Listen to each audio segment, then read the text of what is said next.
Hello, hello. Welcome, duelists, to another day of Duelist Cup preparations. Hope everyone is doing well. I'm doing well, Nilmi. Thank you for asking, as always. How are you?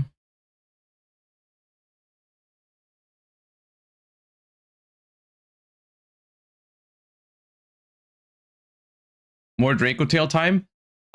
Maybe later. But today, I want to try some different things since we've already reached Master 1 and we've also reached Duelist Cup Stage 20. I figured today would be a good day to like try some things that I've been wanting to try, like for example the Azamina deck, or some Art Mage maybe, just a little bit, just to see how they feel. But realistically, I think Draco Tail is probably my pick for the second stage, and so I want to get as much practice in as possible with it soon.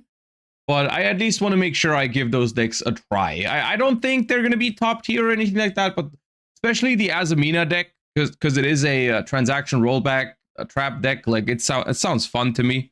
So yeah. Will there be paleo gaming with the new lab trap in the future? Yes, at some point. But I don't, since it's basically not viable for the Duelist Cup at all. I don't feel like it's smart of me to do this right now. I really should get as much I should get as much practice in as possible with the decks that I'm considering for the Duelist Cup.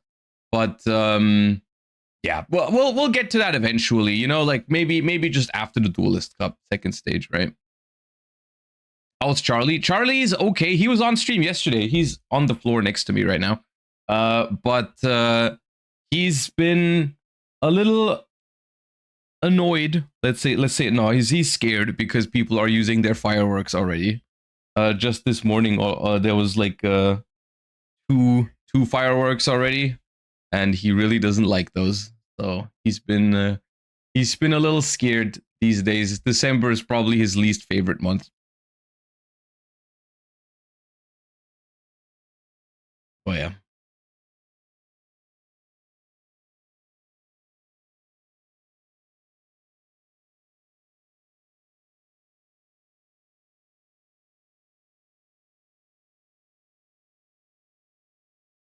Talks Darkrai, thank you for the Prime. I mean, you can probably find people online to test with. I mean, I can only recommend my Discord server.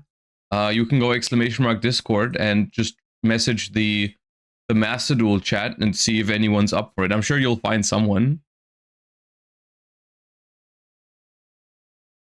All right.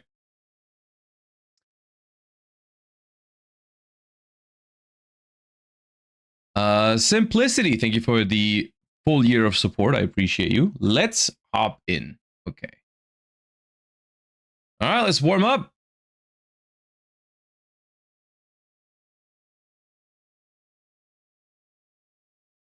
I is it reminds me of the man with the mark. Is it the man with the mark? I don't think so. No, it's not. Gishki Vanity. Oh, okay.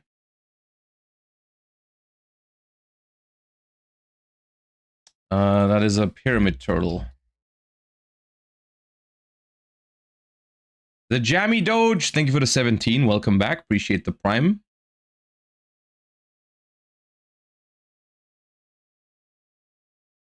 This is Blackout, isn't it?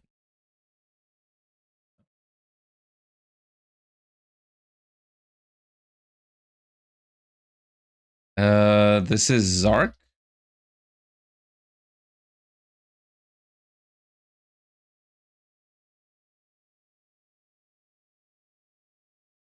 Sylvan.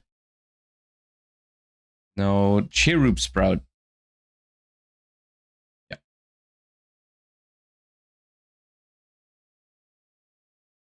Ooh, this feels familiar. This one?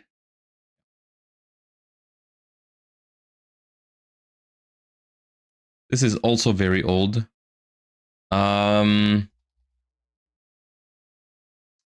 Steel Scorpion.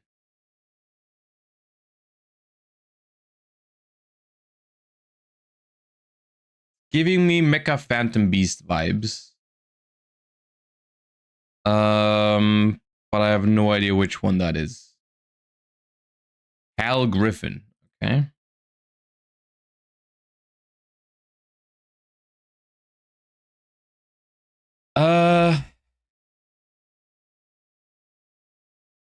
Just Witch. Wait, the card is just called Witch? Nothing else? Ghost Trick Witch. Oh, okay. I was about to say that.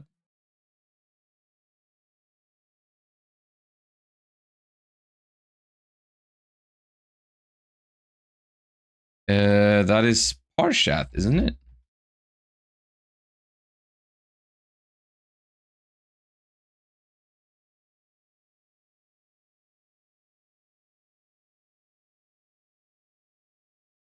No idea.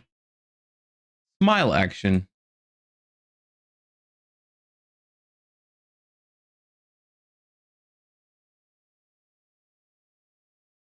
I've seen this one, but I don't know what it's called. Stairs of Mail. Flower Guardian. Butterfly. Nice. Good thing I saw the butterfly.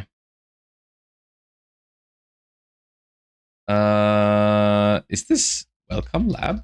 No. Oh, it's Sales Ban. Or Sales Pitch? Sales Ban. Ooh, that's a Time Lord. Which one's the green Time Lord, dude? Raffion, I think. Yeah. Neptune, thank you for the 9 months. Merry Christmas to you as well. Flashing Fire.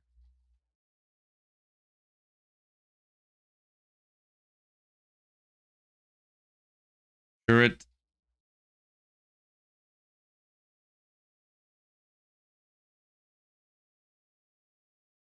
That's a rank up magic. Am I gonna try the rank up magic? No.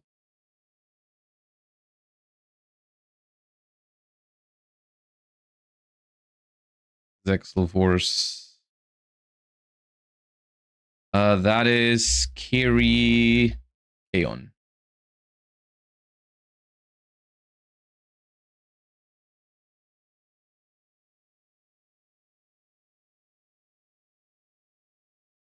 I've seen this one. Cyber Shark.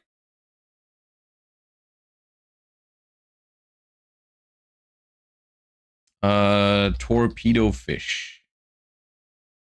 Okay, please stop giving me fishes.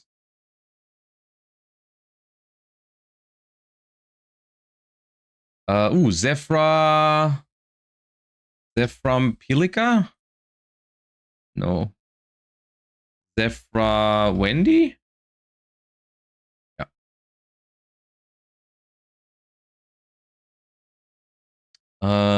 This could be the world.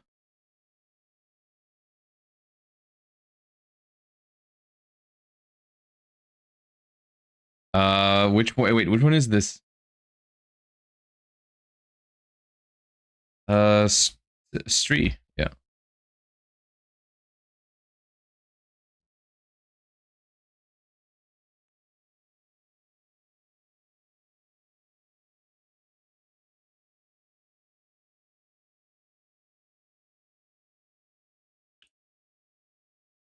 No idea.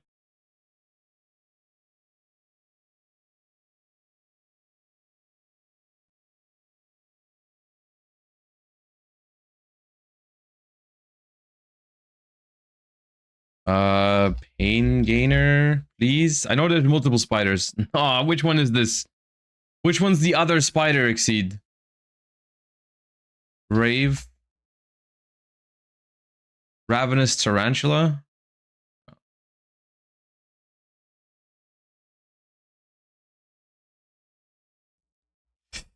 Vylon.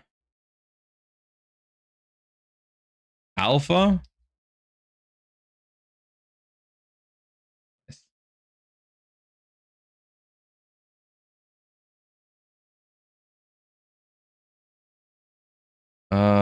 Metabo Shark.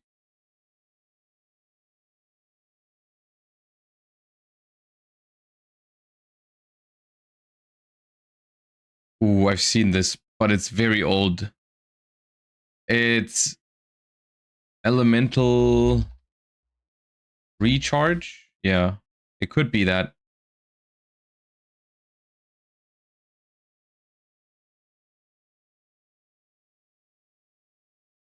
That's Zaborg.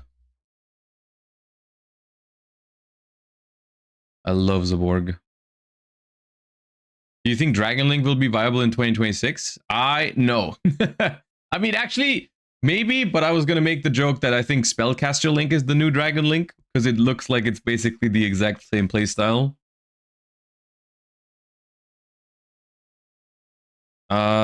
Magispector. I think that's Tornado. Is it Tornado? Magispector Storm. Dragon Link could be okay next year, but they kind of have to bring back. They kind of have to bring back Savage for it, maybe? Well, and I'm not sure if I want that. Okay, this is a gimmick puppet, isn't it? No, it's not. That's like dark. Is it dark? It's not that Dark Beckoning Beast. It's Chaos Core. Yeah.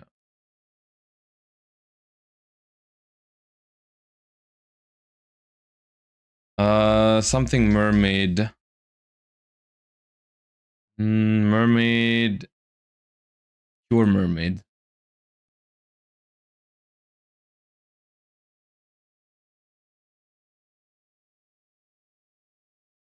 Cyber Archfiend, I think.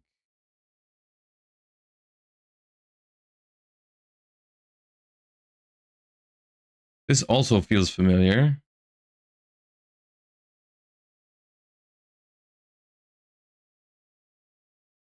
I feel like the reason it's familiar is because we had it like yesterday or 2 days ago.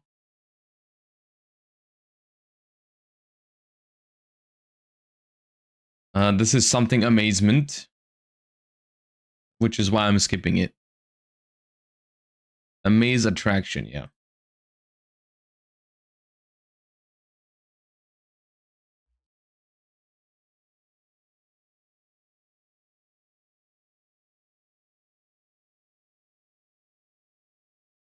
I have seen this. It's a trap hole, I think, or something trap, double trap hole.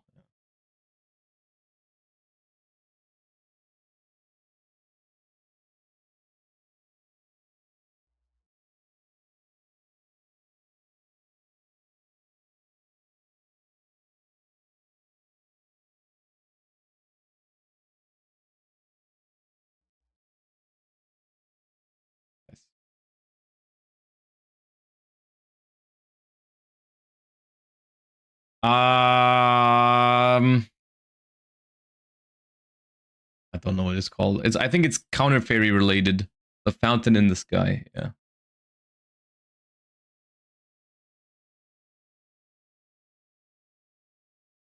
Okay, that's a Laval.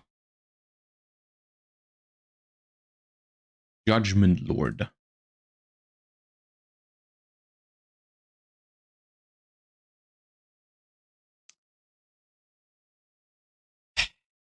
I know, man. Something cricket. Okay, there's not many. Thank God. Phantom cricket.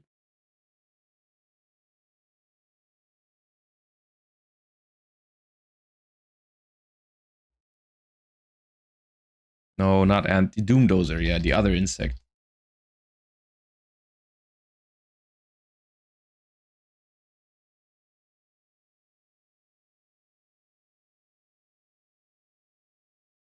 Oh, that feels very familiar. That's Morphtronic camera. Yeah, Cameron.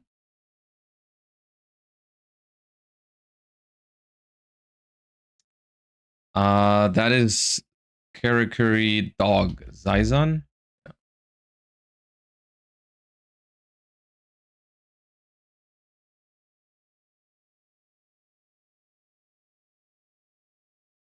Who are you? Oh, that's a musket, isn't it? The one... Wild? No. Is it Mastermind? No. Magical Musket.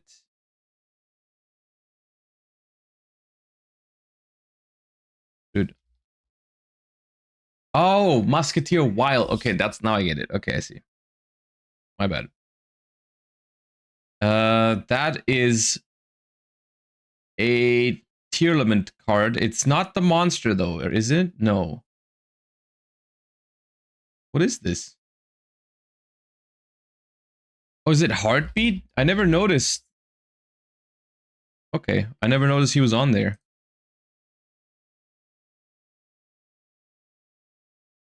Okay, I've definitely seen this card. But it's very old. Option Hunter, right?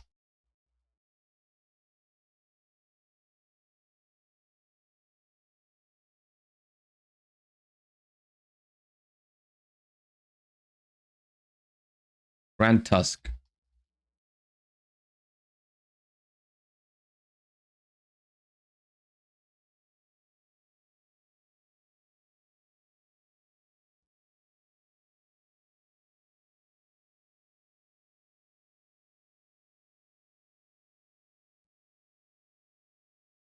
Drag down. Final countdown.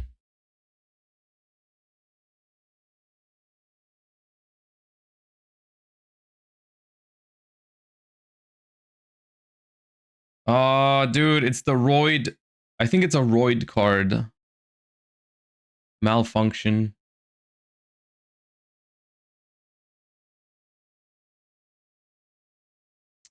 Okay, seems Frightfur related, but don't know which one. Frightfur Reborn.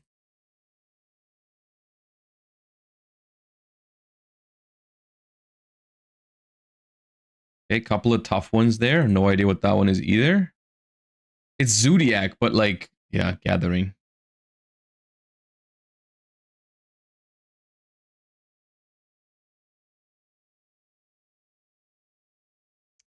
Oh. Dreamland. Please give me cards I've seen before. Please.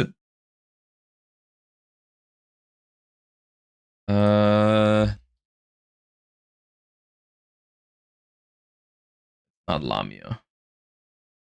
I think it is Reptilian. Oh yeah, it is. Reptilian Total, yeah.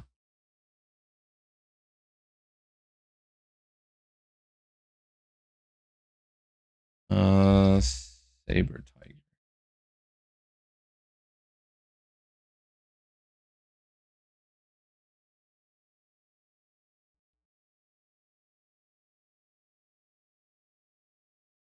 All right, you know, 860 is not bad. It's not 4 digits, but it's not washed. It's not washed. It's pretty decent. Come on. It was all right.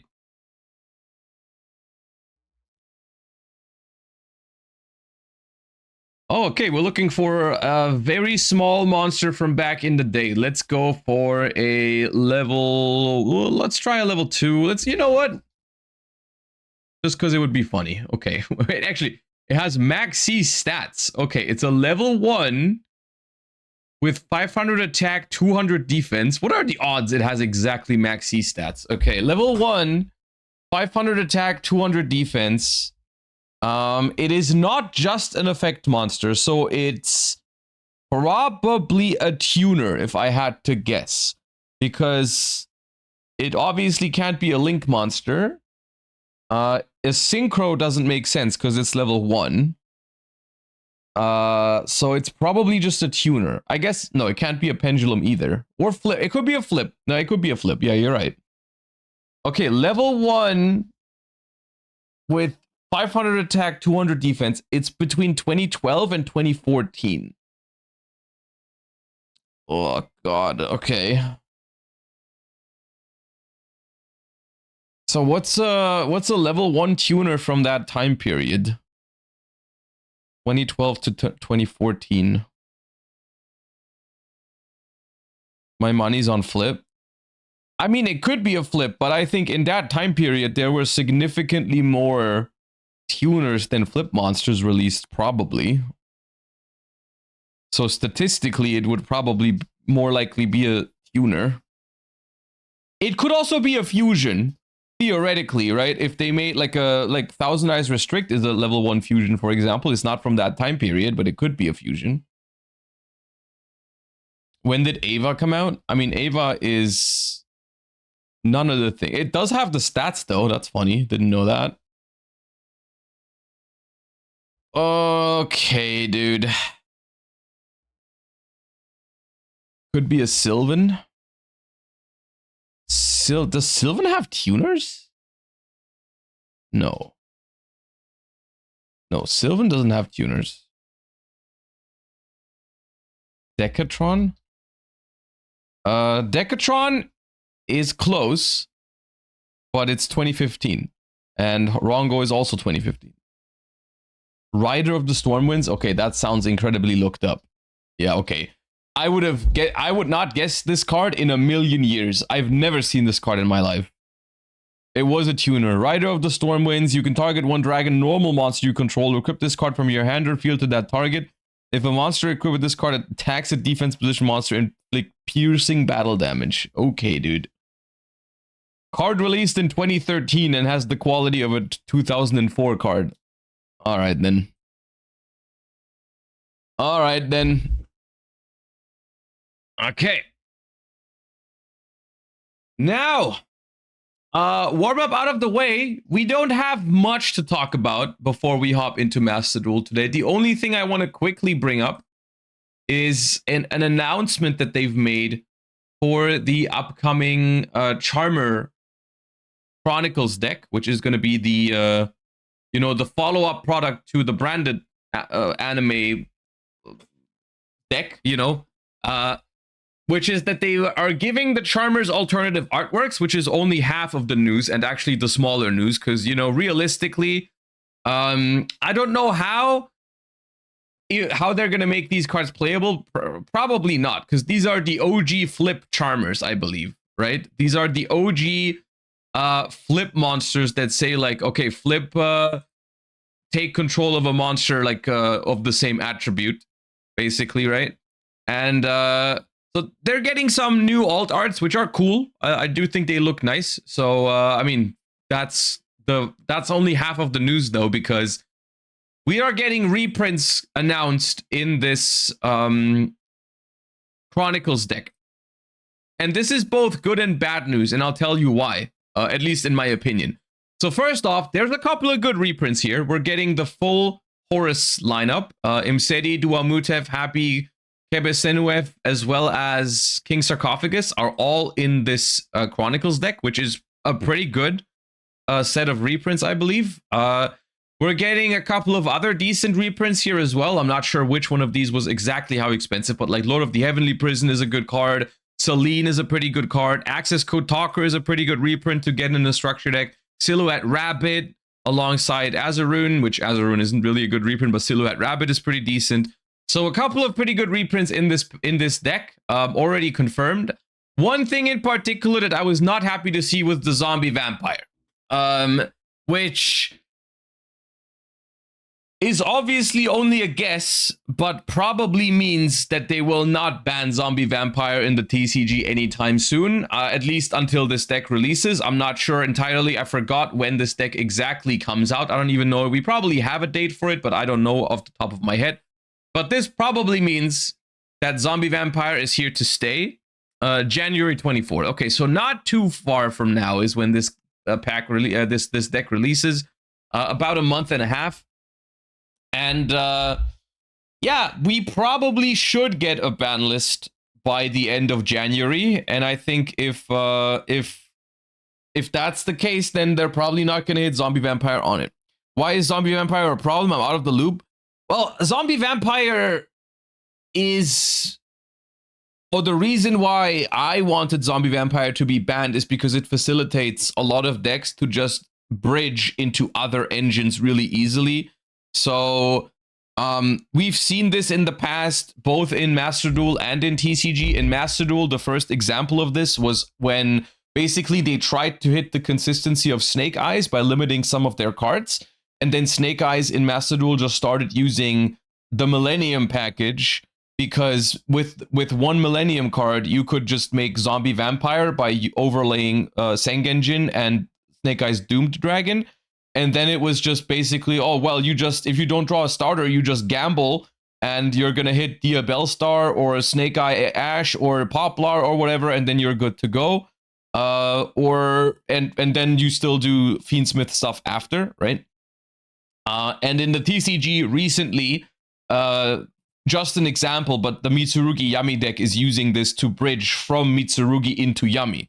Because if you don't open, it just turns out, if you don't open a Yami monster, it is pretty likely that Zombie Vampire is going to hit one. And it just introduces unnecessary power, like, into these engines. You know, like Mitsurugi should not be able to, quote-unquote, search a Yami monster and immediately special summon it, right?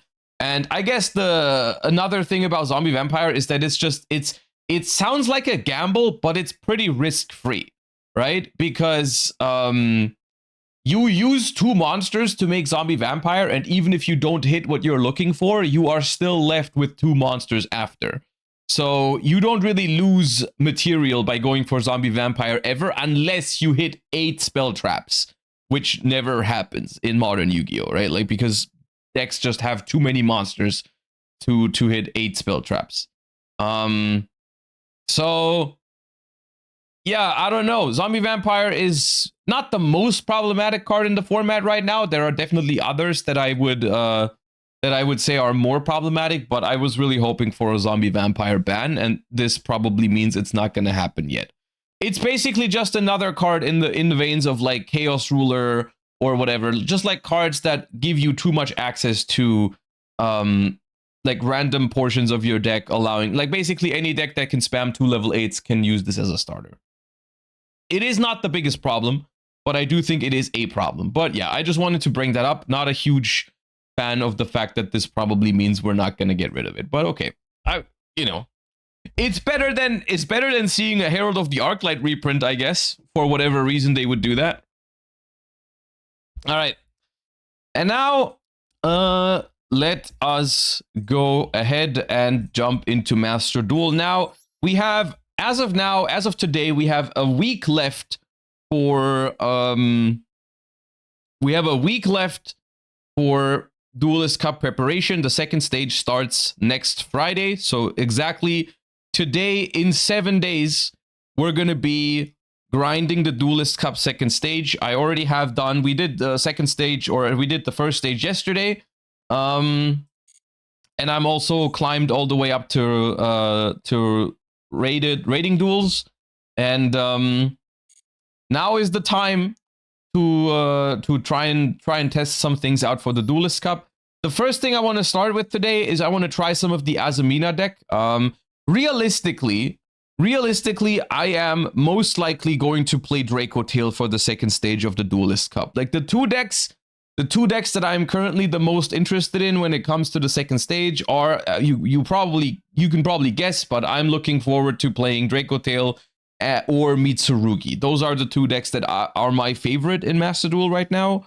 The only thing that I need to see about Draco Tail is if like Retaliating Sea might be too much of a problem, for example. But I guess we'll see about that.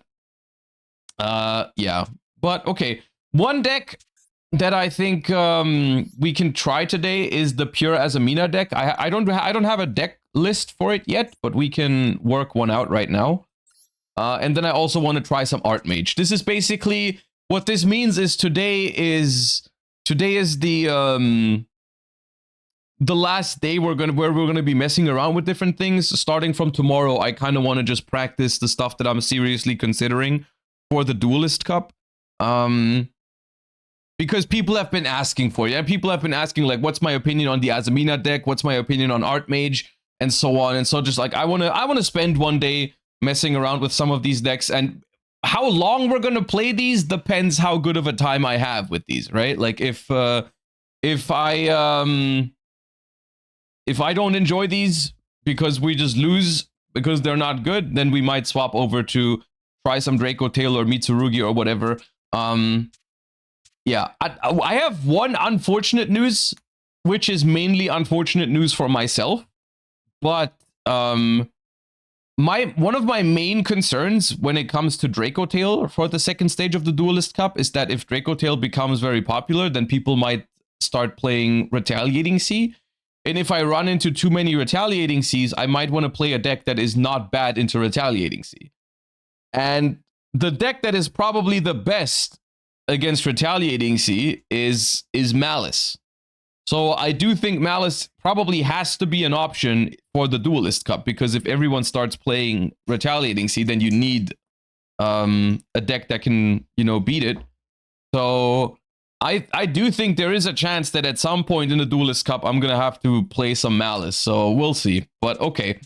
The first thing I want to try today is Azamina. But like I said, I don't have the list finished yet. I have it open on MDM. People have been messing around with different Azamina versions. Mainly, I guess, the reason why it sounds fun to me is because it's a reasoning deck. And you might also play Monster Gate in it. And I think that's fun. Where's Monster Gate? Monster Gate is a super rare.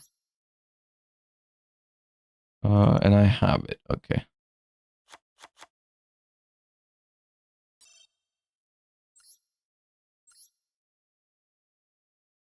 And then it plays the Abel Star.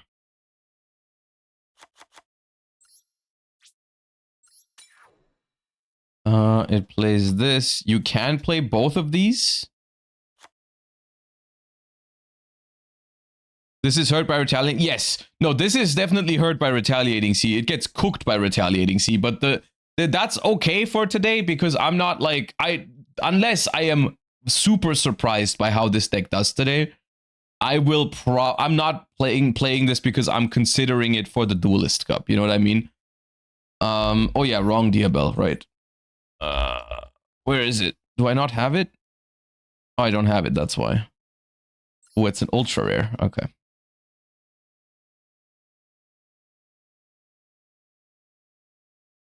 Okay, and then you play Transaction Rollback. You play Lava Golem, which is not the best card in the current format, which is why I have my doubts, because these people, like, they're not even playing Max C in this deck. But okay.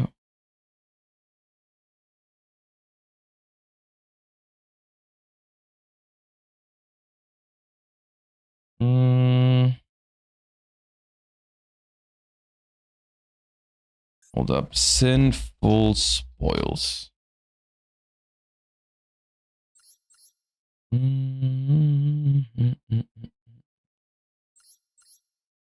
If you control a level 5 or higher illusion. We could make this a 60 card deck with grass,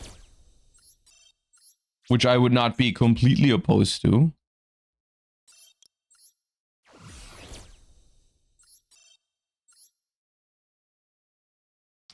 So you can play Impulse in this. I'm just wondering, like, do you play Impulse, like, and just don't play Diabel's the White Witch?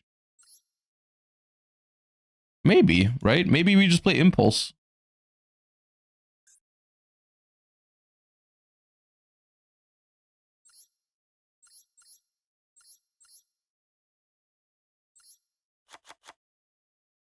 You need Diabells? There's definitely lists here without Diabells on the site, so you do not need it. There's lists here that have done well with it that don't play it. Most of them play it, but there's lists without it. But maybe you just play it anyways, even with the Impulse. Okay, so there's a lot of Sinful Spoils, some of which I don't even know the full effect of, especially the traps.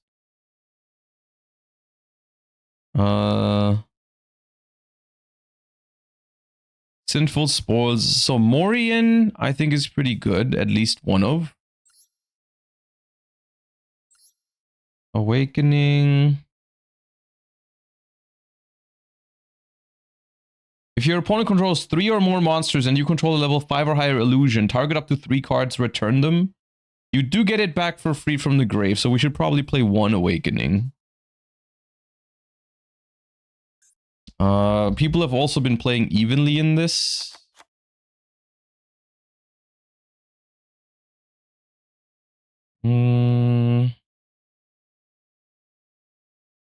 First, I need to dismantle some ultras to make the bells.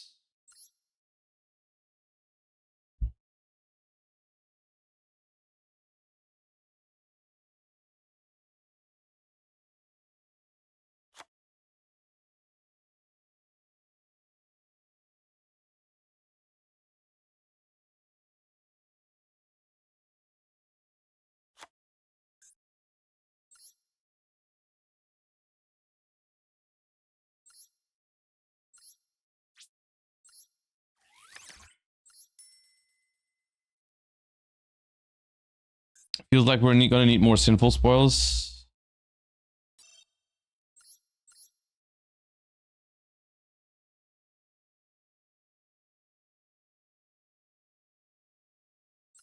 Wait, I don't have this one? Why do I not have this one? This seems good to me.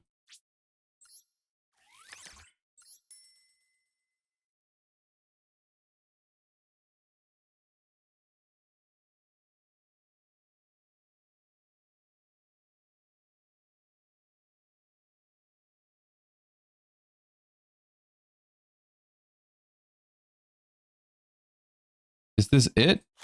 Oh no. For Godphilia Diabel. Yo, what's up, Quantal? How are you doing?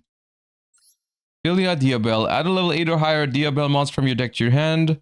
If this card is banished, yeah, that seems okay. Do you play Curse too? Yeah, you do play Curse.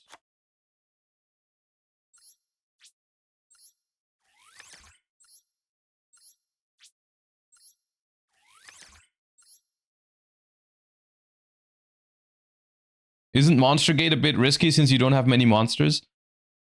Some people have been playing without Monster Gate, but like a lot of the spell cards can also summon monsters for you, right? Like, for example, if you draw Hollowed or Azamina Debtors, you can easily summon a monster with those.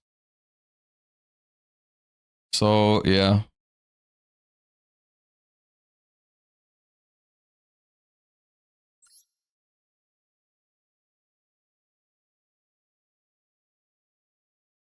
Subversion is cool. I agree, those cards are cool. Do I want to go over 40 by much? Because I kind of want to draw Reasoning and Monster Gate as much as possible.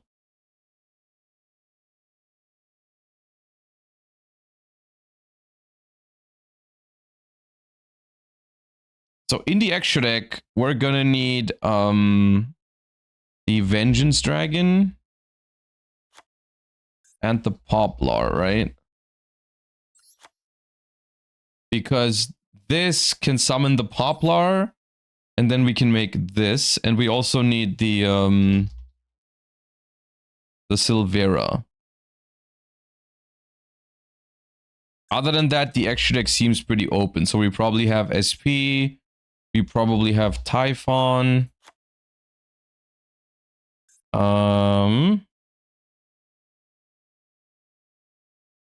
And then this list here has Baron, which I think makes sense because you can make Baron with Poplar plus a level 6 Azamina. And it plays Juraishin, which I don't have, but I can craft.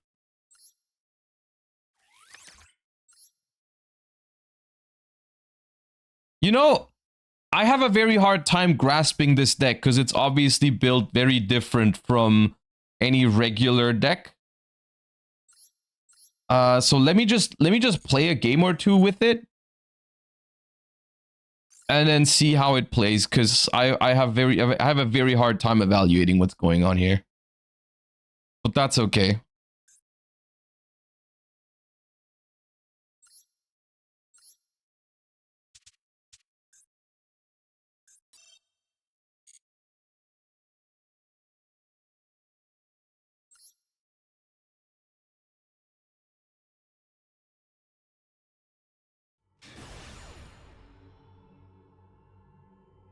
Just don't get ashed.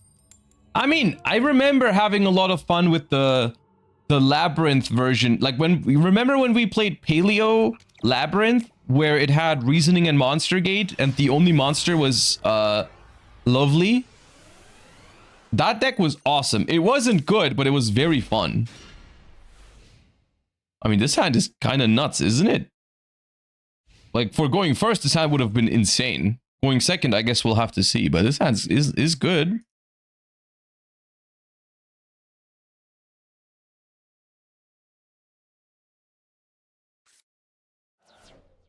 Albino Thumbs, thank you for the Prime. There's no way we ran into a mirror match, right? It's just White Forest, I think.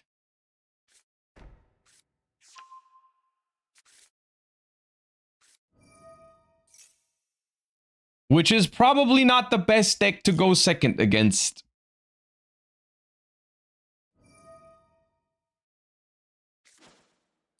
Mystic Histic, thank you for the Prime.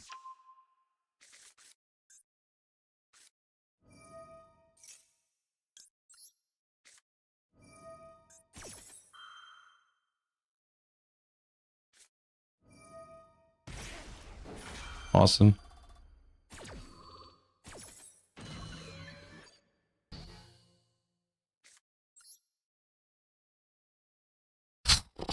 What do I set?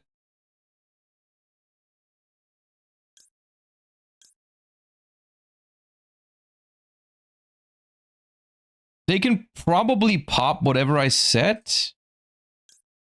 But like, if I set rollback, they just won't pop it, right? But then I can send it for Dia Bellstar or something.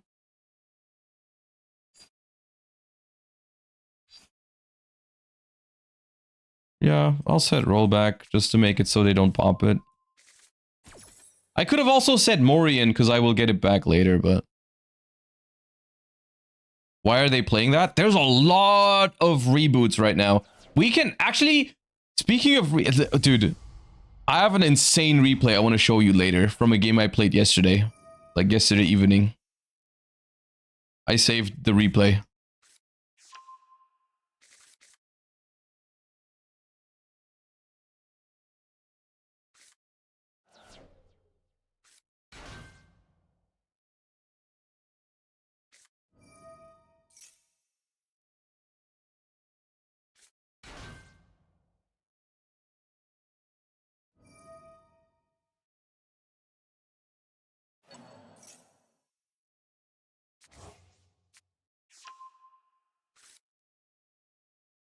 Why is Reboot at 2 in the best of 1 format of all of them?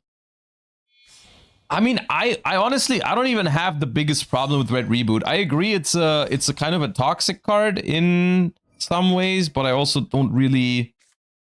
I don't hate it that much. I don't know.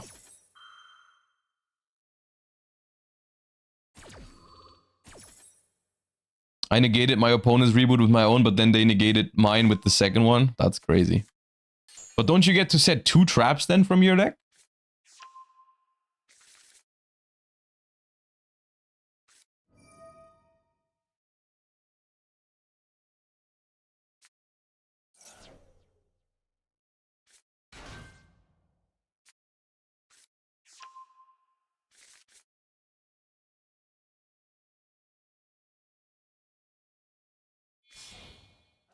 So Lab is unplayable this format? Lab is giga unplayable this format, yes. Everyone is playing, like, a lot of people are playing Ash and Bell, and Reboot is kind of popular because of Draco Tail. Yeah, Lab is unplayable, unfortunately.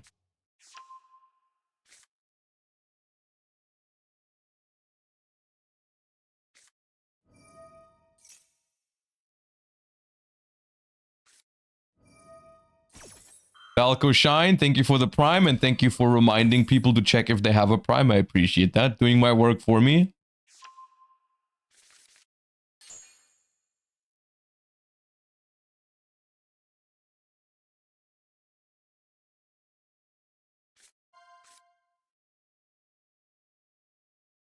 Ooh, summoning Saint Azamina here. Okay.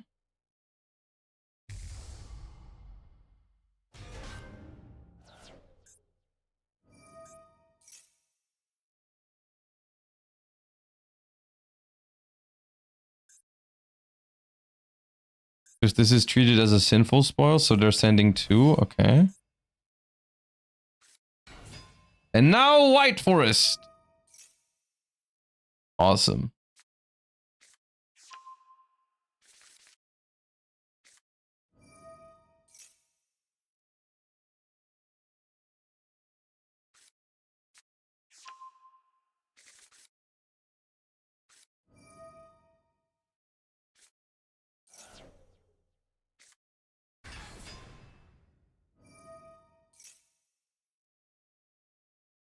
So unlucky we didn't draw Maxi. Yeah, we don't even play Maxi, but they had an answer for it anyways. They had Ash. They discarded Ash. It was the worst card in their hand.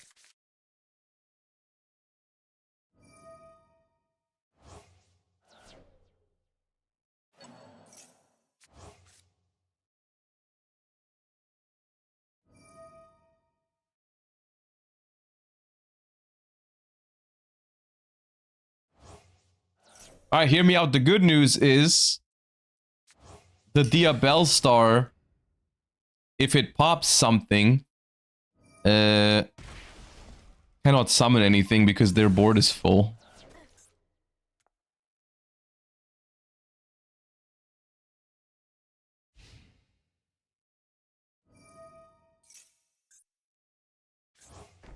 Also, my rollback is an Omni Negate right now.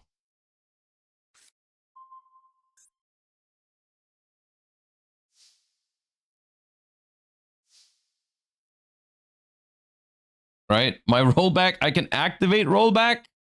Okay, so what do they have? They can send 1 to summon 1, but they can't do that right now. As soon as they tribute Ilia Sylvia, they can do this. I cannot target my own graveyard.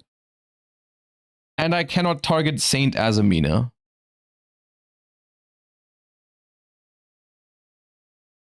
Okay, what happens if we both have Saint Azamina with the battle damage? What happens? Does anyone know this? Has anyone ever run into this problem?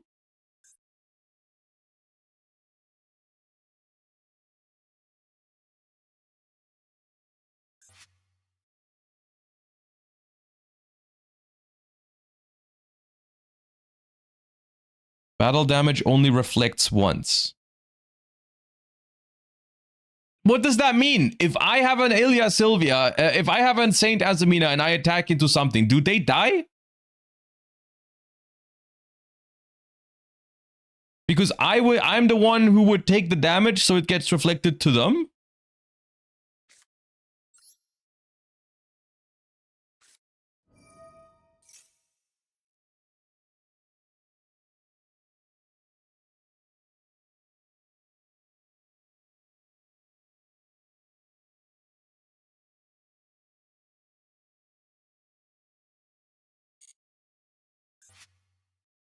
I mean, I guess there's a chance we find out.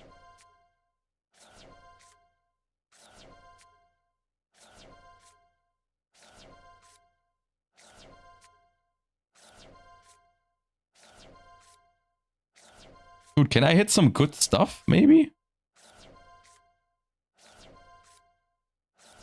Okay, rollback. Rollback.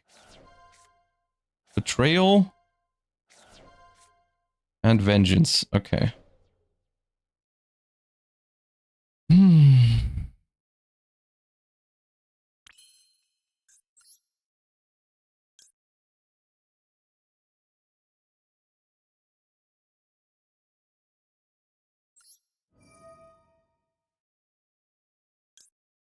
If this card is banished...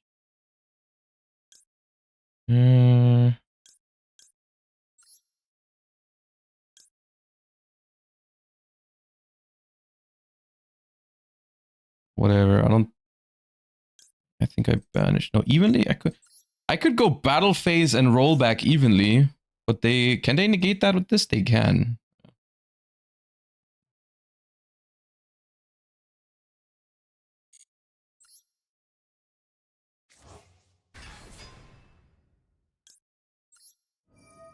Oh no, I can't roll back because Saint Azamina is here.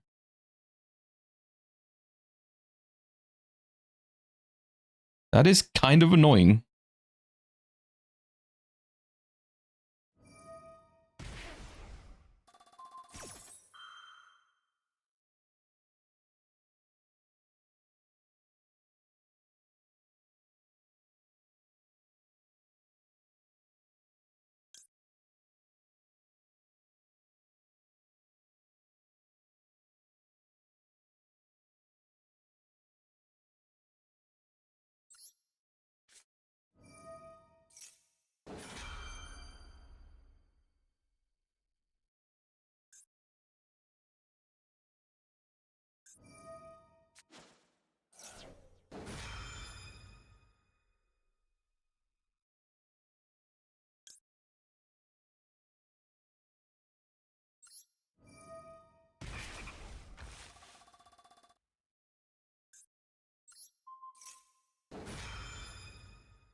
Can't be destroyed. Oh! My bad.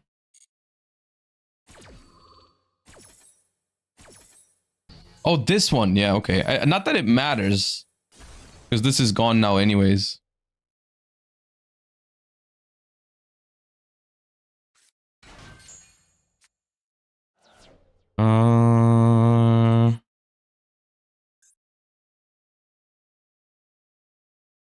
We needed the lava golem. I'm not I mean, lava golem now would just have been game. I can still maybe draw a lava golem with... Okay, they're gonna synchro summon. Okay, hold up. Hold up for a second. If I go roll back now... If I go roll back now...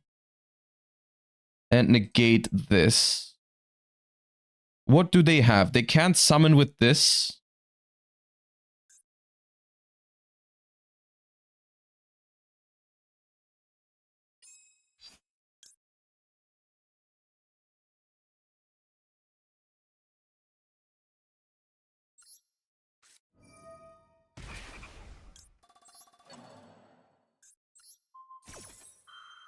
Oh wait, they can chain... No, can they chain quick synchro?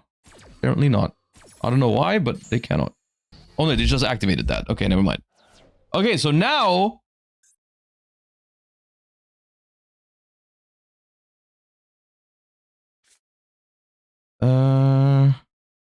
Target an Azamina monster you control in your grave. Do I have one? No. I win, right? I win if I summon Saint Azamina now. So I need 2 sinful spoils. How do I get 2 sinful spoils? Activate Hollow, Chain Wanted.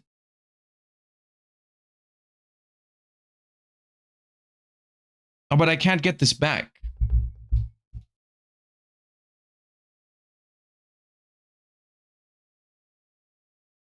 Activate Hollow, Chain Wanted, add the thing. Yeah, okay. Hold up. We're gonna find out.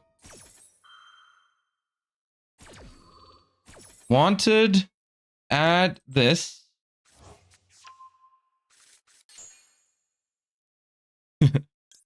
Summon Saint Azamina. Like so. Attack mode.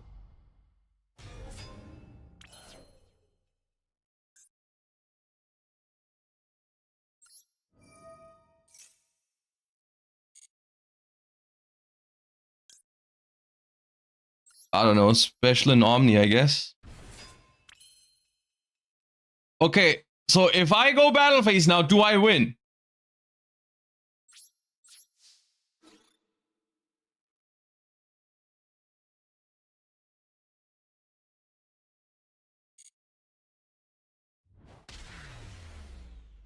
I do!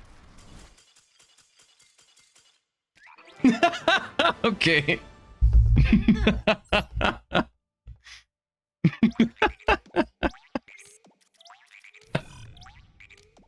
Dude, I could not have imagined a better start for the testing session with this deck, man. What the hell was that?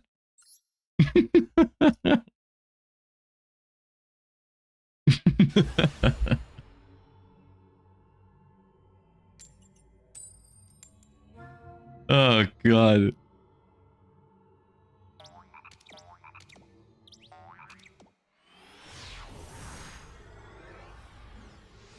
Replay? Oh yeah, we can watch the replay anytime. It's fine. It's not. Ooh. Okay. Man! That's not great. If they get multiple statues, that's not good for me.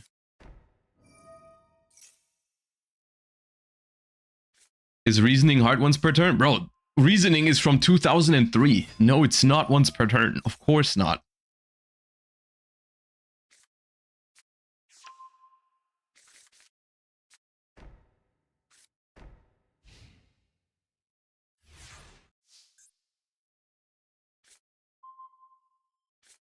Okay, that's not necessary.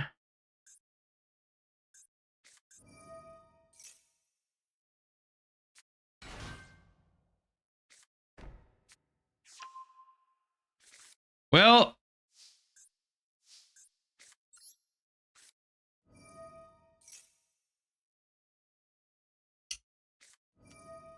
do you happen to have a playlist? You can go exclamation mark playlist. There should be a command for it.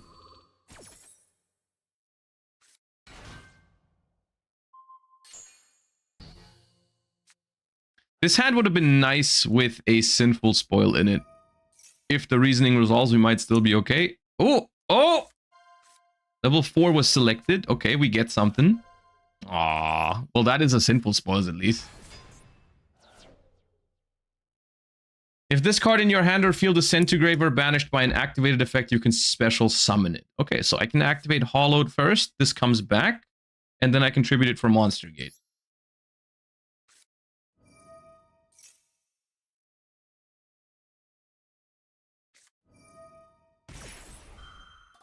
Awesome. Awesome. I don't know how much of a problem that is for me, I guess. Definitely annoying.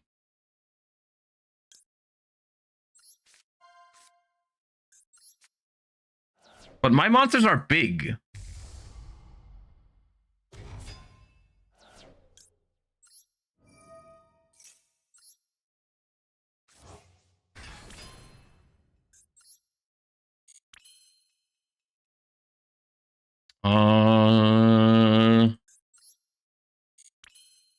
Do I just Monster Gate away this? I mean, I do, yeah. So, Monster Gate.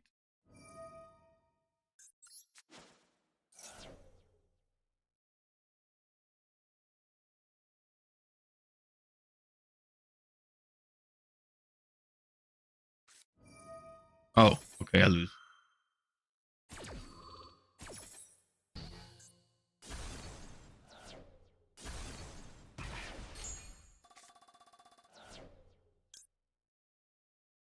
Add a Sinful Spell's Trap from your hand. Okay.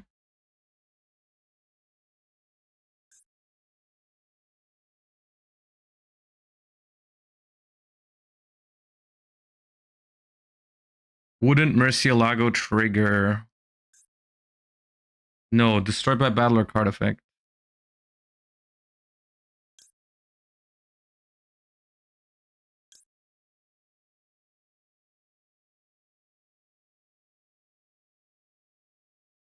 If you control level 5 or higher illusion.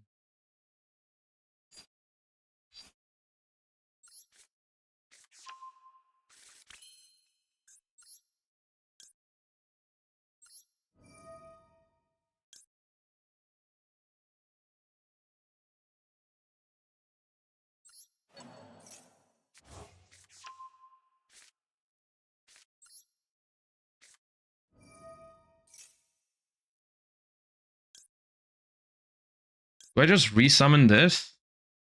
Or do I summon this? They're both kind of small. This in defense. This in defense would at least not be that easy to out. I'm not sure how they out it.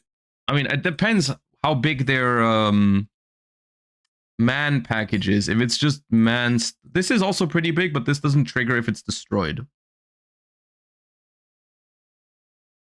That's why I'm thinking about this, because if they out this, I at least get wanted for next turn. Murcielago reduces attack. Yeah, dude, skill drain does not have text on it. You're right.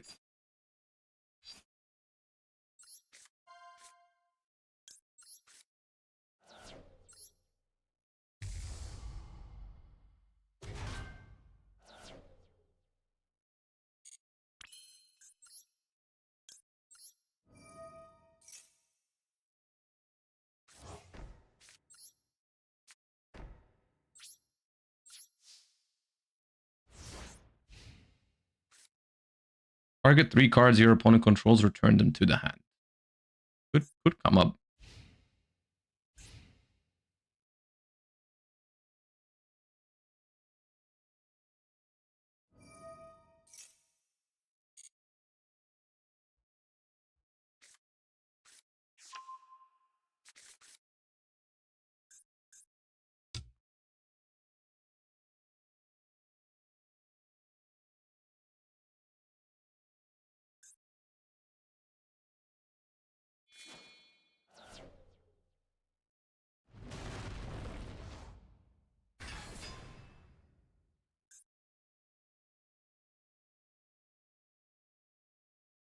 They should go battle phase now while they only have 2 monsters.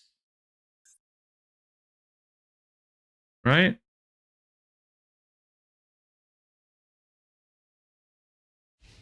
Yeah. Okay, but at least I survived now. We've wanted. I don't know if I should play 3 deceptions in this deck. I don't have that many monsters. Right? But maybe 3 deceptions is wrong.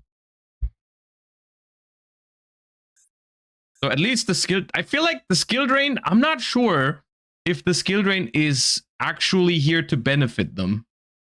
Unironically, I feel like my deck might grind better under skill drain than theirs, and I think I can summon bigger monsters than 2800. Right? This thing got 4K.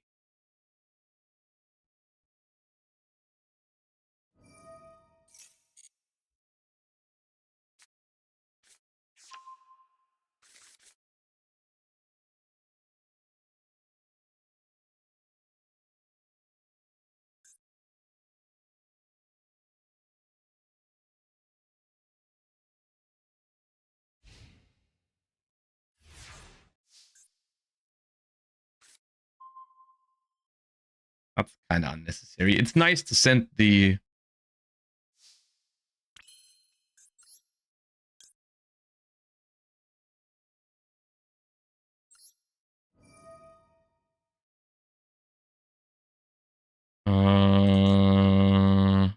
put Queen Azamina back. I do have 2 Murcielagos in the extra deck.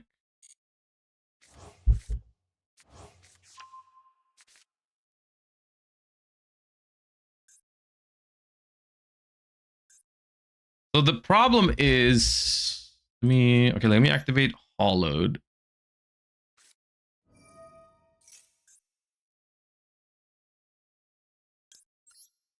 Main one.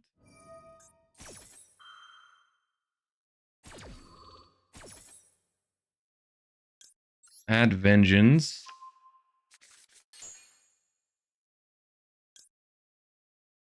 What does this do?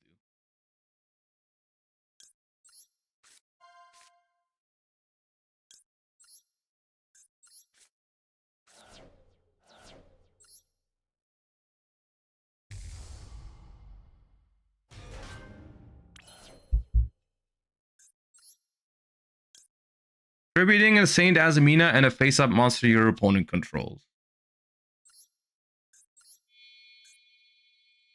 Okay.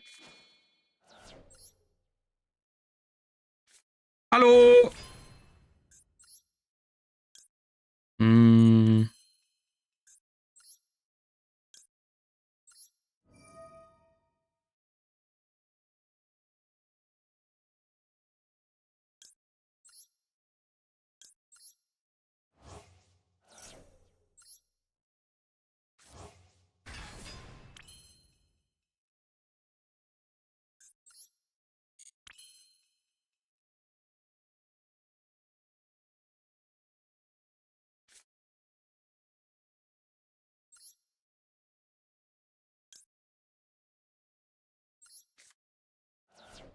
So rollback currently doesn't have a target because I didn't hit a trap except for this one.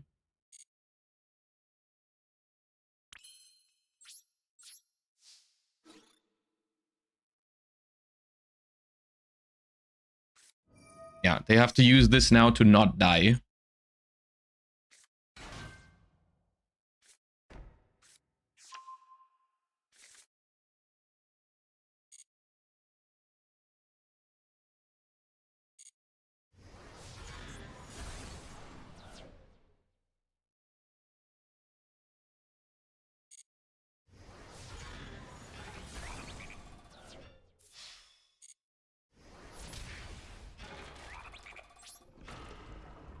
How big is Anubis?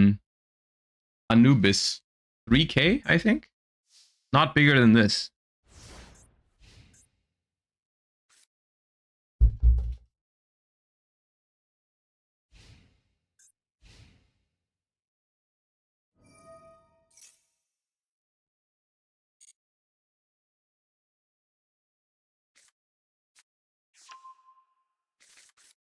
Can they super poly you here? I mean, at the very minimum, you can super poly these two. For this one, you would have to have like Dragostapelia, I guess.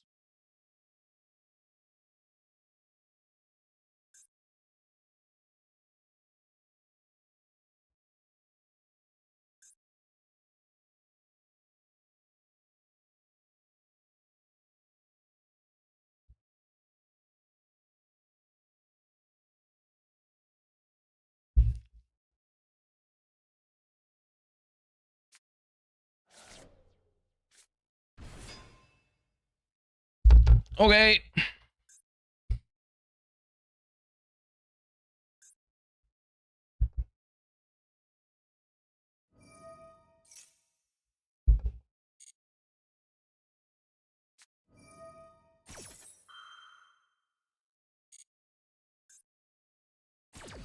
Is there a point to this, or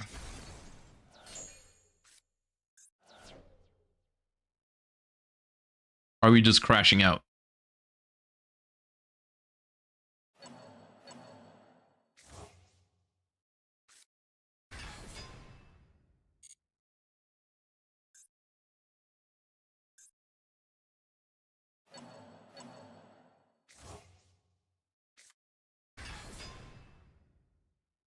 Okay.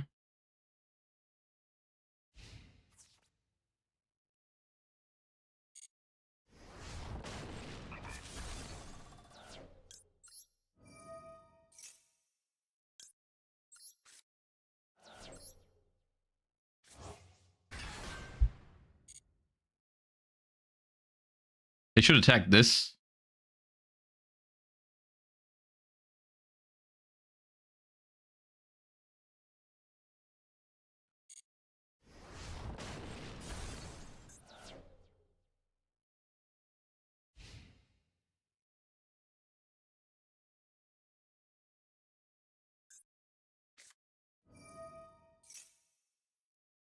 Ooh, okay, that might be a problem. I didn't know that was a thing.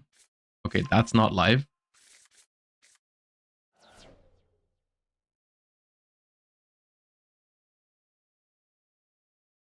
But good to know you have that.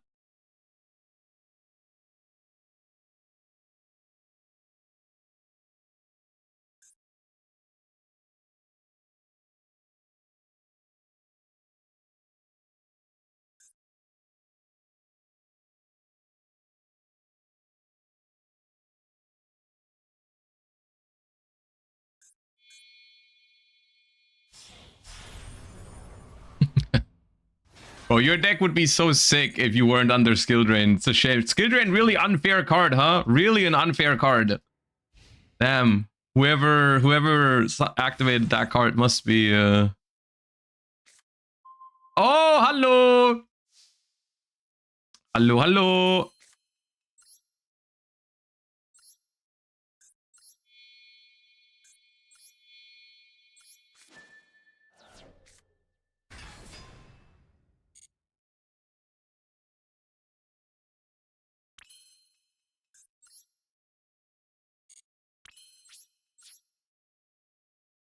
Have to activate this now. Yep.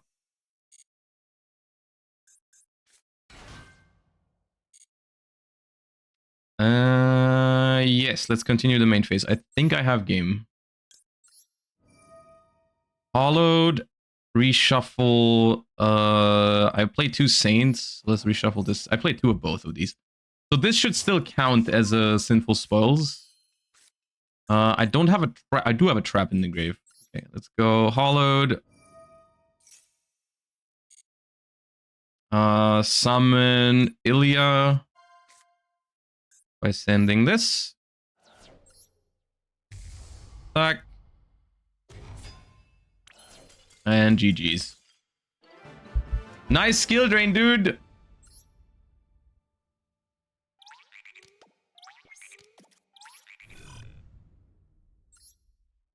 Oh yeah, the replay. Oh yeah. Dude, I wanted to show you this because I played yesterday. I did a little Draco Tail testing yesterday evening. And I thought this replay was insane. Hold up.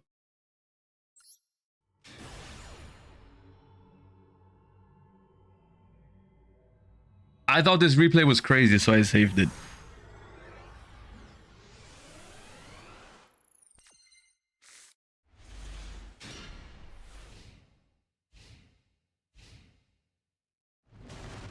So first of all, obviously I opened double Fuva going second, and then it's Argo Stars. Argo Star Odeon, and they open Glorious Ardra and the Temple, which is insane.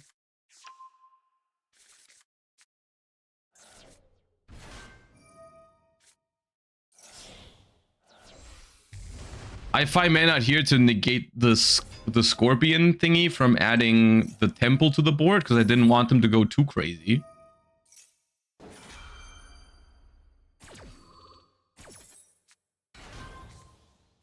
Maybe I could have let them cook because I had Nib, is what I'm realizing now. Maybe let them get Temple and just nib them if they overcommit, but...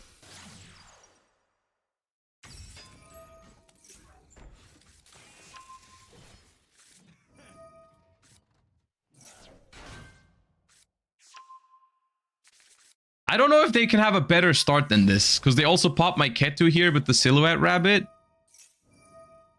Then they add back, which one is this? Iteo? And here I nib at this point because they can't run back into the spell trap zone with the thing. Then they still make Link Spider, which I don't know why, but...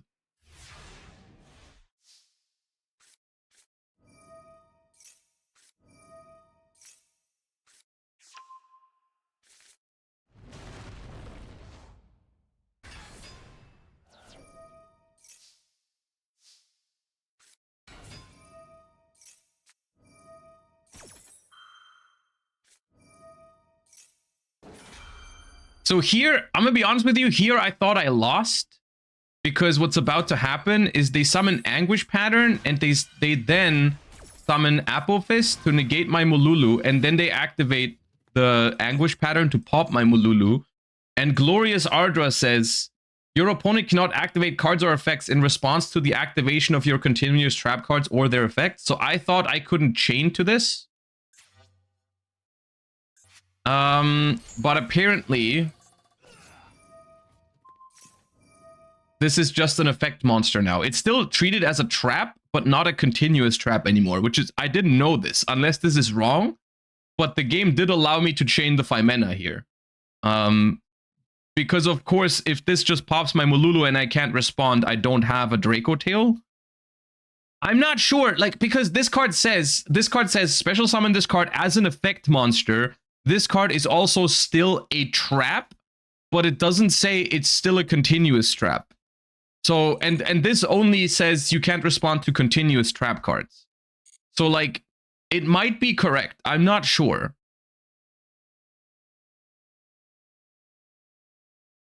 It's activation versus effect? No, this thing says activation or effect. So, no, that's not the reason. But I think it's just, it's a monster, it's a trap, but it is not a continuous trap anymore. So I can chain here. This is not the interesting part yet, by the way. This is not yet the interesting part of this game. So they negate Arthalion here with the home stadium, which is pretty sick too. So I don't get the add back. I get to set Rahu and negate the Anguish Pattern. Then they go Apophis to set the Swamp Deity. I then go Battle Phase to clear some bodies, which I could have done later, I think. But here, because they negated my Mululu, I'm not locked into fusion, so I make SP to force the back row.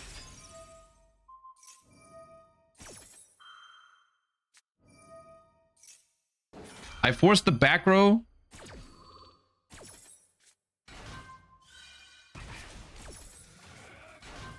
They bounce my SP, take 500.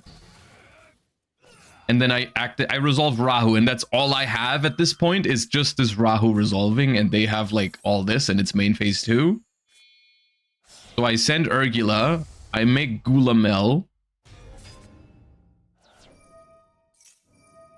Urgula, Arthalion. They negate this again here with Home Stadium, because they used this in the Monster Zone.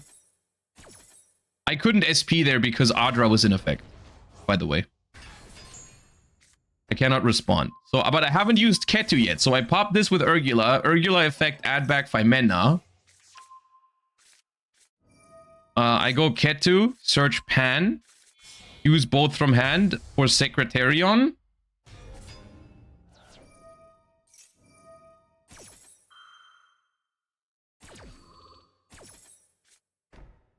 I get Horn, because Horn has a target with Link Spider. I get Flame, and I pop one of them. Secretarion, bring back Mululu. And I'm pretty happy at this point. I go to end phase, and I think, like, okay, I played through a lot here. In hindsight, I didn't plan out the entire turn in advance. In hindsight, it would have been better to not go to battle phase yet, I think, because I would have had more attacks now than what I had earlier. But I'm thinking like, oh, I have Horn and Flame, so I can Horn the Link Spider at any moment so that I can use Gulamel to pop anything. Gulamel is negated right now, but only till the end phase, so on their turn it's going to be live again. So I can just Horn whenever to pop whatever. I have Mululu as well, so if I draw any monster with one of the two traps, I can just fuse and pop off completely. And I have Flame for either the field spell, which creates follow-up, or for a potential top deck, because it's Odeon Argo Stars, which both kind of rely on spell cards, right? Like, if they top deck Odeon stuff, they need to go through the field spell. If they want to play with this, they go through the field spell. So, like, I'm feeling pretty happy here, right? And I'm thinking, like, there is nothing they can draw to do anything here. I honestly, in this moment, I'm like, there's nothing they can draw that changes anything about the outcome of this game. I have one. So watch what happens. I sat there and I was like, there's no way that happened.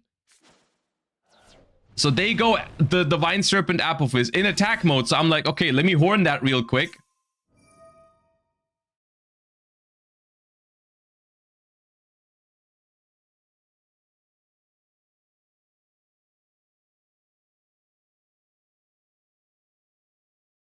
So the Odeon Argo Star, obviously, should have seen this one coming. The Odeon Argo Stars deck plays Red Reboot. Of course it does. Why wouldn't it? It's the best board breaker deck after all. Of course, if it goes second, you know, you just reboot and kill the opponent. Of course. And they draw Red Reboot, which is semi-limited.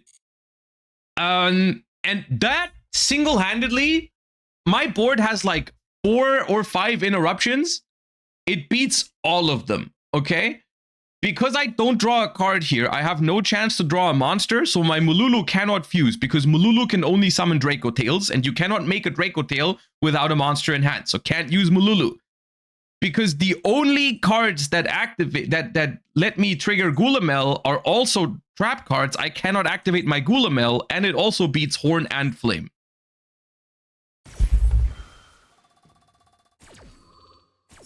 And I sat there and I was like, dude, that's insane. How does this happen? How does this happen? So this pops my Arthalion, resets 2 trap cards, then they activate this, pay 1,000, add back, and at this point I'm like, it's over, I lost. I probably lost. It's GG's, right? Normal summon Adra, Adra effect, can't respond. Overlay into whatever this is, adds back a card, I think, or adds a spell from deck. Then they overlay into full armored Utopic Ray Lancer. I'm like, okay, I probably die. They make Typhon. And then I realized this here, but it's not game. So I don't think they made the perfect play here. I think they could have probably gone for a better line that involved stuff like SP Little Knight on my stuff. Because I think they just thought it was game, but it wasn't. And then they pass with this. And then I start my turn with all 3 traps. So I just draw 4 cards for turn, basically. I'm doing all of this in the draw phase because they have, of course, the Apophis set up for negation. So I'm doing all of this in draw phase to try and draw enough monsters to win the game, and I do ultimately I win the game here, but I still thought that reboot top deck was crazy, so I saved the replay. And I had to get like a little bit lucky here to draw. Like I needed a way to fuse that doesn't play into the swamp deities, right? Because I needed a way to find mana, basically. You can't activate Apophis in draw phase. This one, yes, you can use this one in draw phase, but the one that negates not. This is during the main phase. So even Zeus was probably better. Here's the thing: this was in rated duels, so I couldn't check their deck list. I don't know what their extra deck was, but I feel like there's got to be a way. Because if they make an SP Little Knight here, I basically needed all of my draws to win the game. If they made an SP Little Knight to banish just one of my trap cards, I probably lose. I probably lose if they don't go for game on the turn before when it just wasn't game, right? But yeah.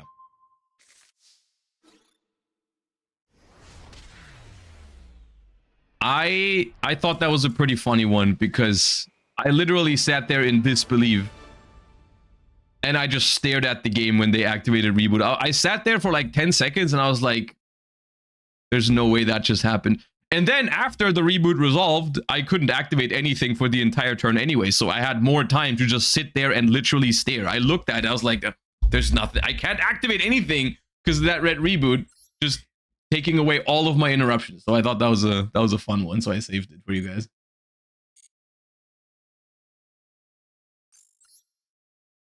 All right, back to that Azamina pile.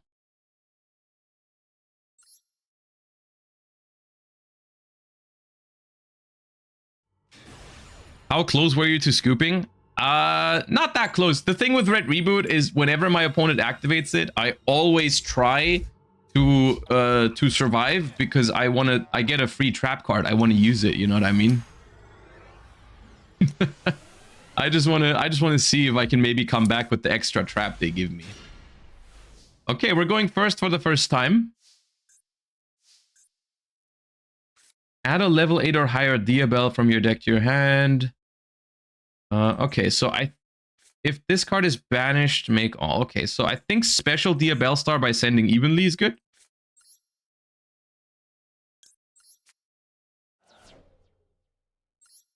Have you ever considered cutting a trap? I'm really tempted. Not in the pure Draco Tail. Like I think playing 2 in the Spenta stuff is fine, but I don't want to play that. So.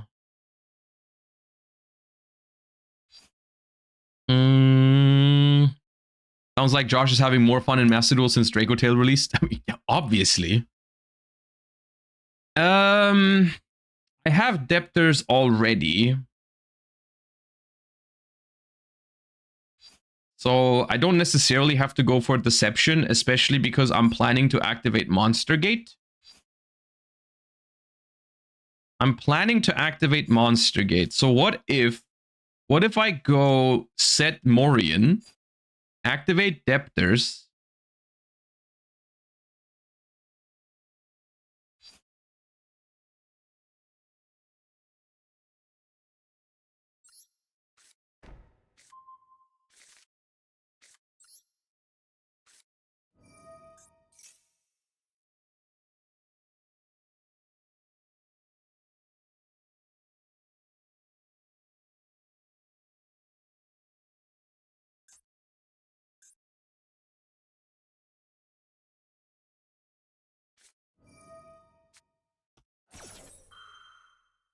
okay.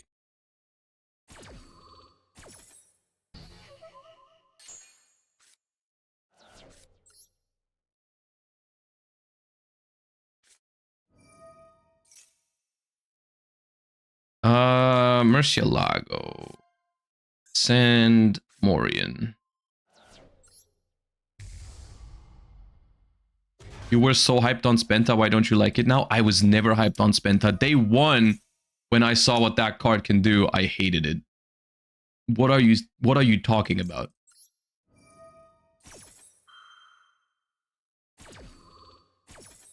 I probably said it was a good card, but I never said I liked it.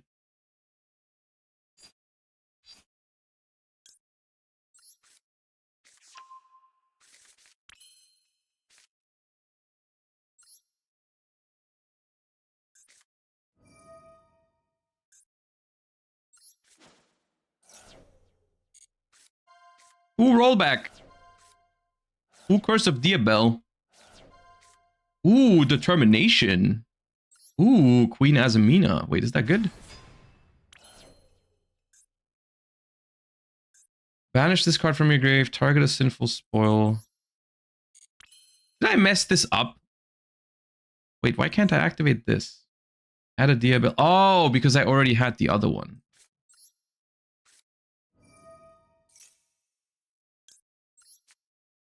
Wait, this kind of sucked.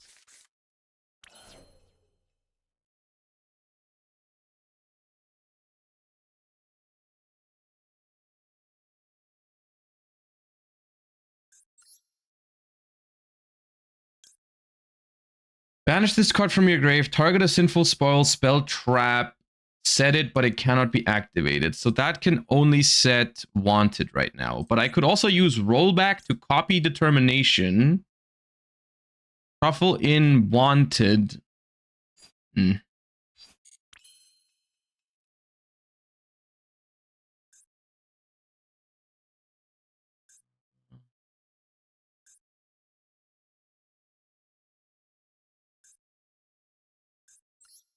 But I have to make SP first, right? If I want to make...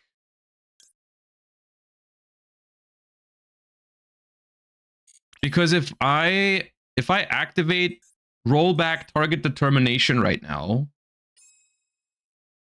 activate rollback target determination, I have to shuffle 2 sinful spoils back to summon Saint Azamina. Copy curse is funny. If you control 2 or more Diabel monsters, send the monster you control to the grave, destroy all face-up cards your opponent controls. That seems neat too. Which trap do I banish? Yeah, okay.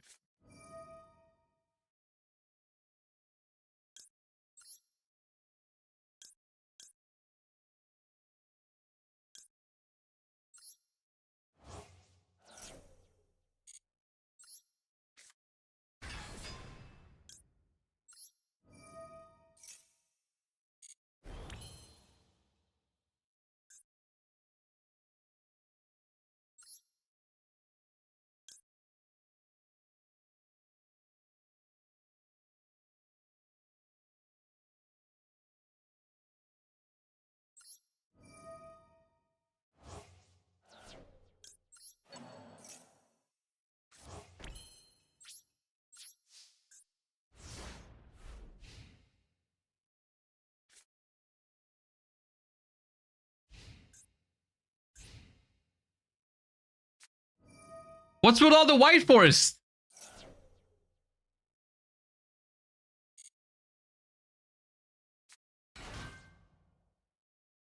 Deception was indeed the play. Yeah, I was hoping maybe it would have all been good if I hit a hollowed with... If I hit a hollowed...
Yeah.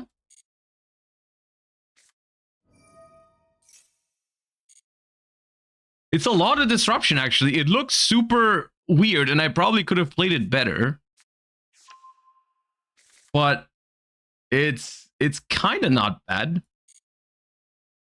Yeah, we have Elemental Burst at home.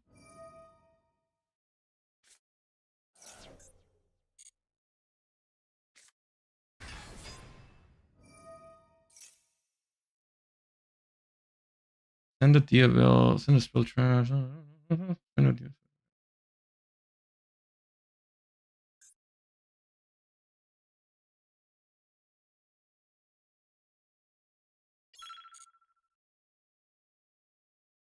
Dude, shouldn't this deck have Psychic and Punisher?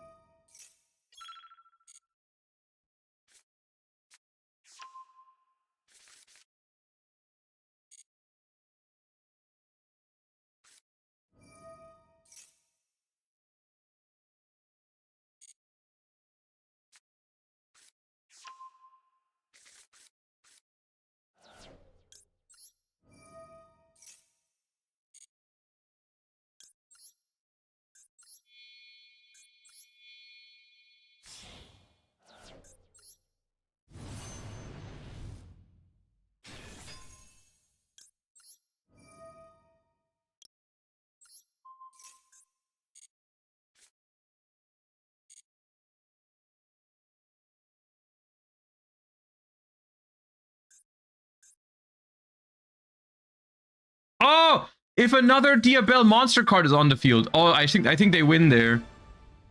I think they win, but they didn't realize it. So, oh, that's interesting. I didn't know that. That's good to know for us as well. So, hold up. This thing says two things. If another Diabell monster card is on the field, that accounts for mine. So they could have just summoned from the extra deck with this. But also, it's still the one in the spell trap zone also counts. So it would have worked double. Okay.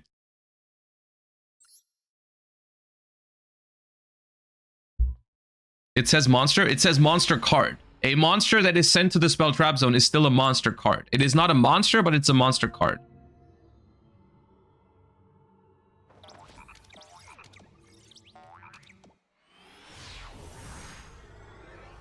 The difference. Gray Hunter, thank you so much for the prime. Welcome back to a full year.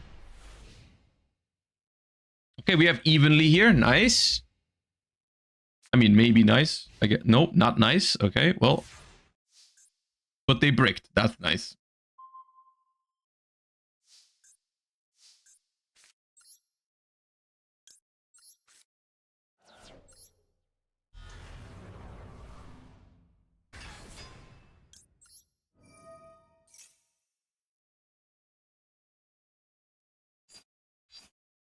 So Deception here is really bad into Ash Blossom.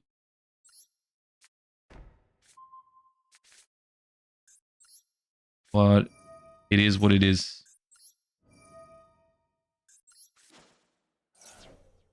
Nice.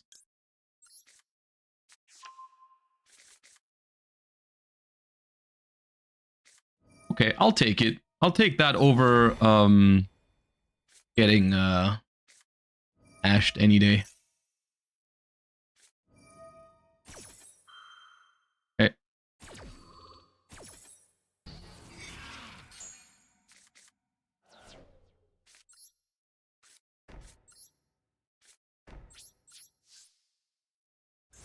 I mean, it could be worse. They've bricked, and we do have 2 impulse to counter potential top decks depending on what deck they play, so...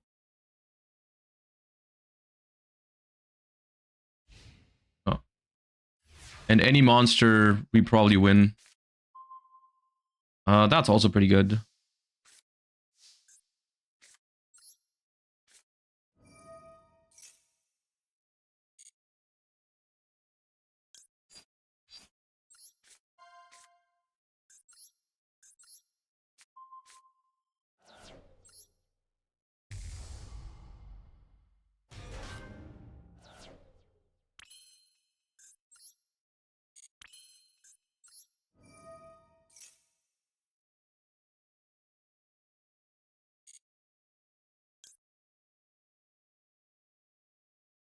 Ooh, this is not treated as a fusion summon. Okay, so getting Murcielago is no good here.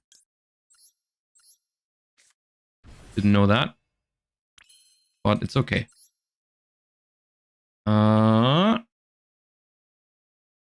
Reset this. Can you summon the 8, then summon another? You can target an illusion in your grave, special summon it. I don't have an illusion. I could have... Does Depthers count as a fusion summon? This is treated as a fusion summon. Okay, I could have summoned... Mo Regina, then activated Monster Gate. Tribute Saint Azamina. Yeah. I think I'll Monster Gate with Saint Azamina anyways. But, I mean, I like having the Omni.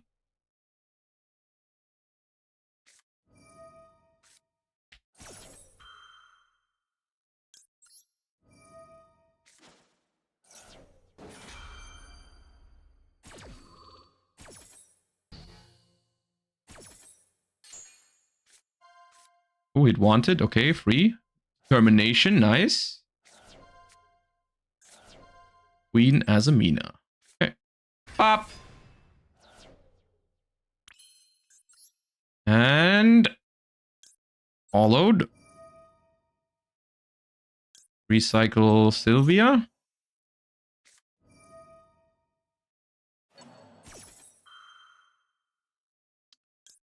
Nee. Nee.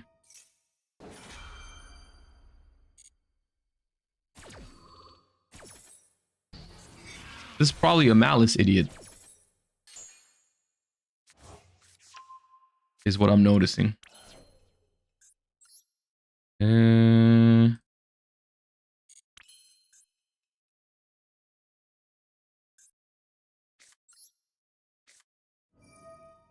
Followed. Whoa.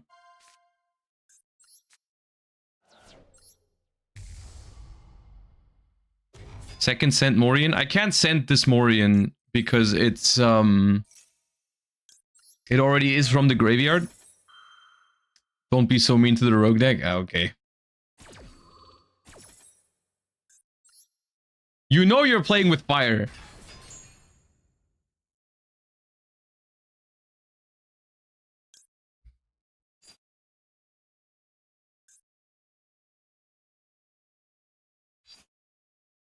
Okay, what's the ad here?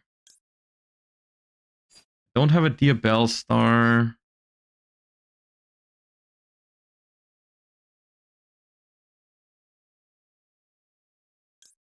Or just this. I already used Depther this turn.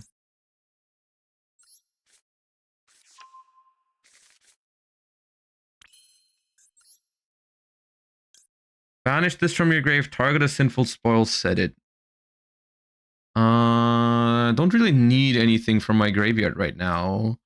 Wanted would shuffle a sinful spoil.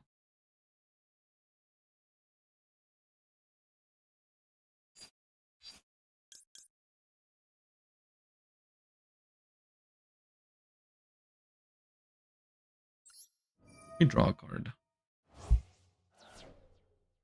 Okay, which one was sent this turn? Probably the bottom one. Alright, can't never have enough impulse. I think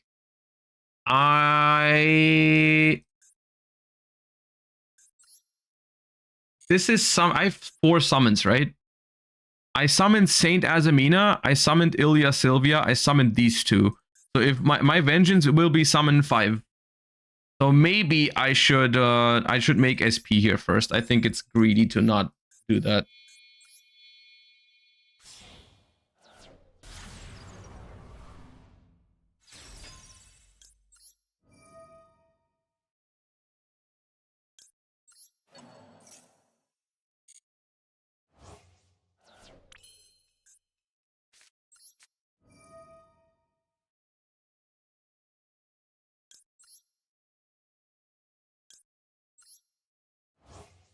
Green was summoned twice. Maybe, but then it was 5 already and they didn't want to use Nib yet. But you're right, I think. Oh, I didn't need to do that. That was going to come back anyways. It's fine. Can't attack directly. Okay, so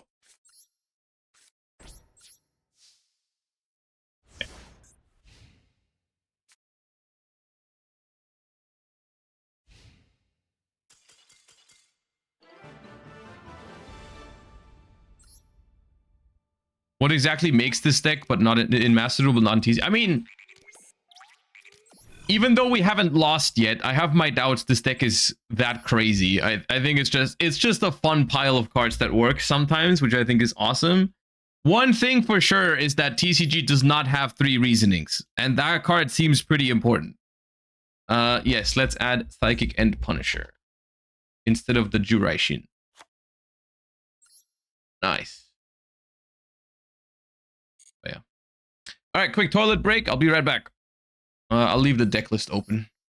I would like to have more Sinful Spoils. We'll take a look at Sinful Spoils in a second and see if we can add any.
All right. Would Super Poly be good this format in this deck? I mean, that's 2 questions at once. I think Super Poly is good in this deck because you have good discards, but I think Super Poly is not good this format. So, yeah. The actual Sinful Spoils are pretty bad, but you can run Dramatic Chase instead to place Vengeance from deck.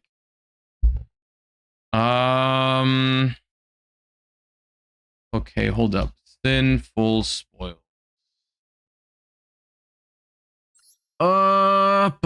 I saw some people play a subversion or two, which I think is okay. I've seen some people play Sinful Spoil Subdual. I'm not sure. That seems very mediocre.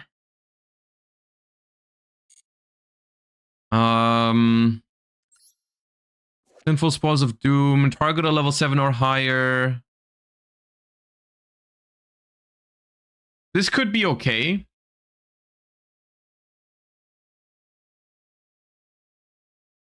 It doesn't have a good graveyard effect, but you can just Raigeki on the opponent's board turn.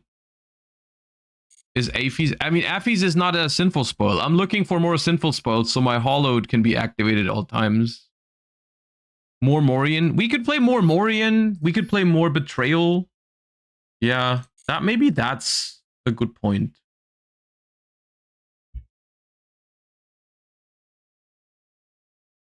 Subdual gives you Diabels from deck as an anti-spell? Yeah, but then I have to play Diabels. I don't want to play Diabels.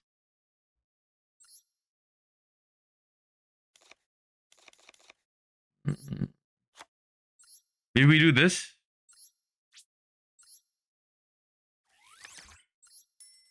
Evenly hasn't really been that important yet.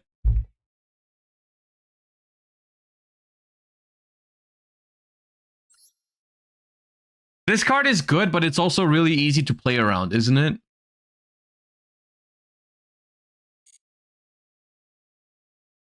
Why no Max C? We want to mill the maximum amount of cards with Reasoning and Monster Gate, and we don't want to hit Max C with it. That's why.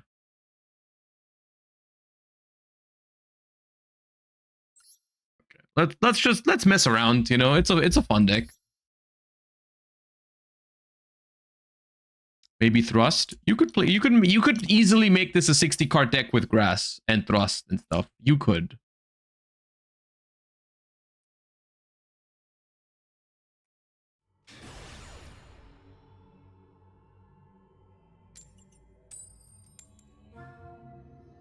Chase is essentially a simple... Yes, Chase is interesting, but like I just don't think we ever need the end phase effect, right? Like if I played Chase, I could just play more of like the... You could also play more Queens or something. Okay, this hand is completely reliant on Reasoning resolving. If Reasoning doesn't resolve its ass. Also, I hope that Lava Golem is good in the matchup. I do think you want to maximize the chances to open gate Reasoning. Maybe, yeah, maybe. But it's like you do get an extra copy of it basically with Grass. But oh, nice, it's Malice. Awesome. I could have started this game before going to the bathroom.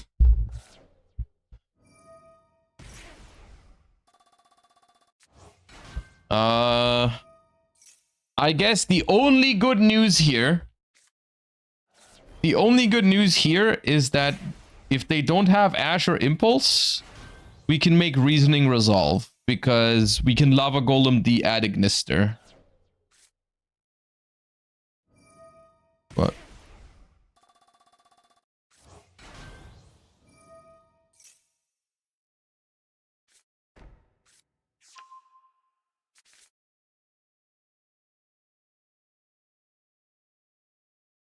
With Grass and Thrust, you could go 47, Grass milling 7 going first, and a lot more going second. I mean, it's true. You don't have to play 60 cards to play Grass. I could play like 50 with Grass. Yeah, just add everything I want to try. Yeah.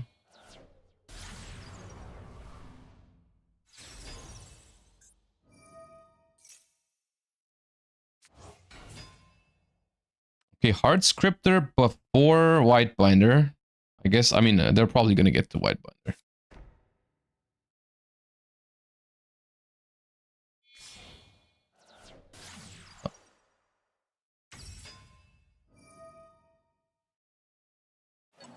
We need evenly.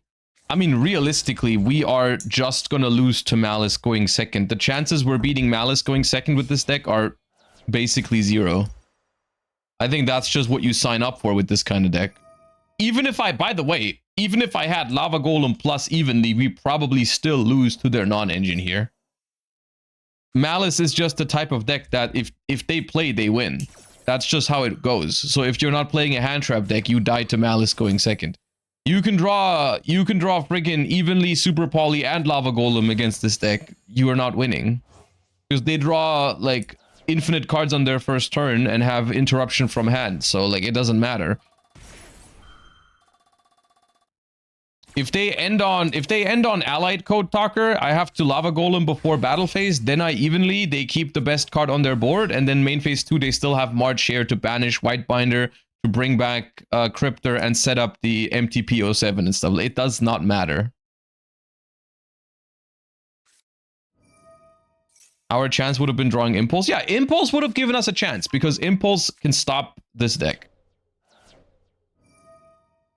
from playing. But if this deck plays, it wins. That's always been like that. And that didn't change just because Ransom is banned.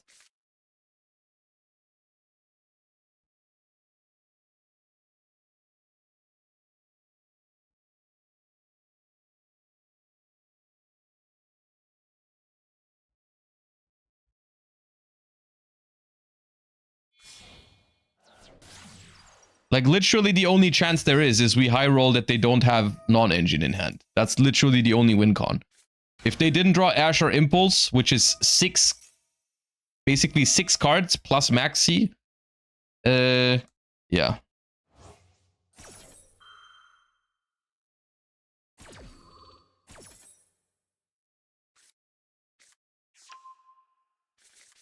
Backup, search, backup. Oh no, Wicked, search another backup, right?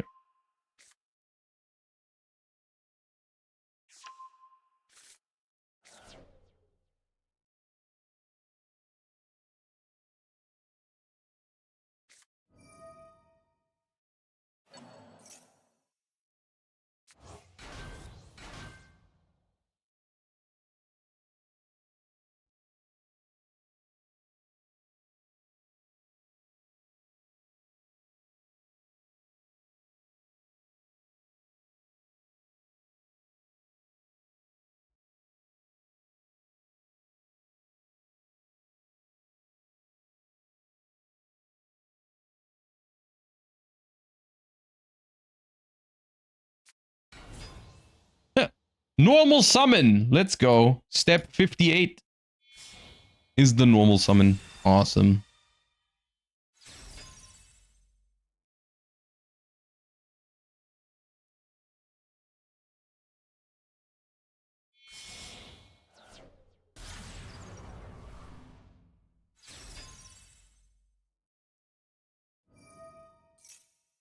All right, maybe Lava Golem plus Reasoning can do it.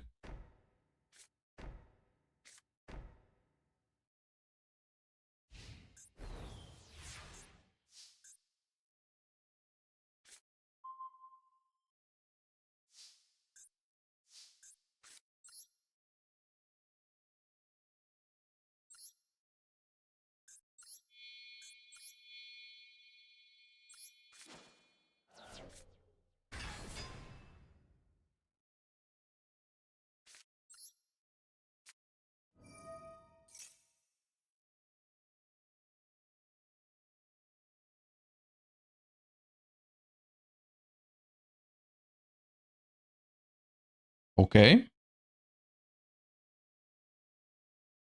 Hold up.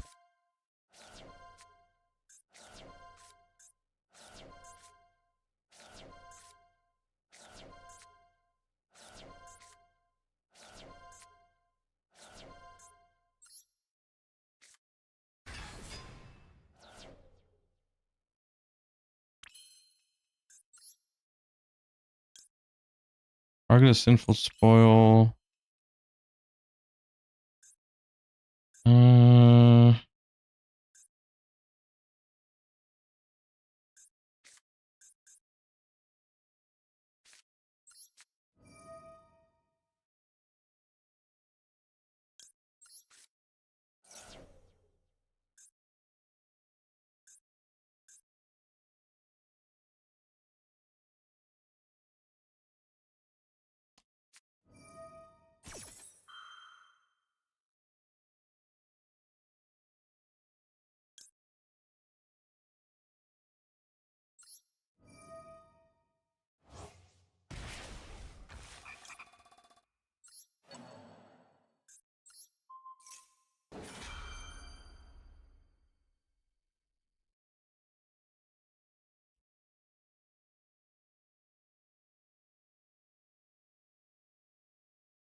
Send to the graveyard. So I could send this, but that only adds Filia Diabel, and Filia Diabel doesn't add anything right now because I drew the Vengeance. So I'm thinking about sending Deception to reset it with this, but it cannot be activated this turn. So it's kind of awkward.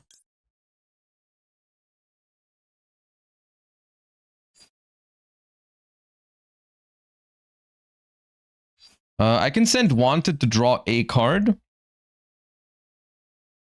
That could be the best. It's better than searching the Filia Diabel for sure. I could also send this to reset it. I could just send Sinful Spoil's Awakening. And then I have, but I don't have much. Yeah, it wanted.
Yeah, I summoned Vengeance off Reasoning, so it can still come back.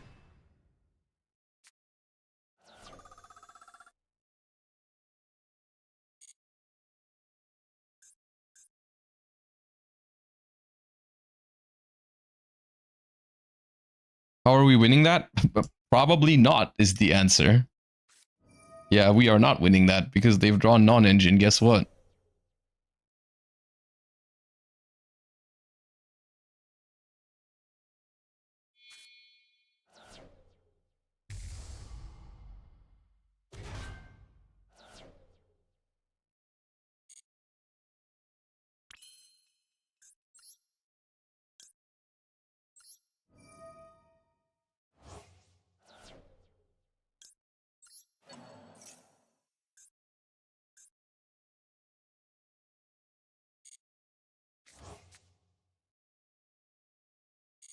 Oh.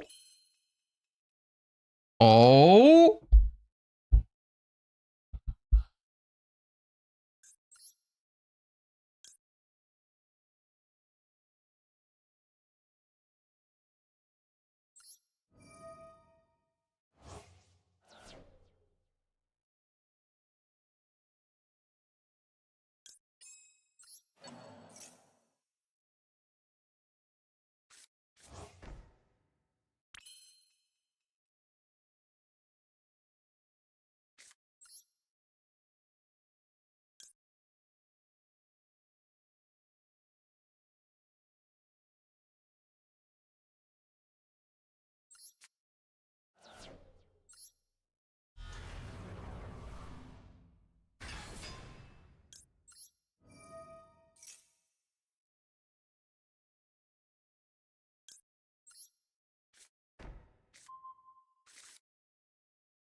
Banish this card from your grave. Target an Azamina monster in your grave. Special summon it.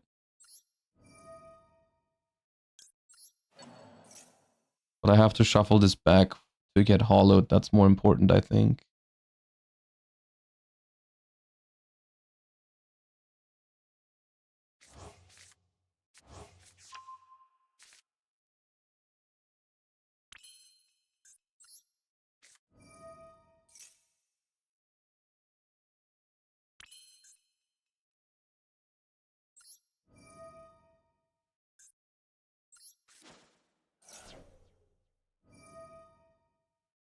Wait, I can negate this, no? Yeah. Oh, after all, Malice players are still Malice players. That never changes. If there's one thing that stays constant, it is Malice duelists be Malice dueling.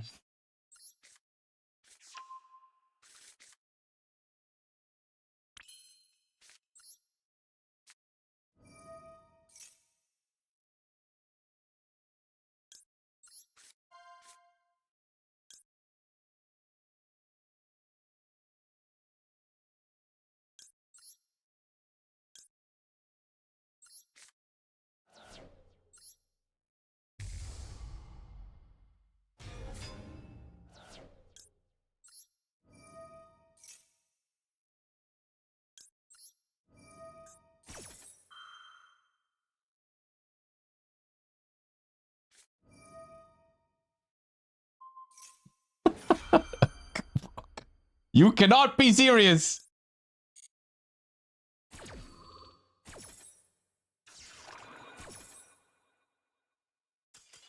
Come on, man. Come on, man. Dude, literally, I'm not happy about this. I'm not happy about this because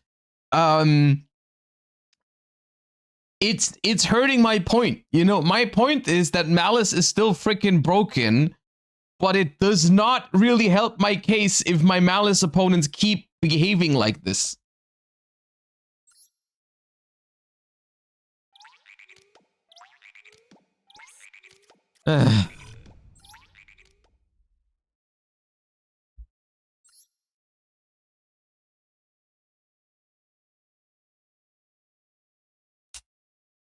A real strength of Azamina is that people don't know how to play against this.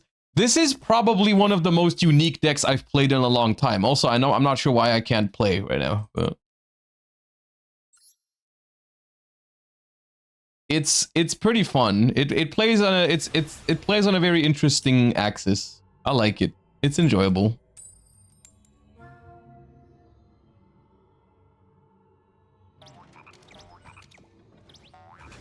We definitely should not have won every single game that we just won, but I mean, it'd be like that.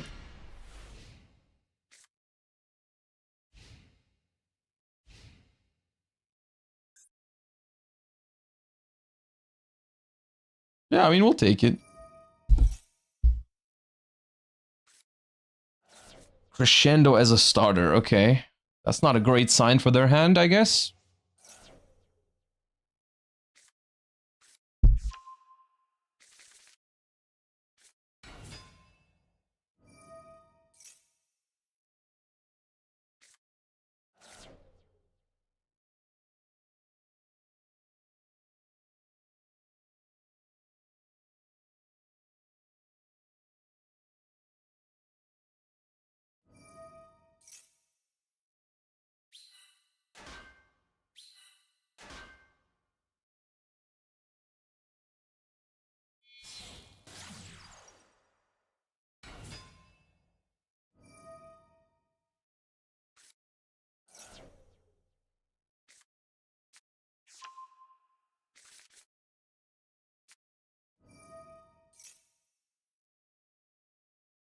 Yeah, no Fiendsmith is really good news.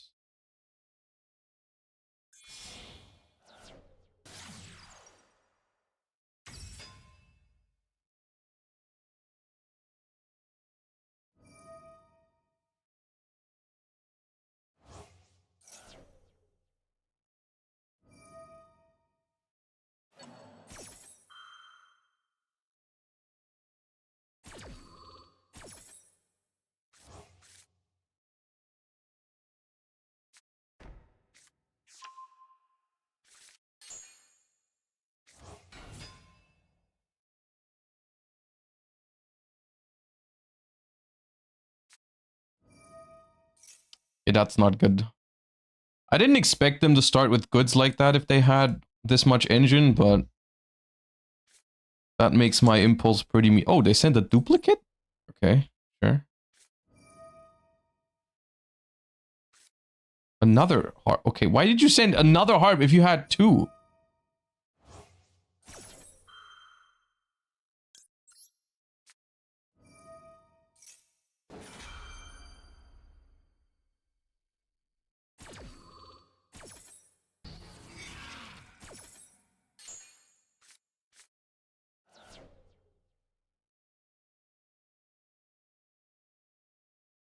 I mean, they still get a pretty impressive board here, and I still don't think I beat it, likely.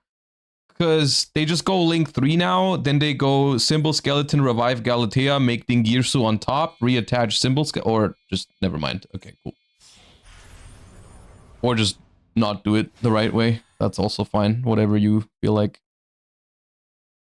So the line was Link 3, Skeleton, Revive Galatea, then make Dingirsu on Galatea, reattach the Skeleton. They sent the token. Okay. Yeah. Barricade Borg Blocker.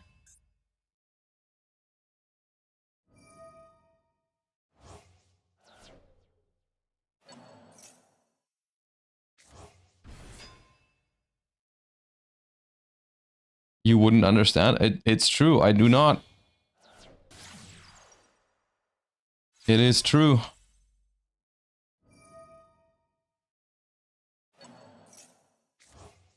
So basically, they could have had all this, but they could have also had Symbol Skeleton in the graveyard. Okay.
That probably kills me.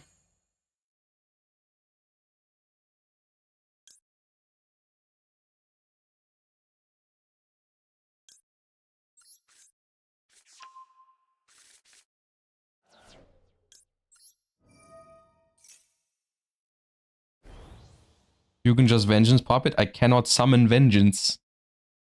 Also, they have a counter trap on the board.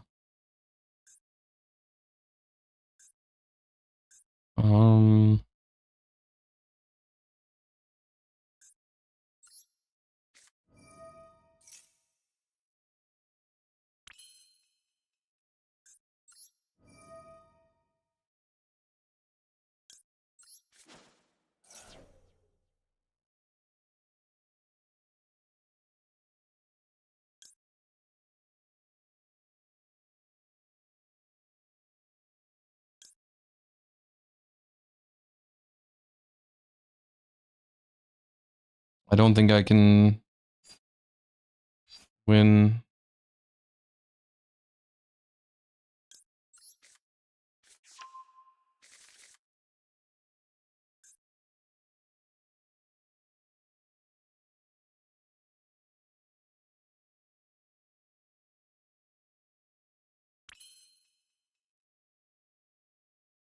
By Summon Vengeance, they just crescendo it.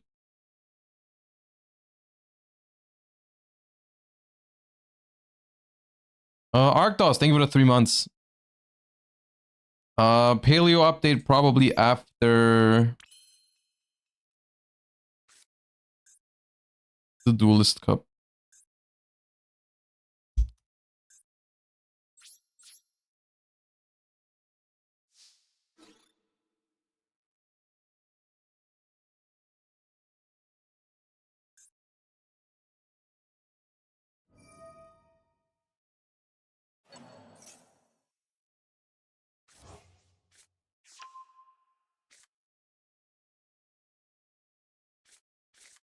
Hack this deck up, it's not it. Bro, we've lost 1 game. And won 5. It's pretty fun. But you seem miserable.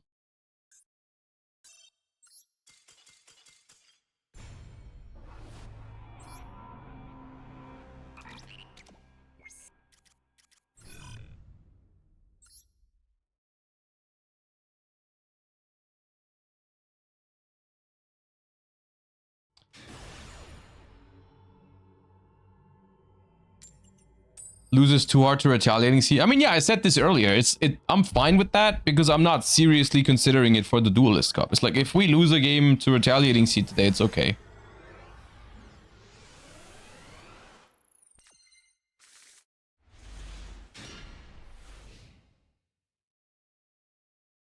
I feel like you could make this work in TCG or maybe Genesis. I'm not sure about the points in Genesis format for this deck, but maybe. Ooh, nice Lava Golem. It's a tribute for Deception. It's not that bad, actually.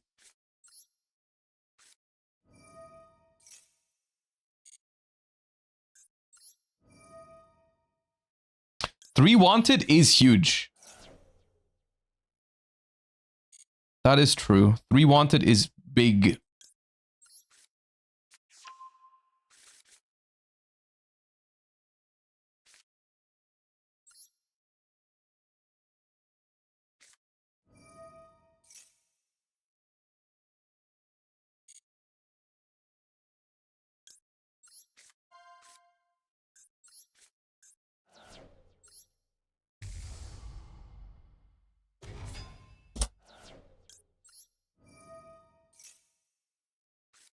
Yep, that's pretty bad for me, I guess.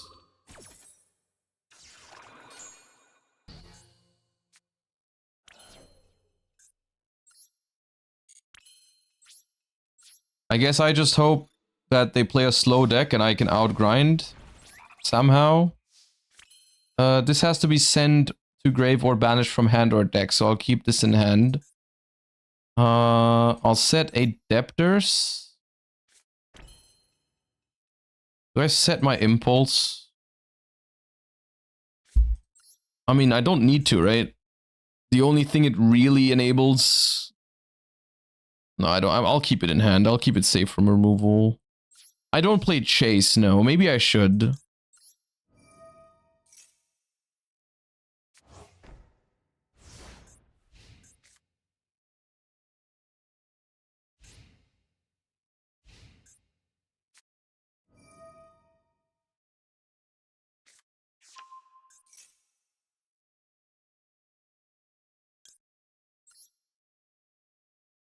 Oh, I should not have put this here. Oh, now I have to guess which one is imperm. If there's 2 imperms.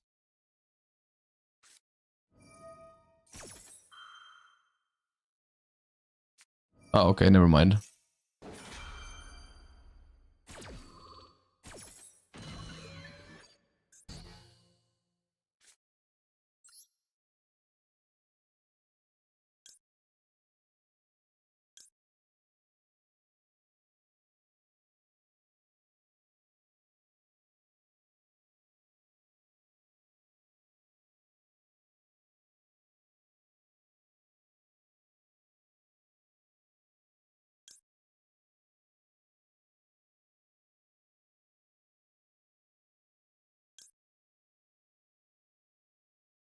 So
It always works, man. It always works. It was the imperm column for the impulse, bro.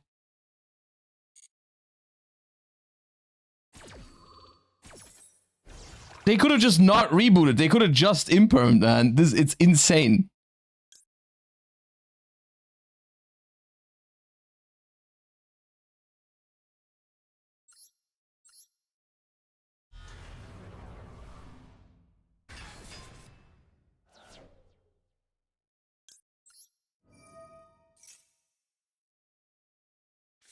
Okay, they chain block it. That's bad.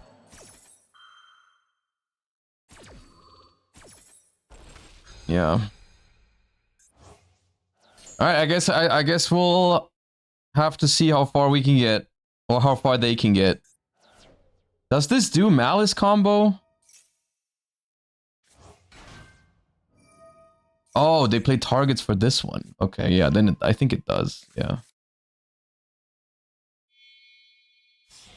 Oh shit, it's the whole friggin' arsenal of stupidity. But, I mean, diameter?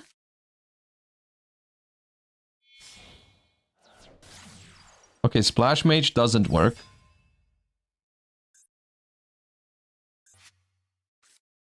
Diameter doesn't work, and the equation also doesn't work.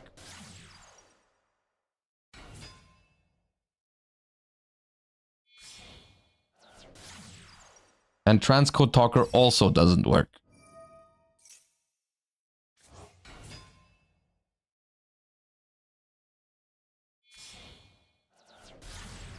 And Access Code Talker cannot gain attack.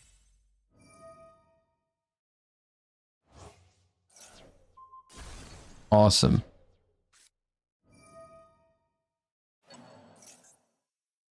So how far does this get them now without all those cards in the extra deck?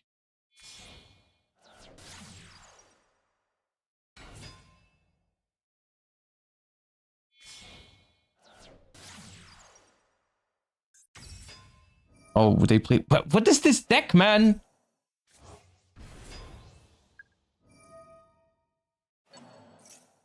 This is the sloppiest of slop, man.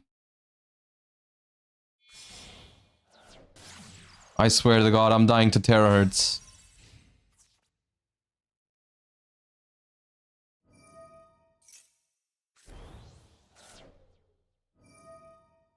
This cannot be real, man.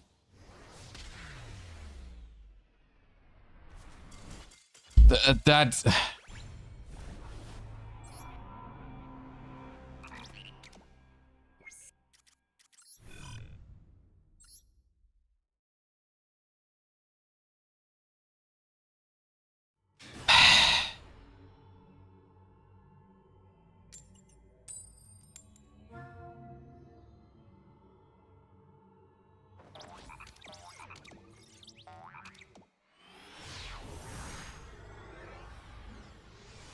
Such a disgusting type, man.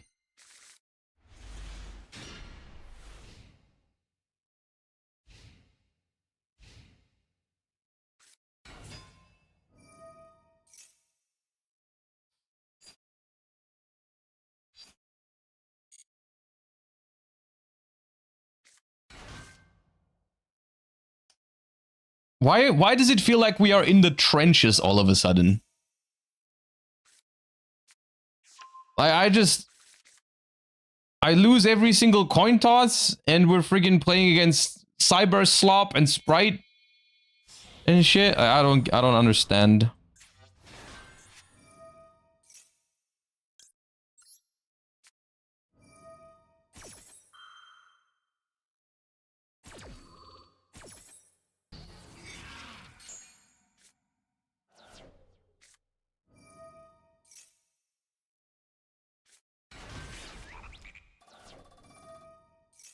Have we even played against a single Draco Tail today? I don't think so.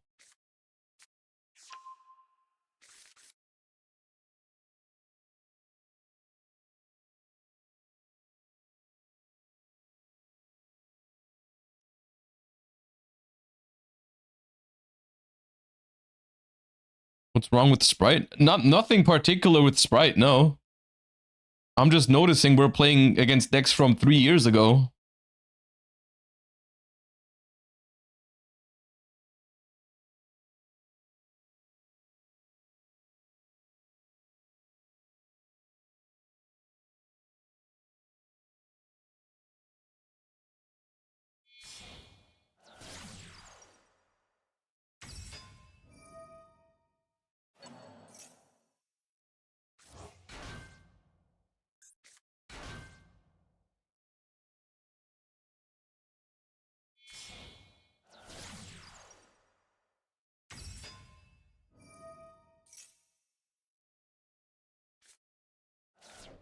This, to me, I have a gut feeling this game feels like a game to me that I'm gonna look at the end and I'm gonna be like, hey, this seems winnable, and then they drop Max C on me.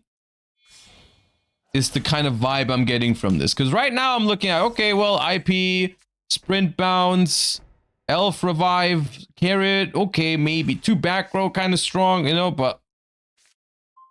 Ooh, Lava Golem off the top, you know, definitely winnable. Okay, Odeon stuff on top of it. All right, Odeon Sprite, sure, why not?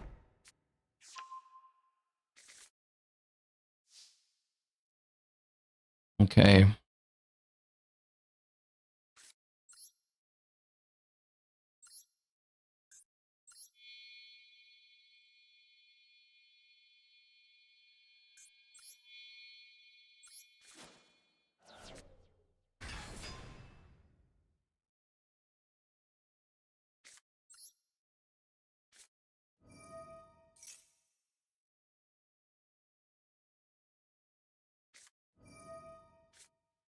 Okay, bad.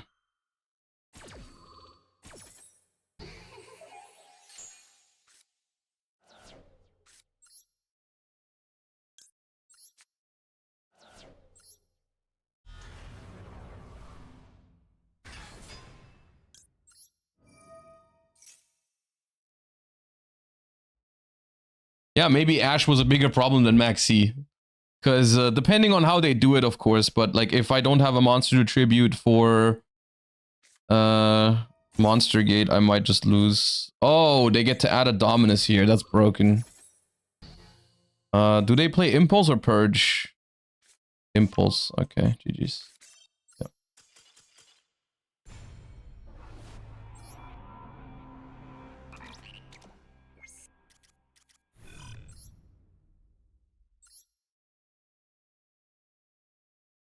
I have no idea what that was. I can't explain that, but it was Nimble Beaver. It was Nimble Beaver plus 4 good non-engine for going first.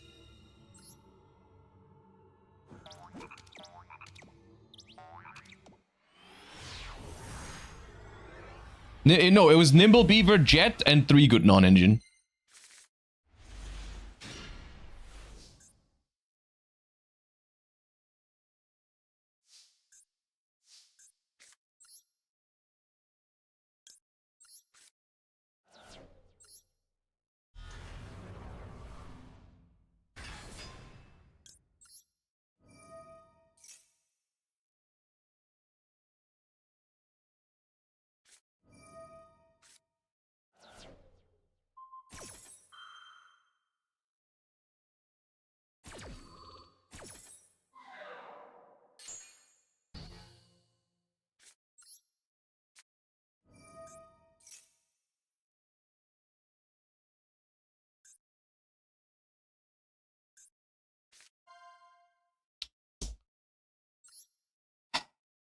Zero mills, dude. And the worst one to summon.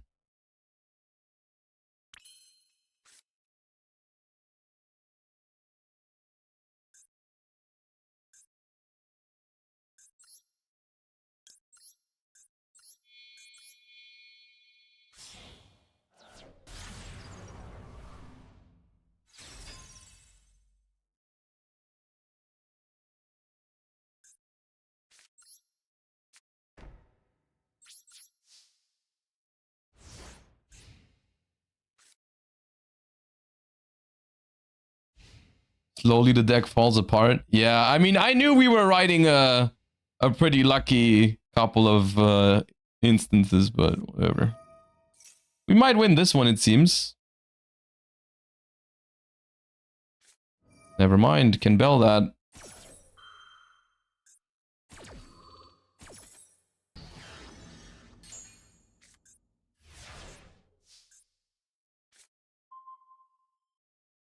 That's a pretty bad draw.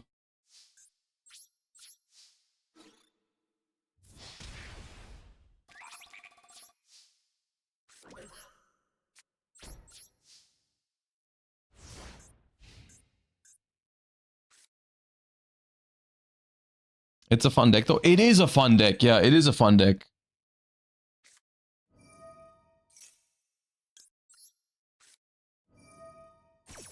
It is Draco Tail.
It might be a bad timing to play a trap deck, that's true.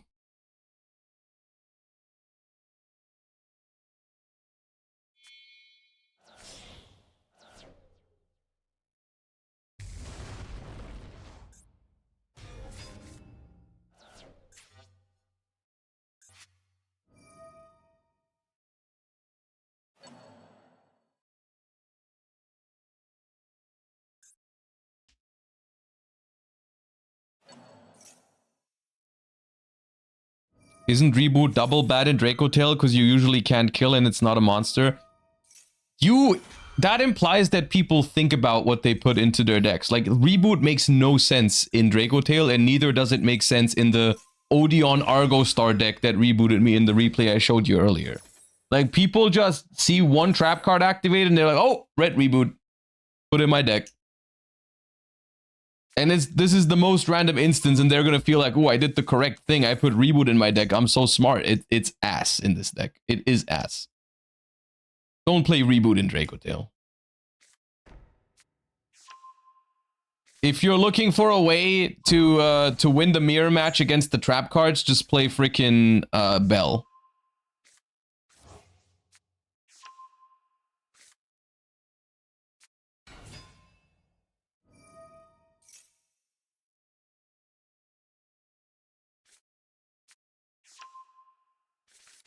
Even friggin' double Cyclone is probably better against most decks.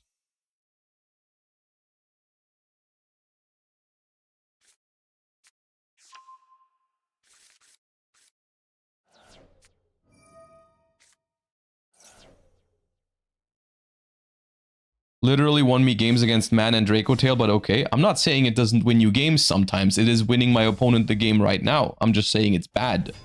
Even bad cards win games sometimes. It's just not as simple as, ooh, I won a game with the card, so I did the right thing. If card games were that easy, it'd be, yeah, I mean, it'd be a lot simpler for a lot of people. That's not how it works. I'm afraid to tell you.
Literally one good draw.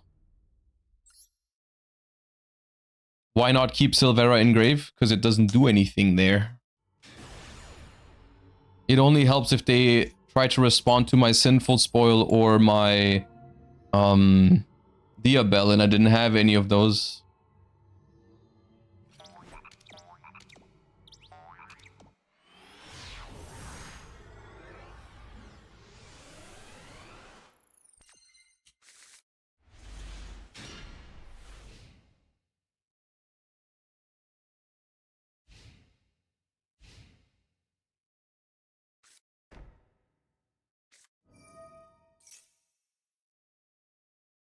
I still haven't quite understood why people set before activating. I think it's to check toggle. Like if the opponent is toggled on, you'll see it, I think.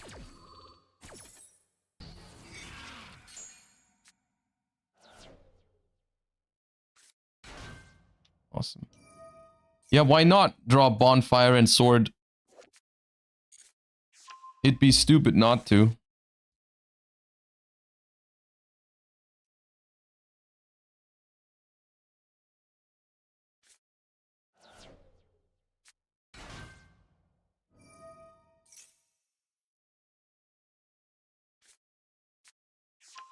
Even without toggle on, I think the game flickers if you have something activatable. Is that so? But you need good internet? Okay.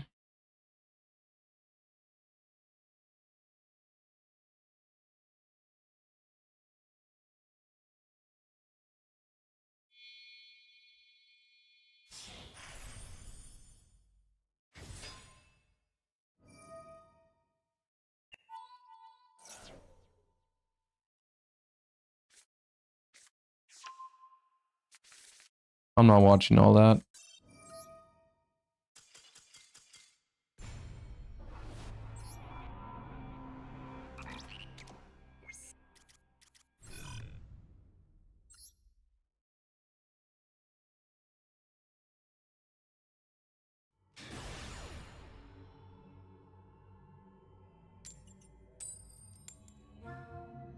Right now it's cursed. Right now I'm having a terrible time with this deck. It had a wonderful start and now it's going downhill. I mean, it's not supposed to be good. But right now it's miserable.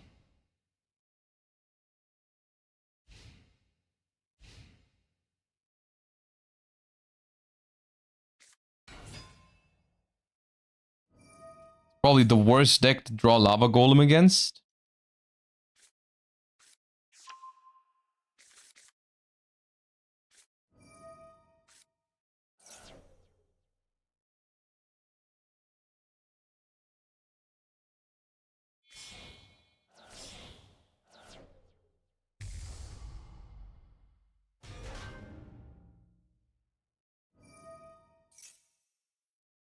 Tribute Seal. They're not going to make Seal in this instance, probably, because they used Lucius from field, which probably means they have no more Draco Tails in hand. It could mean that. It's not guaranteed, but...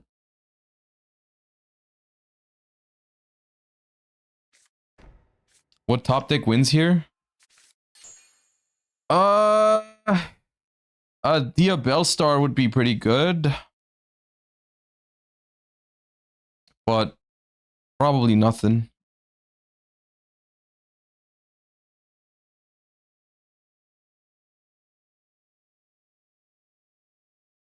Do we play Droplet in this list? I don't play Droplet right now, no.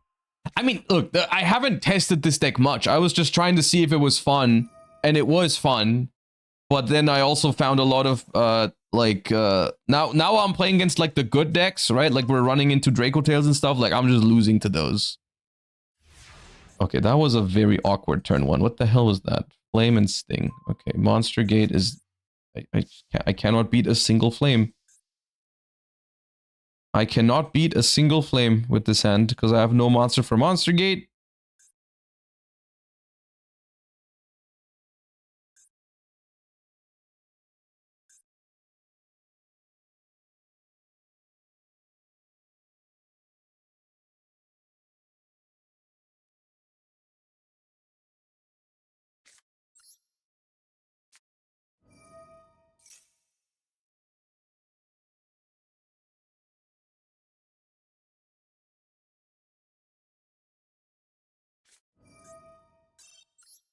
Let's retire this deck. It's been fun, but I'm just getting too frustrated because we're losing to actual decks.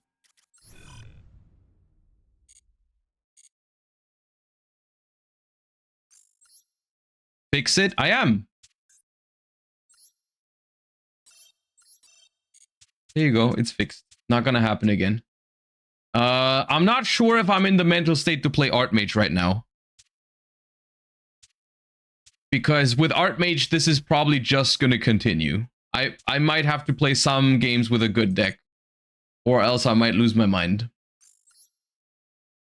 Primite Man? No, listen, you're not listening to what I'm saying.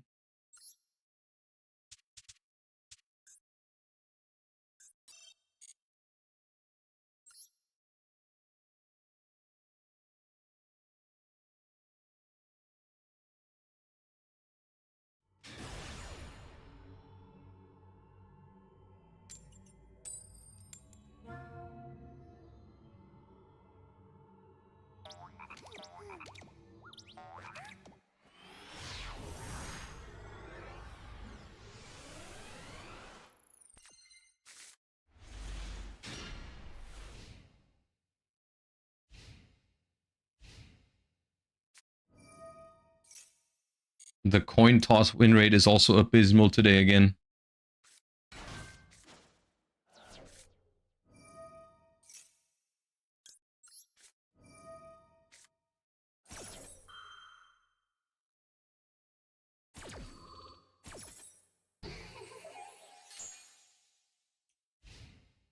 Is there a 2025 Yu-Gi-Oh awards on the horizon? Yes, we will do that.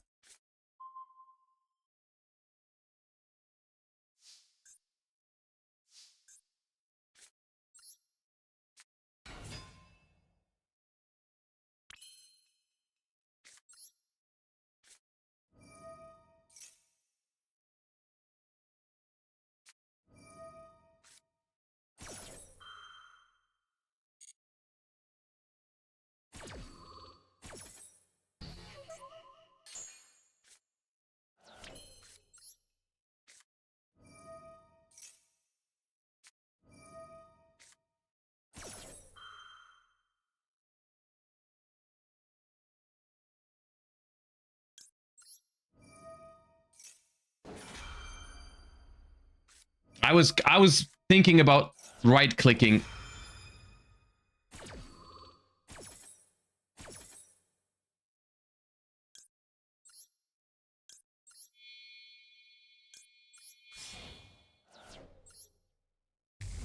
To wait for a second thingy, but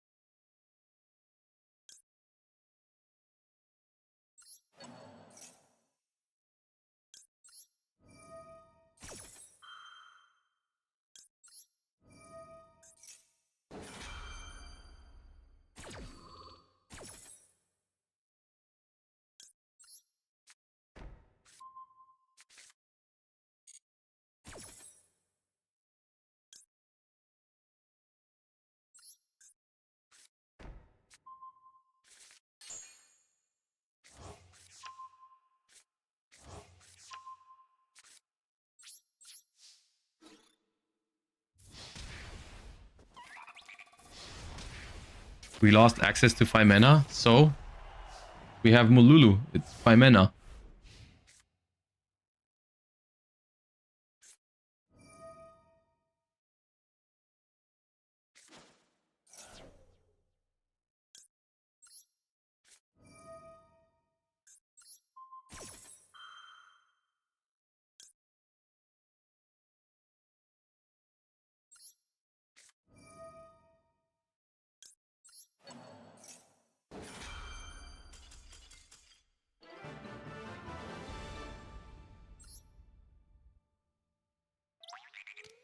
Oh, how I missed this feeling.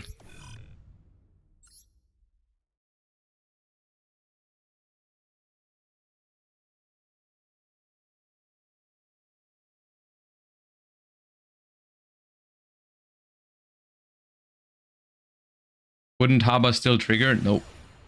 Not in the same location anymore. It's not the same card.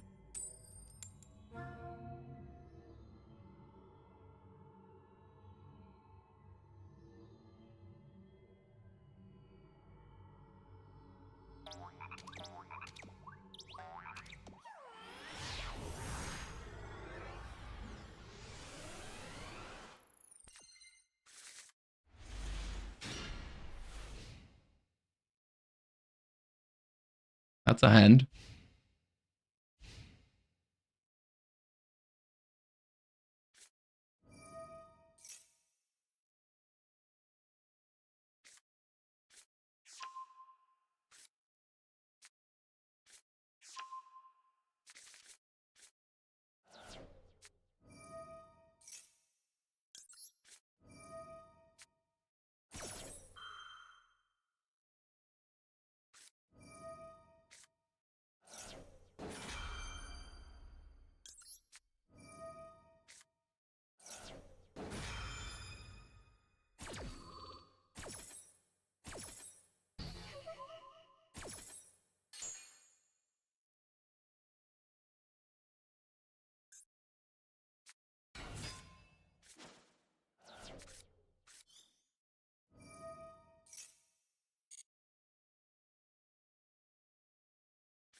They probably don't have to Ash the Fuba. It's greedy, I think.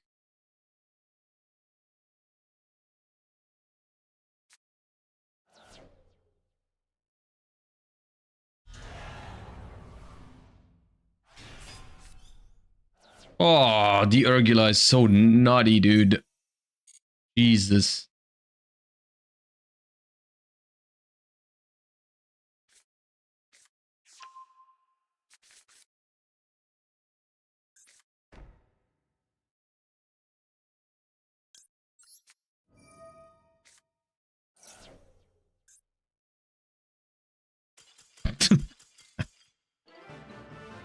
Goodbye, dude.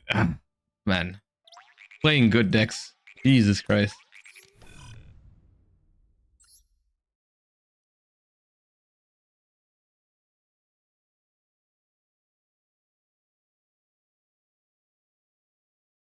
Choice between Pure Draco and Branded Fusion Draco? I'm not sure yet. I haven't decided myself yet. I think both have their pros and cons. I really like, of course, I like having 2 more Branded Fusion as like a starter and wait to play through Ash.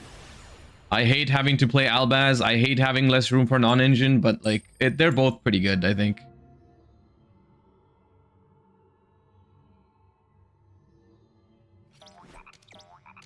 Right now, I'm just messing around with Pure, but I think they both are pretty solid. Have you tried Magistas at all? Yeah, I deleted it very quick though. I spent like 4 days playing Draco Tail. I never lost a single game to Max C. I queued the Magistas list, and the second game I got immediately I got obliterated by Max C. And I deleted it right after. Literally, I understand it's a powerful deck. I'm not saying it isn't. I genuinely think if you are if you're choosing to play Draco Tail, then I think it's stupid to play that version, because you're just trying to combo. And there's better combo decks in Master Duel. Literally play Mitsurizio. That deck's better.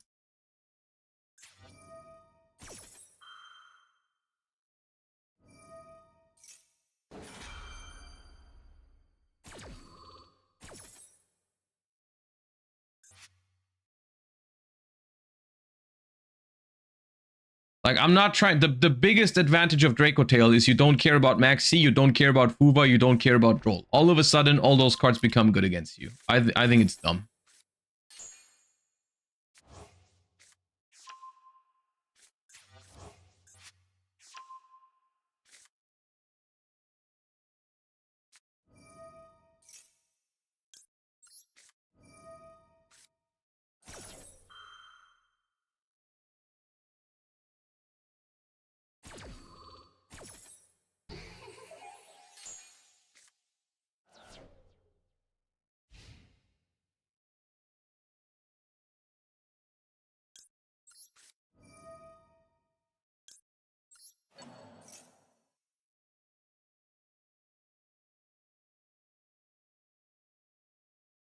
I listen to you. I don't take opinions from Judeo. Anyone from that group. No, bro, just make your own opinion. They also... I'm not always correct. Sometimes they might be correct. They might be correct on this one. I don't know. I'm just telling you what I think. It might be correct to friggin' just play the highest ceiling deck in the format. Maybe. I don't know, but I don't like it, is what I'm saying.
This probably should not have been Pan.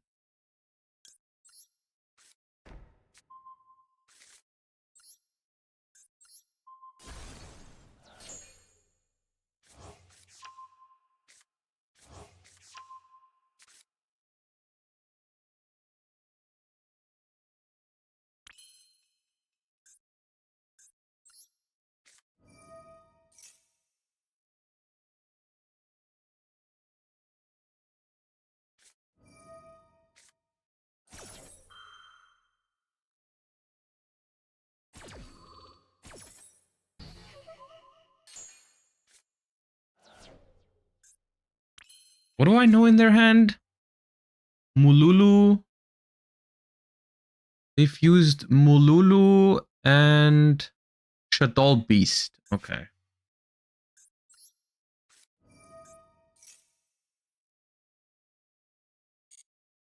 They have something though.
Oh, adding Magnamood back is so greedy, man.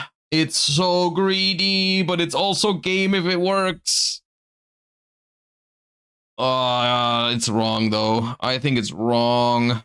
It cannot be correct. I don't have to go for a game here. I'm so far ahead. There's no way it's correct. No, I'm not doing that.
They have something. I don't know what it is, but probably Femena. But no, if it's Femena, they could have played on turn 1. Oh, it's Femena. Okay, weird. Ah, maybe they because it's only Mululu in hand. They didn't have anything to fuse with anymore that made sense to fuse with on turn 1. Okay. That's fair. So they're just fusing Beast and Mululu here. Yeah. But they can't activate whatever they summon, so they just make their own Secretarion. That makes sense.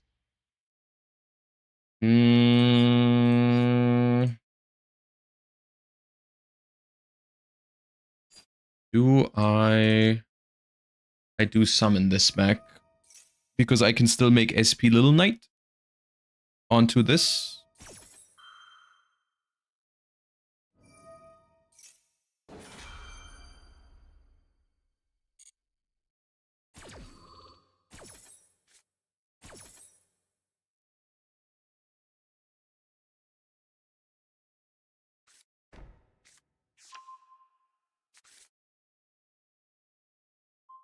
Negate Secretarion, sure.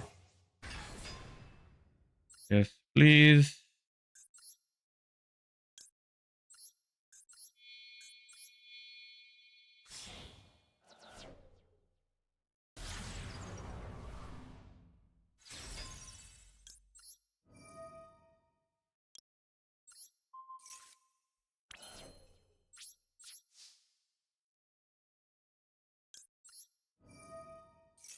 My favorite part about Cartesia is every end phase. I've long forgotten about it, but I just get a free card in my hand. Every time I'm like, ooh, it's free.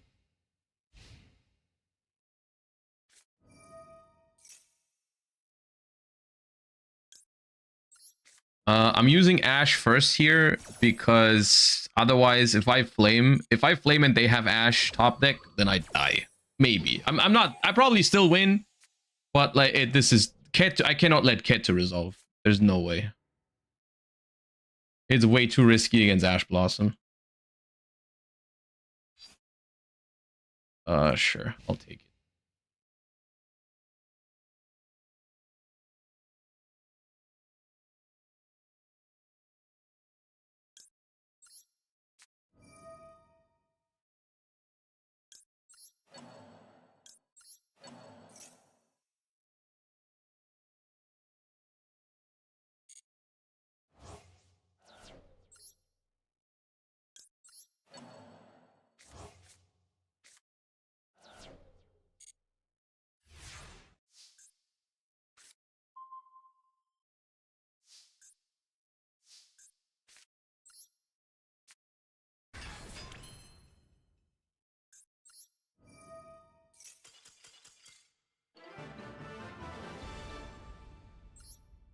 Nice. Man, how I love this deck, dude. Realistically, I should probably just lock in and practice Draco Tail until the Duelist Cup, because realistically, like, what am I going to play? It's probably just Draco Tail.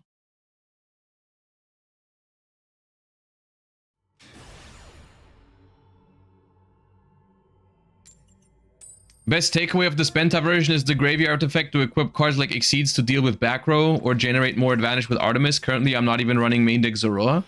I thought about this, like maybe there's a way to make a really small Spenta package work, where you just basically play Crowley, right? I've thought about this, yeah.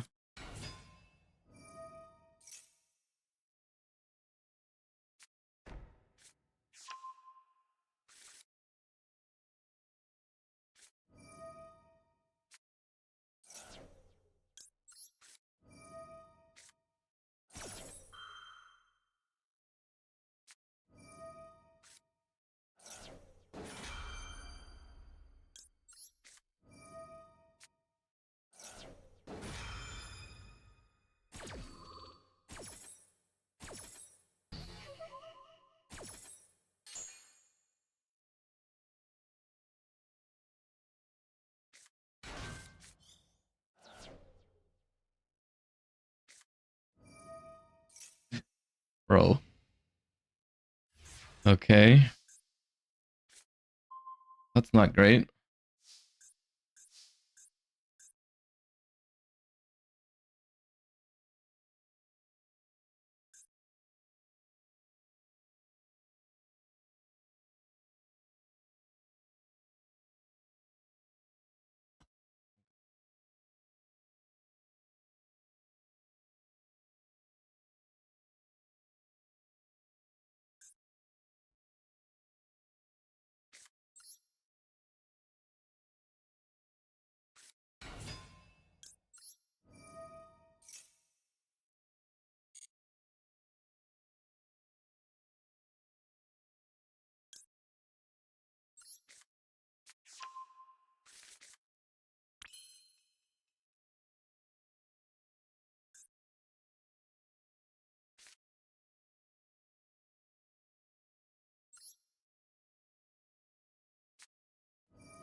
Whew.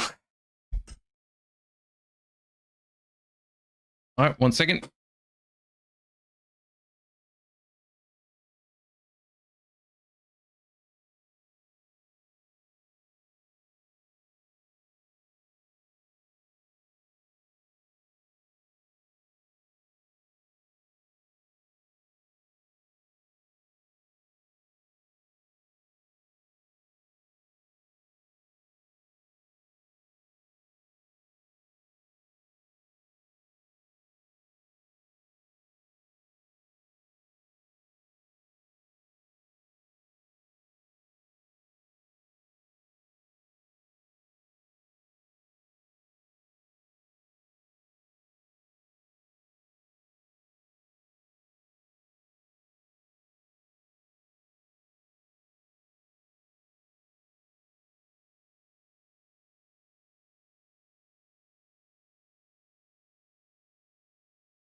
All right, it's lunchtime, gamers. A little late for lunch today, but it is what it is. We also we got up late today.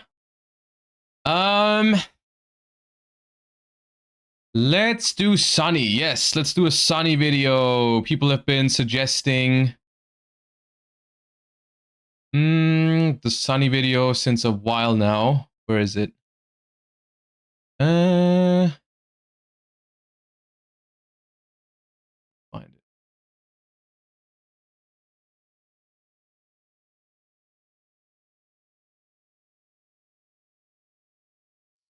Sunny.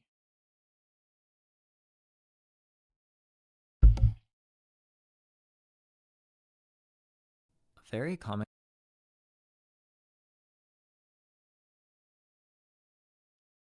Okay. As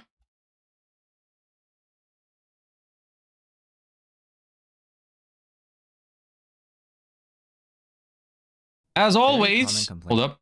As always, the link to Sunny's video is in chat. It's pinned right now if you want to check it out. It's time for OCG Tales 2, and we're talking about locals culture. All right. Always interesting to hear more stories from the OCG, so today's lunch break, we're going to watch some Sunny. Let's go.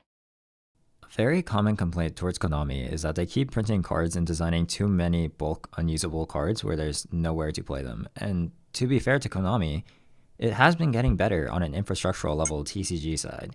With the advent of Genesis format, there's a company-supported format that has frequent balance changes, communication, and a lower level power meta. Okay, I've definitely said this before, but to be fair, I didn't mean stuff like Radiant Typhoon that ends up like maybe a tier 3 deck in Advanced Constructed. I don't view those as bulk or should not have been printed, because I do understand that like when you make new cards, not everything is going to be a hit. Sometimes you try to make something good and then it just doesn't quite work out, which I think is often the case. But then the ones that I'm like sometimes confused about are like the ones where it's freaking like what it's just the card doesn't even have a chance to be good, right? Because they just I can't think of an example, but there's definitely cards that are being printed where you can definitely tell the intention wasn't even to make it a good card. I'm not even talking about like Ascent or some of the archetypes. Of course, like some archetypes are worse than others, but I'm talking about like, you guys remember every time there's a new pack coming out, the last couple reveals for the set, like the last 5 or 10 cards that they reveal are always like pack filler, unplayable. Like they don't belong to any archetype, but they also have like a 0% chance of seeing play. And there's never like, or very rarely you'll find like a good generic card there, but for the most part, it's just like that. This card does not see play if it's printed 15 years ago, right? And that's just like, I don't understand why that's there. That is magnificent, and I hope they continue to do that for as long as possible. However, I think this has the potential to obfuscate a cultural problem within the TCG, or not necessarily a problem, but just something that's worth thinking about. Please bear with me because I'm having a really hard time wording my thoughts on this one, but I think in general, the TCG player base has a more difficult time playing the game in a way that is not exclusively the most competitive way possible. And I guess my issue with the Genesis solution is that... Yes, I think that's true.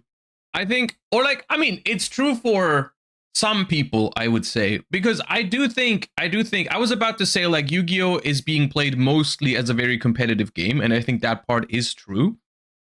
And sometimes I wish we had more ways to enjoy the game or play the game in more casual ways. Like, for example, like draft, for example, which it's very understandable that Yu-Gi-Oh doesn't have draft because Yu-Gi-Oh packs are not meant to be drafted. You cannot really draft with Yu-Gi-Oh packs. But I think it would be cool if you could. So I feel like we are in this cycle where no one is drafting Yu-Gi-Oh, so Konami doesn't feel incentivized to make draftable Yu-Gi-Oh packs. And while there's no draftable Yu-Gi-Oh packs, no one is going to start drafting. Like, drafting will not become a thing with the way Yu-Gi-Oh packs are at the moment, right? I'm planning to make a draft video soon. I'm gonna get Retro Pack 2 for this, which is getting reprinted. And Retro Pack 2, because it's 20 years old, actually works for drafting, from what I've heard.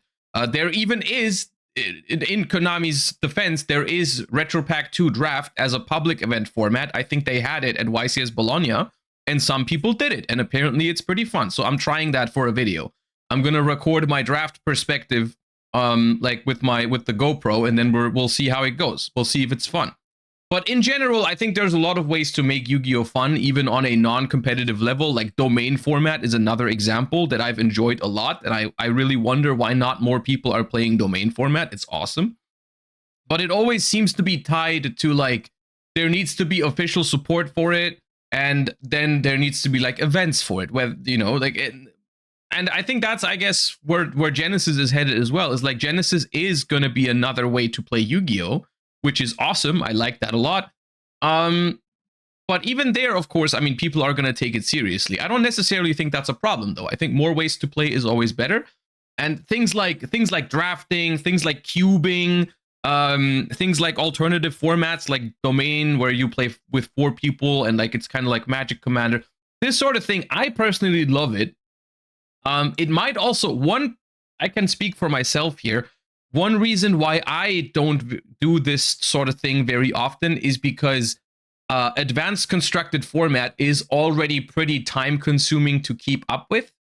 So like if you're a competitive Yu-Gi-Oh player, I guess like spending time on those alternative ways to play might feel like you're losing time on the competitive side, and you need that time, right? I think that's maybe, at least for me, that is an argument that definitely matters. That since this is a company implemented shift, the interest for this is a little bit artificial since there is an incentive to play it in prizing. And that means that the culture TCG side has not changed. Genesis is excellent, but I'm worried if Genesis were to stop getting support one day, then the players will just stop playing decks aside from the meta, which will greatly hurt less serious players, and it doesn't have to be that way. So I'm going to describe the general culture of playing the OCG because it is genuinely vastly different. My experience playing in the TCG was that you would drive to locals maybe once or twice a week, pay the entry fee, and then play those games. Mm-hmm. I only played 2 years of TCG, so maybe I'm wrong about that, but that was my experience.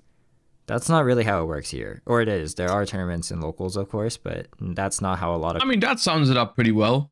People, and I would even say the majority of people here play. Bro got alpha'd. When I first returned to China, I spoke to my friends that I had met at locals and asked what tournaments there are, and they were confused why I would even want to enter those. And that really surprised me because I didn't understand what other alternatives there were. If you come from the TCG, it is a given that you enter locals or tournaments. Otherwise, you're just going to be a DB or MD warrior. It turns out that there are a massive amount of players in the OCG who just walk into the store and then ask people to play at all times of the day. I will say, I'm not sure how common this is. I guess you can share your experiences. But in my city, I learned... So basically, we didn't have locals for the longest time, and I thought that was really sad. And then a locals opened relatively close to where I live. And only after that locals opened, I learned that there's been a group of people at the university, and not only students, but like they would meet up at the university cafeteria basically every week, and they still do, to just play Yu-Gi-Oh. And there were no tournaments there whatsoever, but they just met up and they still do every Monday. They just meet and they play. And I think it ranges from people playing casual decks to people just there to trade, to people actually playing competitive decks. They even play domain format there sometimes. I was there once to play some domain, which was awesome as well. And so I will say that side of the game, that side of the hobby, is also very fun and enjoyable. And some of the people actually don't even go to locals there. They prefer going to that, you know. They don't go to locals because, you know, you have to pay entry fee and everyone's playing more serious decks and whatever. And then they prefer just meeting up with people where it doesn't cost them anything and they just play a couple of games, you know, no commitment. And that's awesome too, you know. It's also pretty fun. So I guess maybe that's, I mean, I think that's Sunny's point, is right. Like there's more ways to play Yu-Gi-Oh than just to enter tournaments. And I do agree with that statement. I think that is sometimes overlooked and a lot of people are taking it very seriously. which is also fun, but not the necessarily only way to do it. On the other hand, though, I guess one counter argument is that also there is definitely a very casual niche for Yu-Gi-Oh. You know, like you look at content creation. Some of the largest content creators for Yu-Gi-Oh are the ones who are promoting like not playing competitive Yu-Gi-Oh, but rather just like, you know, series where they built their own decks, or draft as well, right? Draft is something we've talked about. Like I think the Wonky Quartet, they do a lot of like stuff like this, you know, with drafting and stuff like this. But I guess this is like, and I guess that's where the community should make the jump from, because people are watching that content, right? They like that content, they watch it, but it's not as easy to do it yourself because you can't do this in Master Duel. And I guess setting it up with your own cards is a little more difficult because there aren't really any packs that you can draft from. So you have to like curate your own cube, which some people do that. Some people do have a cube to cube with. I've cubed in the past because someone has brought a cube to tournaments, and then you sit down with a couple of people and you cube. But I guess people don't really meet up for this. They don't go to the YCS 2 cube. And sometimes I wish sometimes I find myself genuinely sometimes wanting there to be like an event where it's not about the main tournament, but it's also just about like having fun. Because I always find a YCS is fun, but when I travel to a YCS, I barely have any time to do such things, right? Because there's always the main event happening, and that's what everyone cares about. So it's like more. I'm saying I think it'd be really cool if there was also like a convention for Yu-Gi-Oh that wasn't always tied to a tournament. Because of course, naturally, when there's a YCS, you go there, but you focus on the main event because that's just kind of how it goes. If that wasn't happening, then like if you weren't focusing on the main event, you feel like you'd be missing out.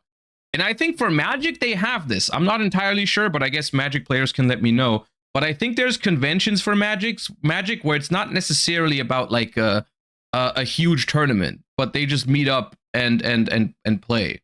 Like Magic Con, I've heard that term before.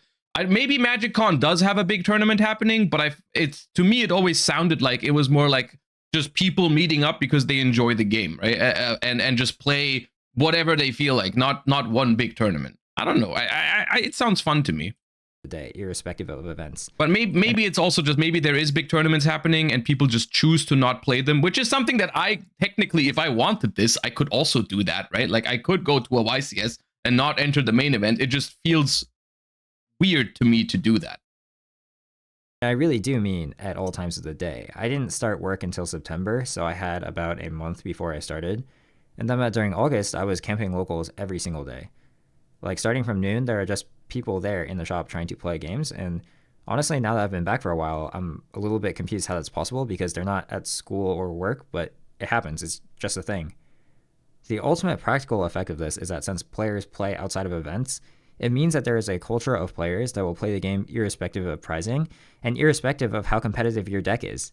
It sounds a little bit cheesy, but it really does feel like, to me at least, that people play here a lot more for the love of the game. So to go into more detail, it's very common for people to walk into locals with several decks and then ask around for opponents and also ask what decks people brought. And then players will self-power pair based on deck choice. I think this is a very wholesome approach to this hobby. And it's awesome that people do this. And they should do it more in the TCG territories as well. But I will say, once again, from the experiences I've shared earlier, that I do know people that do this. It's maybe they're in the minority here.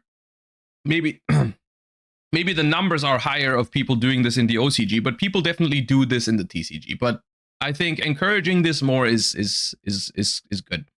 A very common conversation would go something like, "Hey, do you want to play? I'm playing Goatee today." And then I would just respond, "Oh, sorry, I only brought Malice today." And it's because of this I only brought Malice, bro. No one wants to play with you. Power pairing casual environment that people bring all sorts of different decks and you get so many pet deckers.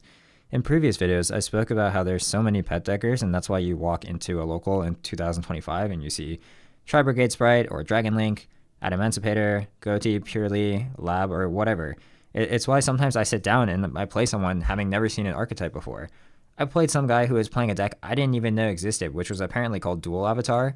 The field spell summons these tokens, and then he just ended on 2 fusions. So then I asked him why he didn't link the tokens, and apparently he's fusion locked. Honestly, if he just wanted to start cheating, I would have let him. I still don't understand how it's possible that people pick up decks that are truly this terrible, but that's actually just how some people here are. But I could never imagine someone in the TCG trying to go to locals with dual avatar, especially because they're paying money to enter the event and then they're going to be mostly playing against the meta. The reason this is all possible is because Yu-Gi-Oh is at its most fun when both decks are at the same power level. It doesn't matter if that power level is super high or super low. So the idea of like going to a convention or just a place where Yu-Gi-Oh players meet and bringing multiple decks and then having different power levels available, and then someone says, hey, I would like to play my goatee deck. And then you're like, okay, well, then I'm not going to play my high power tier 1 meta deck. I'm going to play something like my pet deck. That can lead to a lot of fun. It doesn't get you any tournament wins or any recognition, but ultimately, I don't know, like it might not be what you play Yu-Gi-Oh for. You know, like if you just want to have a good time, then this seems like a pretty wholesome approach. Decks can survive when you play against things that aren't the best decks in the room. And this isn't necessarily true if there isn't this casual and self-power pairing culture in the TCG. And this is so special because not only is this another way to play for other players, but for me personally, Rogue versus Rogue is when you get some of the funniest game states in Yu-Gi-Oh! I always bring this up because it is the most hilarious thing I've seen in Yu-Gi-Oh! To date, but a Runic Stun player is playing against Kashira, and then the Kashira player makes Mind Hacker to try and reverse deck out the Runic Stun player. Like, only when you get a massive amount of these casual deck players will you see things like this.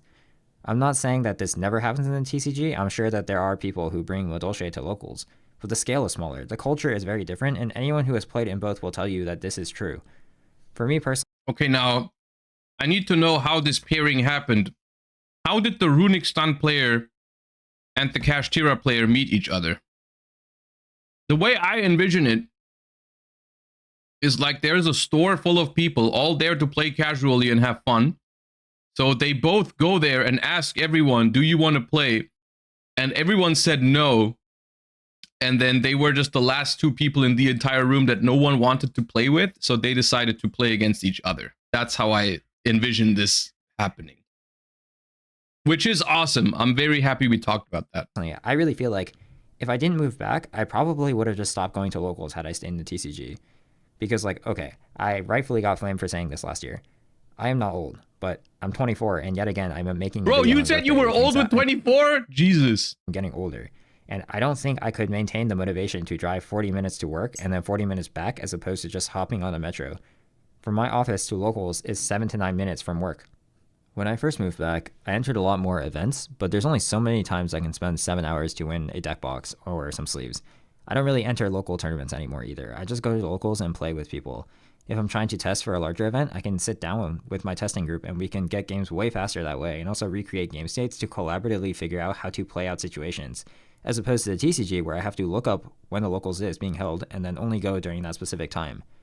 So why is that the case? What makes it so that East Asia has both such a strong casual player base and one that is extremely active without events? I'll go over 2 structural factors that I think aren't the real reason and then finish with the factors that I think are real. To start off with the 2 fake reasons, the first one is price. The TCG does cost more money to play, but that's mostly true in the context of playing meta decks. If you're trying to play a casual deck, it doesn't really cost that much more money, and I would even argue it's cheaper for North Americans and most Europeans. If we're using purchasing power parity, $20 for Melodious in the US, even making minimum wage in most states, is less expensive than spending $10 for Melodious in most East Asian cities because our average income is much lower. That's probably true. Like rogue decks for the most part, like if you were just playing casually and everyone has casual decks, that would be pretty cheap. At the same time, I just don't know if that really isn't happening. Like, I think there are people that do this. You just don't hear about it online because they don't post like, oh, tournament winning deck profile or whatever, right? This is just something, maybe the difference between the West and the East in this regard is that in the East, they meet up at locals because there are a lot more local stores there, and it's much more like accessible and easier to travel to a locals and just sit down with people. And maybe here, it's more like friend group related and they meet in private and don't post about it online, right? So like, I do think this is happening. Maybe you just don't see it as much. And so maybe the takeaway from this is not that this isn't happening, But rather than the people that are taking Yu-Gi-Oh very seriously, like myself, could maybe think about doing this more often, right? Maybe it is a behavior that you can adapt for yourself, right? And I genuinely every time I do this, every time I play Cube, every time I just meet up with people to play Domain or whatever, I always think to myself, hey, this is fun. I should do this more often, right? And then I often just end up not doing it more often. I just end up doing it very rarely, but every time I do, it's very fun. So if you're trying to buy most rogue decks, I would be very surprised if the core came anywhere close to $50 and is often less than half of that with very few exceptions such as Lab. So I don't think the cost is the reason people don't play these casual decks as often as the OCG. The second fake reason, in my opinion, is the casual tournaments. So last video, the Floodgate one, I talked about how we have two different types of tournaments in China, points tournaments and for fun tournaments. There's a pretty reasonable argument to make that this tournament structure causes this cultural difference. But I do think it's actually reverse causal. I believe that because we have casuals, more casuals, that created a demand for these types of free-to-play casual tournaments with special rules because many of the players that play casually don't enter any tournaments in the first place. If the casual tournaments created the player base, then it would make sense to me that they would continue to enter these tournaments rather than the opposite. Now I'll transition to what I consider to be the top 3 most important structural factors that actually stop casual culture in the West. So the first one is the raw quantity of locals. The last time I mentioned this, I got flamed a little bit. Yeah, that's what I mean. Like we have less locals, so it's harder to just go to a place. Like I cannot go to locals at any day of the week and expect people to be there simply because we don't really have that culture where people will go to locals and hang out before local starts, or maybe they would be down to play a couple of extra games after locals ends or whatever. But I don't think I can go there any day of the week and expect a bunch of people to be there. Maybe if you get really lucky, you'll find someone who happens to be there at the same time. But for the most part, we don't have this sort of culture where people are just hanging out at locals. And I'm just thinking back, like back in the day, now Ankh is going to tell you about war again. Like when I was in school, like literally like 15 years ago, I would often during the summer holidays, I would go to locals on days where there were no locals, and just hang out. I used to do that. Whatever happened to doing that? Because the example I showed in my video was Akihabara, and yes, obviously Akihabara is going to be the most amount of locals out of anywhere. But the place I live also has 20 or more locals within a 30-minute metro ride of me. I just didn't use a screenshot of my location. Did the dinosaurs hang out too? Sometimes I would play goat format with the Stegosaurus. Yes. Because I didn't want to dox myself. It is very normal for you to have easy access to a locals no matter where you live in a big East Asian city, as opposed to some cities in the US like Boston, where Yu-Gi-Oh locals are borderline extinct. The zoning laws in the US just make it a lot harder for there to be many locals. In North America, zoning laws are essentially exclusive, as in they'll assign 1 or 2 purposes per zone. While in Japan, for example, zoning is inclusive because they tend to tolerate anything that is up to a minimum nuisance level and allow anything under that. Basically, there is just less land available for someone to open a small business since rent is higher, and that land zoned for commercial and non-industrial use tends to be farther away from where people actually live. The second is okay, that was a lot of economic stuff. I don't know. Transportation. Now, just to preface, I want to say that I love every single country I've ever lived, and I consider each and every one of them to be one of my homes. Why are we doing a Cybers combo in Memento, by the way? However, the public transportation in North America is respectfully pathetic. I actually had an opportunity this year to go back to Montreal and also New York. Pathetic is a very nice way to put it. To see my friends for the first time in 3 years. And Montreal and New York are 2 cities with some of the best public transportation in all of North America, and it is still not excellent.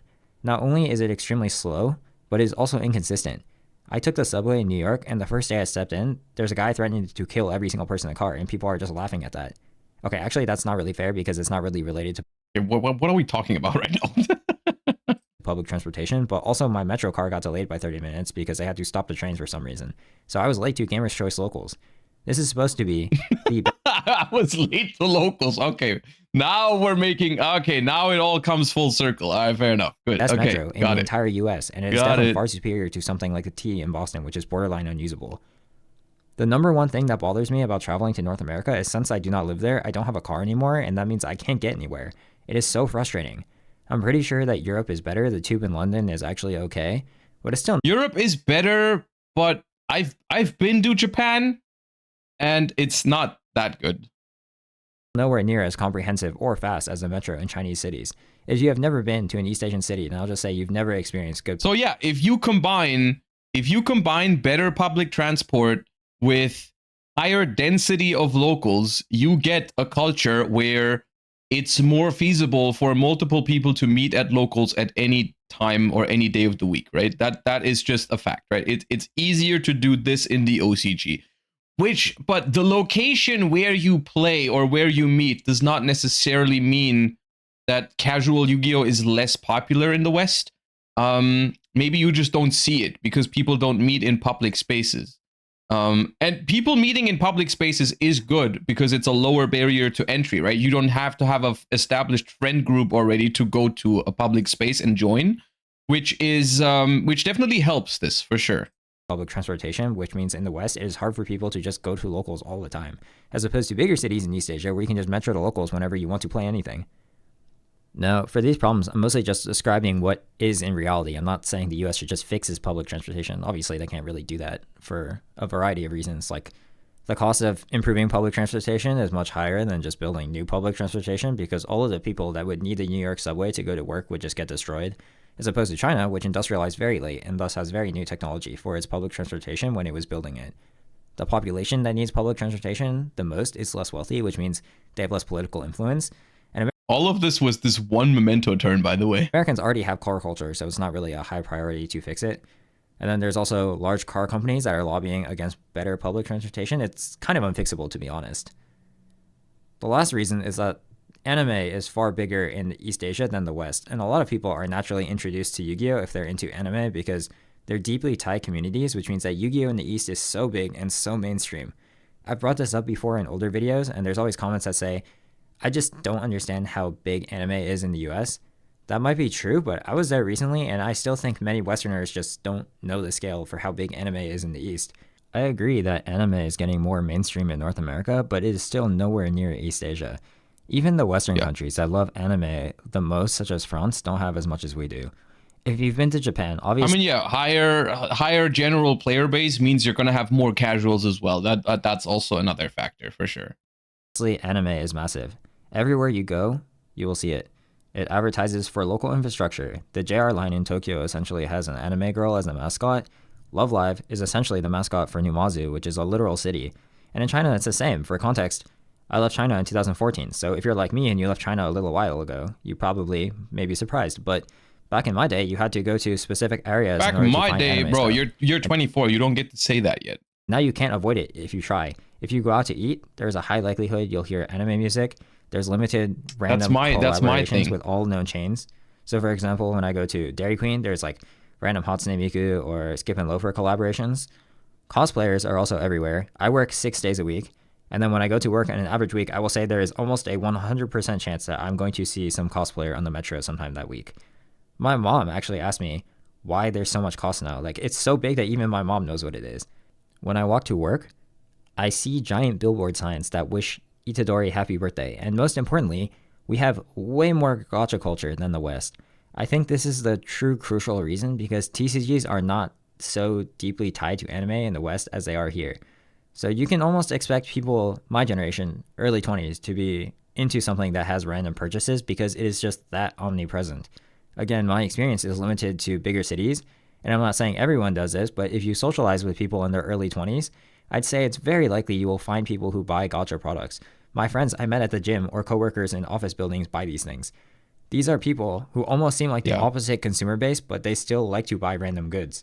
Like anime, especially, and trading cards have gotten a lot more popular here, especially during COVID. But I definitely have to agree. Like I've been to Japan and it is not the same. Like the degree to which this has been normalized here is not even close to what it's over there. And that definitely plays into like how openly people like just go to locals, hang out there and stuff like that. You know, and even it goes through more age groups as well in Asia. I think there is more more people of all ages that are playing Yu-Gi-Oh rather than like I feel like here it's very like, I mean, at this point, like, I guess anywhere from 20 to 35 ish, around that is like the general, like the generations that play Yu-Gi-Oh, and you'll rarely find people younger and older than that. To emphasize how big Yu-Gi-Oh is, I was at a company dinner, and then my coworker exposed me. He said, "Oh, do you all know that Sunny is a world champion for Yu-Gi-Oh?" I can feel my face burning up. I've never been so nervous before in my entire life. I don't consider myself socially awkward, but I like to keep my private and public life separate, and I'm just having all these thoughts like, will they... Bro, why did we SP the Primite when we knew they had Gamma in hand, is all I can think about right now. think I'm not taking my job seriously? I can't even explain this away because if you search for me, you won't find it since it's Edison, not actual worlds. I honestly thought that was it for my job. And then my other coworker's daughter actually says, "Oh, I play too. I play with my friends during lunch. What deck do you play?" "I play Draco Tail." And I'm just unlocked because I can't tell if it's better that someone else plays or if it's worse because I have the same hobbies as a middle schooler. Anyways, I'm not fired. And in fact, my coworkers thought it was a good hobby to have. I'm only telling the story just because it is literally that big. I talked about Yu-Gi-Oh once in an interview for a job while I was a student, and I think it was a positive because they understood that it was something I was passionate about. They understood it was something that required strategic thinking. And it wasn't even like the two that interviewed me. One of them was about my age, and one of them was older. So it was not just because the younger one knew what it was, but the older one didn't. But they kind of understood, like, it, I don't know. I struggle to see why it's ever a bad thing that someone is passionate about something. I don't know. But so I would encourage people to tell, others about their hobbies, but at the same time, there are people out there who will look at you and be like, "Oh, that's a children's card game or whatever." I don't know. I think that's stupid, but I don't know. I have not made that experience personally here, but I definitely know there is people out there that'll think about you like that. But it's so obvious that Yu-Gi-Oh players here are just massive weebs.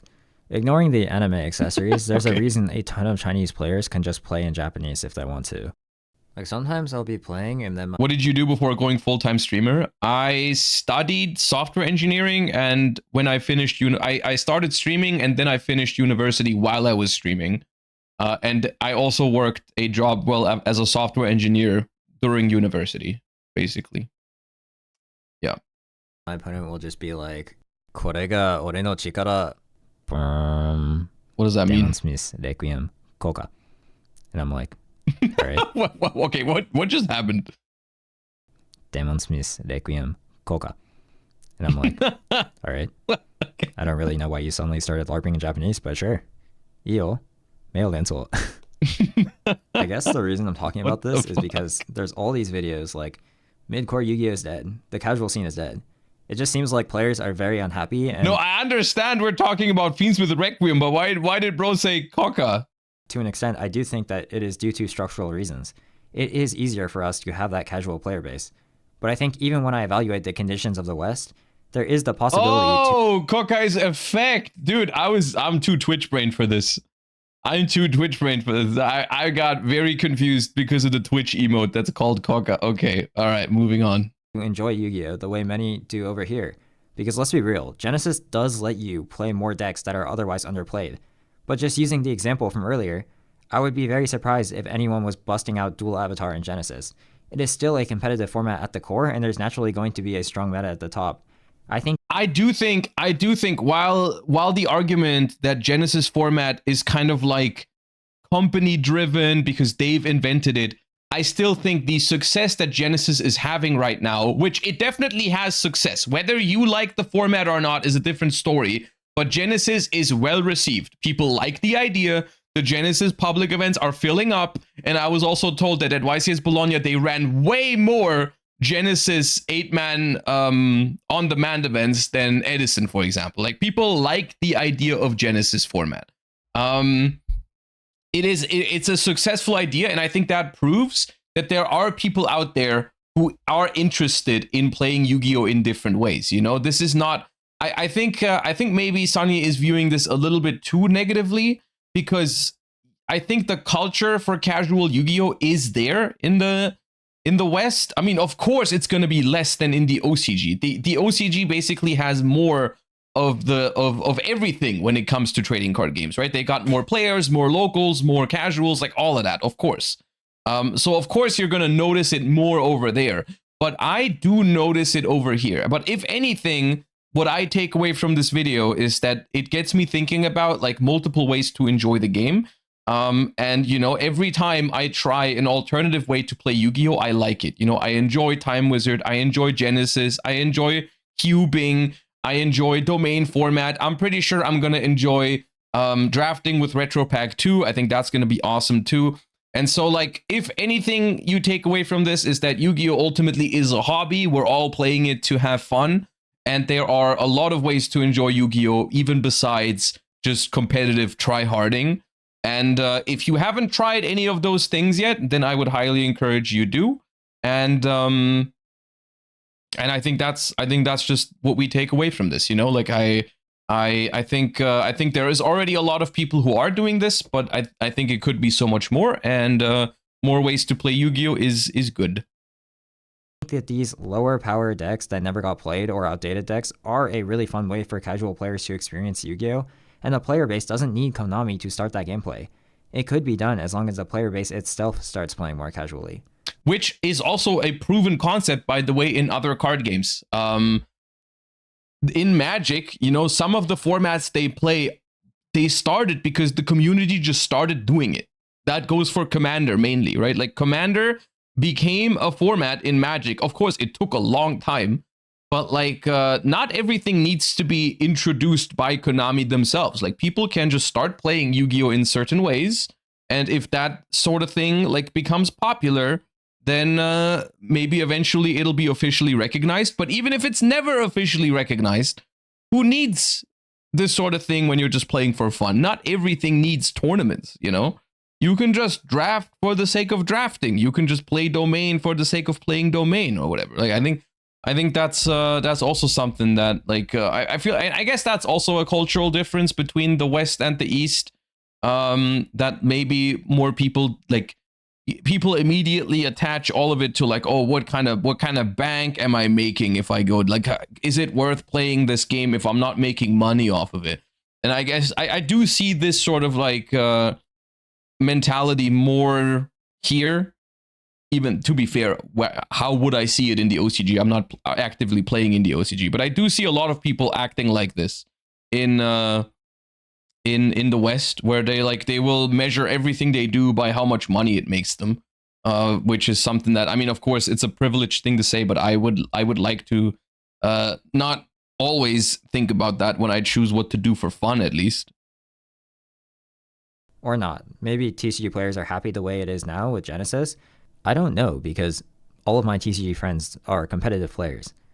I just want people to start thinking about these things, because a lot of what I enjoy more about the OCG is due to our player culture, not anything that Konami has done specifically for the OCG.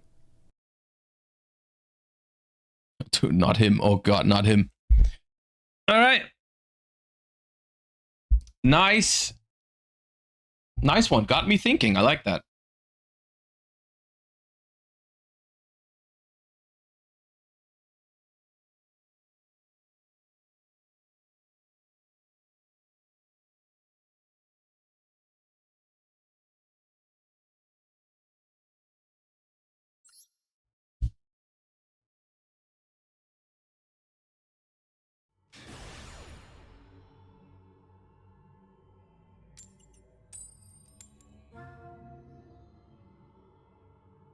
Hot take, pendulums should not be limited to playing their cards in the arbitrary zone, but just have to take up 2 spell trap zones. That way the zones are not targeted for hate. Bro, no one cares. I'm sorry.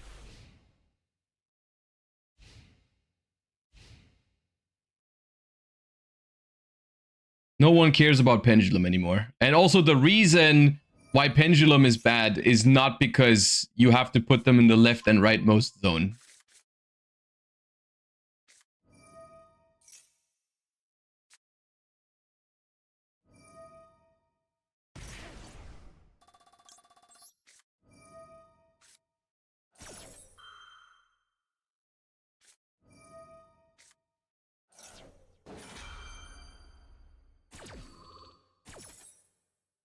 What makes Pendulum bad then?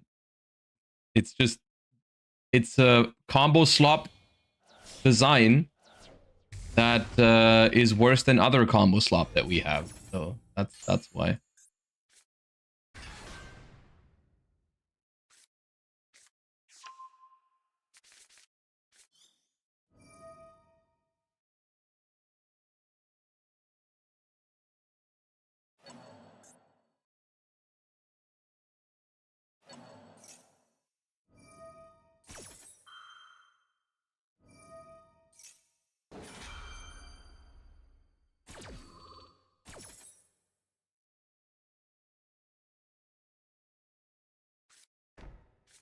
I wish I could Magna the target for our Thalion here,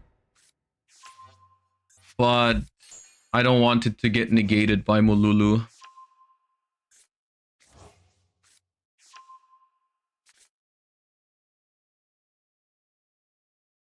At the moment, unfortunately, I am losing to one. Oh, I get another draw. Nice. I'm losing to the Flame. That's the worst thing to draw, basically. Yeah.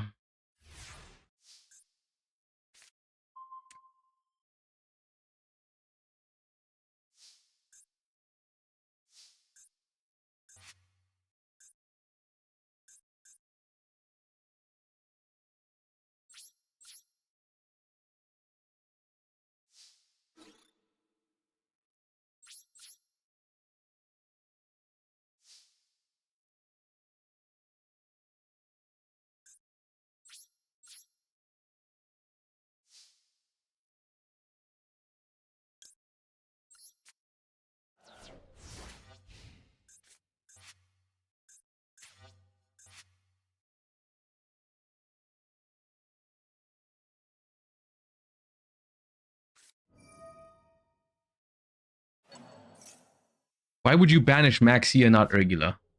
I guess maybe afraid of Arthalion adding it back. Sure.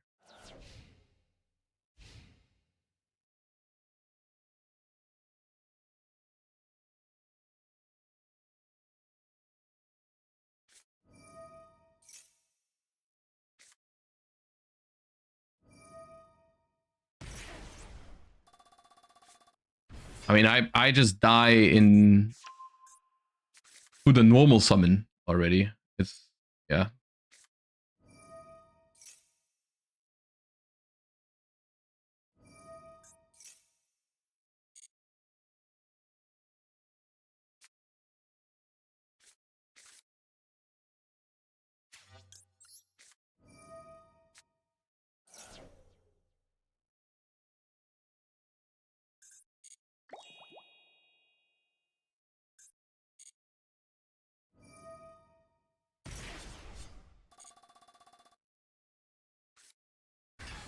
Why Millennium and Draco Tail? I don't know. They want the deck to be worse.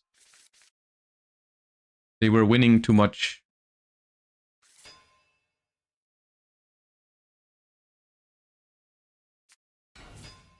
And Feedsmith, yeah. Deck needs to be worse into Fuva and Maxi.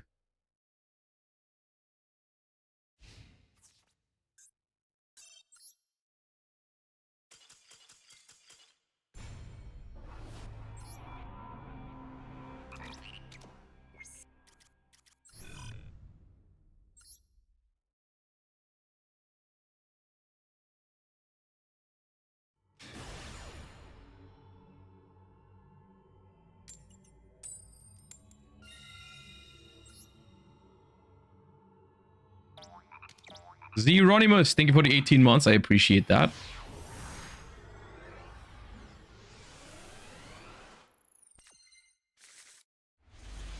Don't the Millennium cards play into retaliating Seymour? It's probably like the one thing that they're better into, right? They're pretty decent into retaliating.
cross sheep line? No.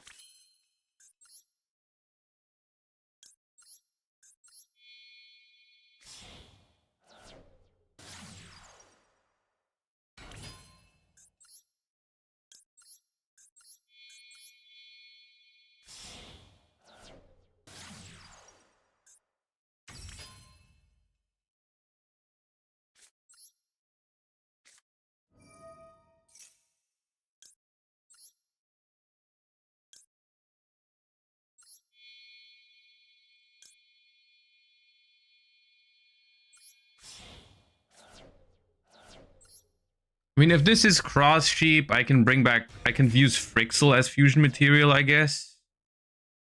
And then maybe I can still make seals later. I'm not sure. Maybe cross sheep was cool there, because I do play Frixel.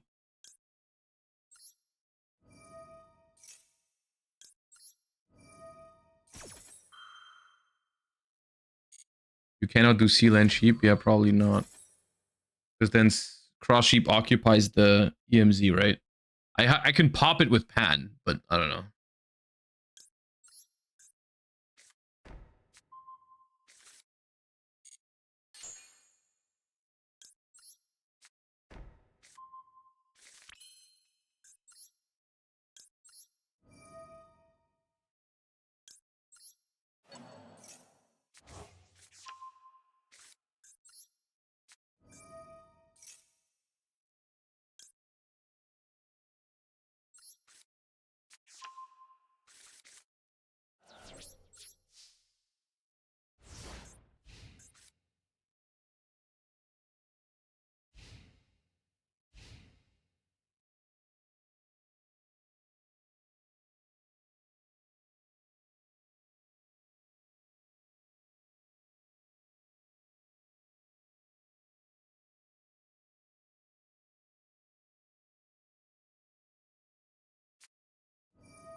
That's fine, probably.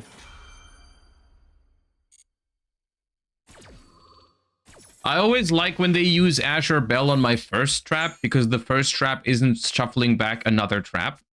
So technically, I think it's the worst if you get Ashed or Belled on like one of the other two, because then you actually lose recycling that matters.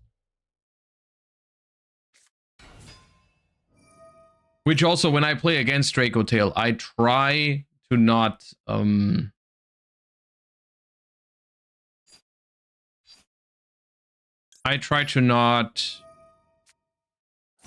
give too much value to the traps, so I try to Ash or Bell the second or third one, if possible.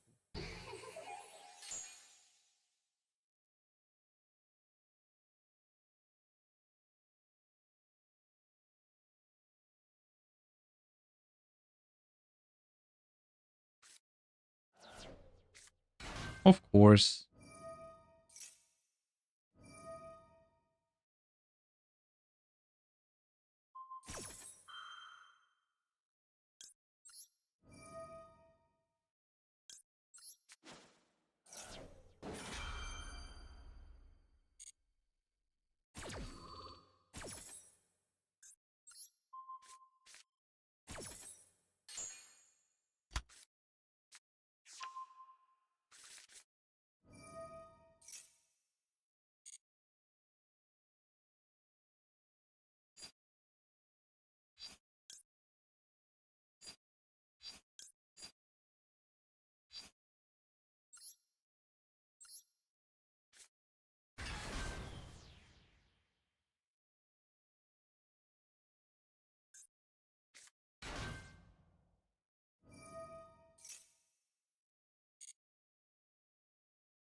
I'm very good at drawing Fuwa going second today, which is nice.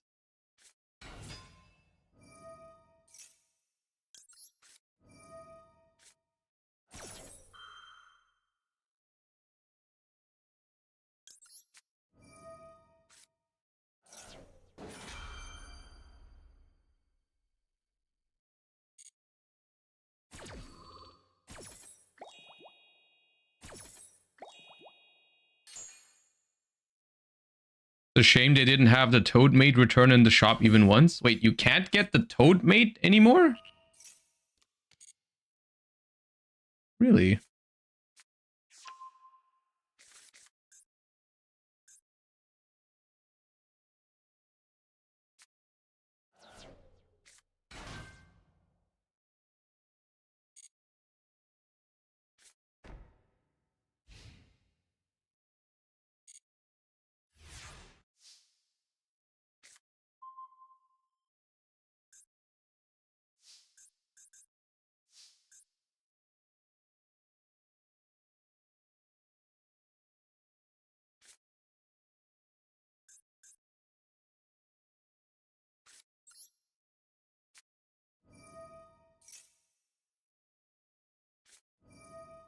We are not the same.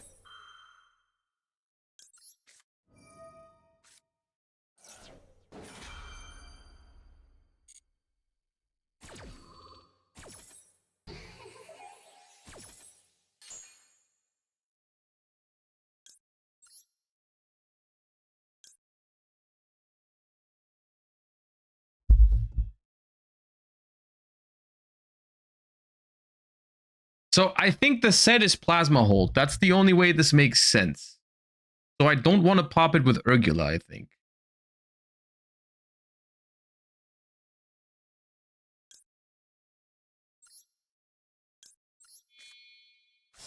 Could be Droplet. I mean, maybe. I think I beat Droplet like 15 times here, though.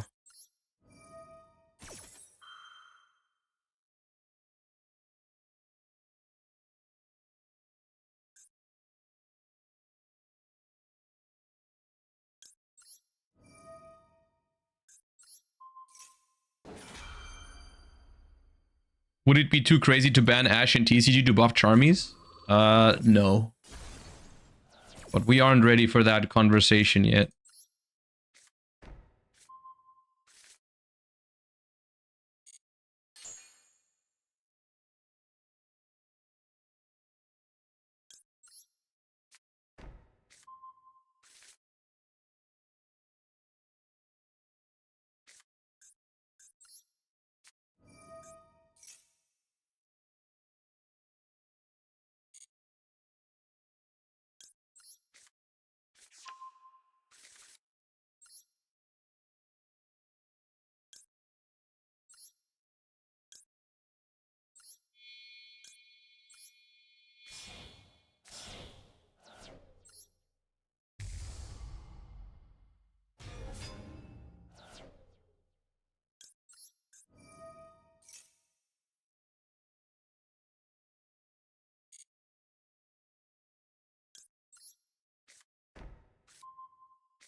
Can they use Plasma without... No.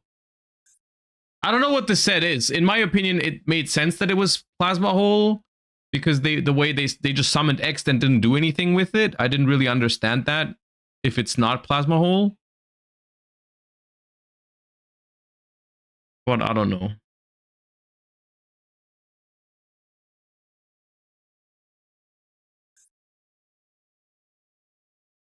It could be Droplet.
It's only game if I activate Gulamel.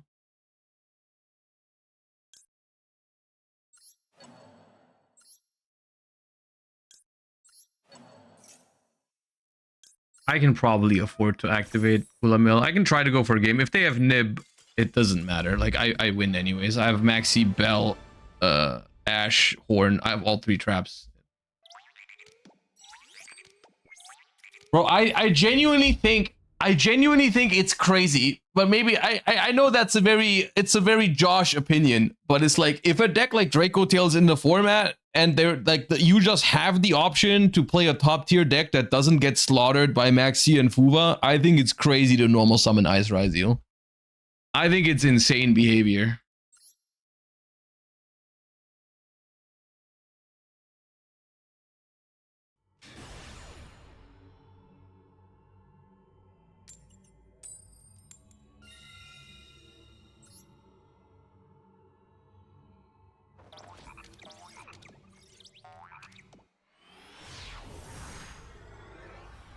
To be fair, Draco Tail's like 12 URs. Okay, that's acceptable. That's an acceptable reasoning. Yeah, that's fair enough. Look at these hands, man.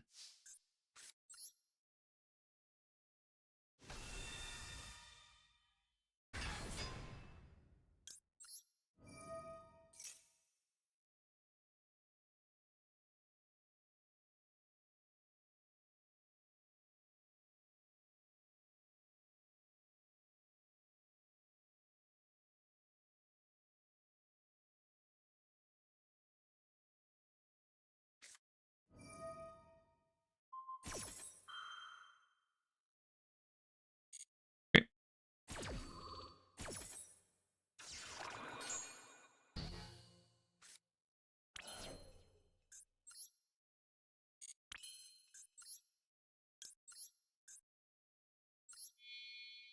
Is Draco Tail fun? I like it. I think it's fun, yeah.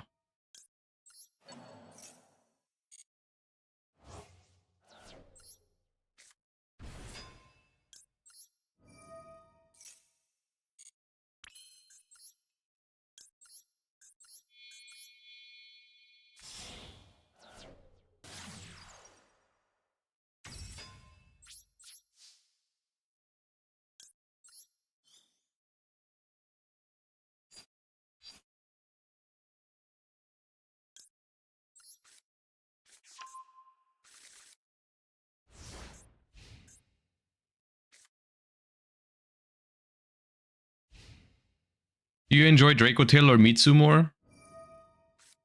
I kind of like both, but I think I enjoyed Draco Tail more.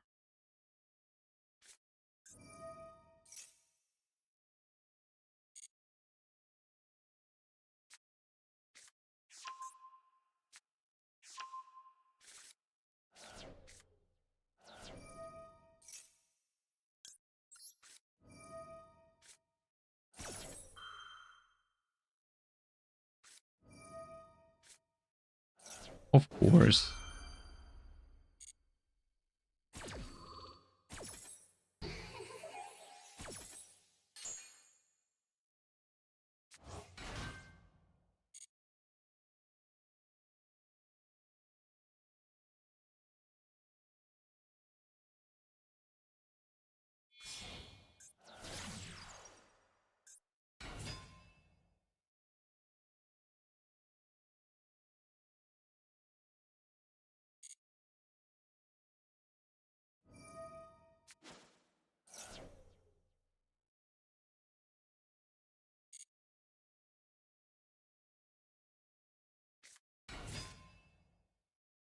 Ooh, no effect. Okay.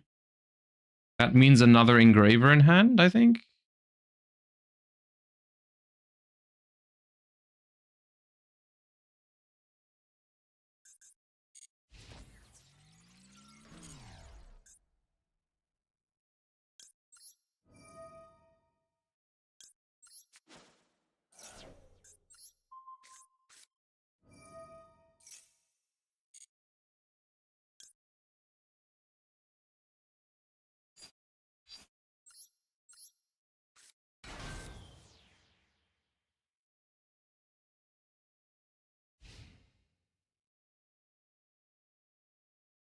Did you ever try Dark End, Light End? Not in Master Duel. I played with them in TCG. I'm not a fan of the fact that they I'm not a fan of the fact that they play into Maxi because they start a chain. I'm not happy about that.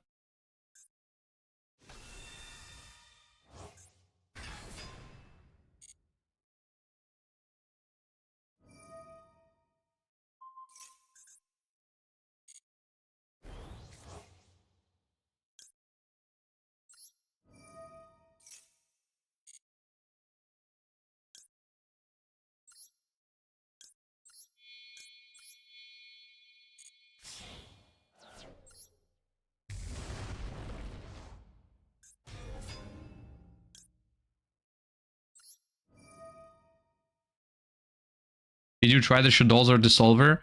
Right now, I'm just playing Cartesia, and I've been very happy with that.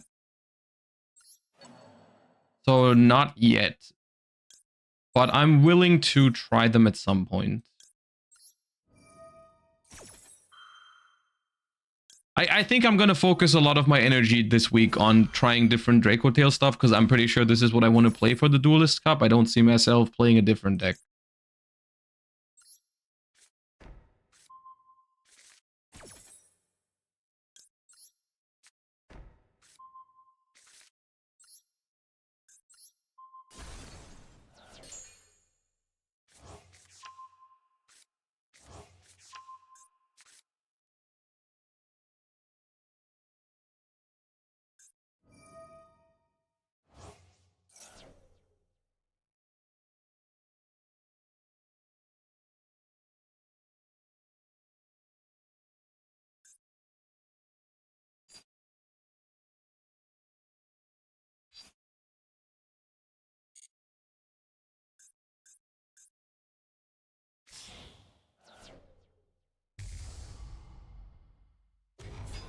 Yeah, Magna cooks this, and then 5 mana can still make chaos.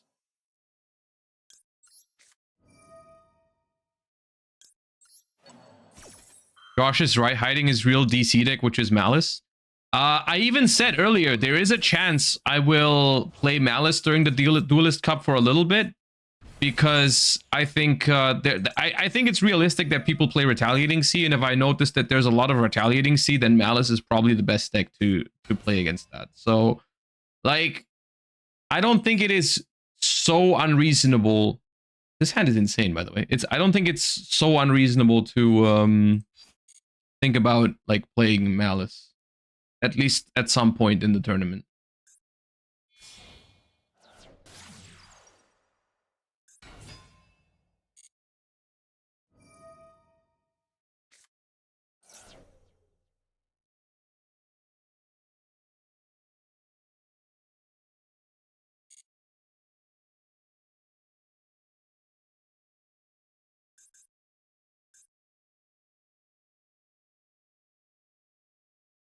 No, I'm ashing Hardpore in the graveyard.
Did we watch the pin video already? Oh, yeah, we did.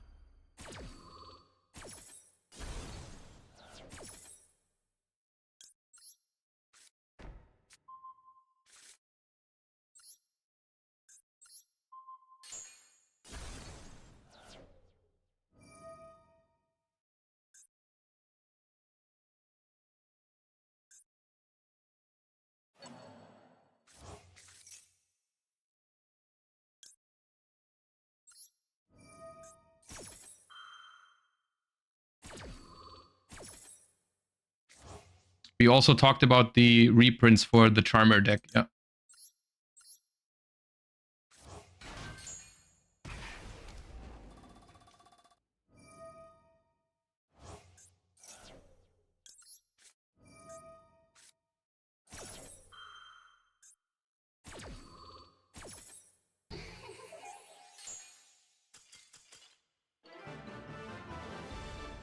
Their hand was really good too, but I mean, come on, dude. I went Seals Pass. And my Maxi got negated. My hand was not that crazy.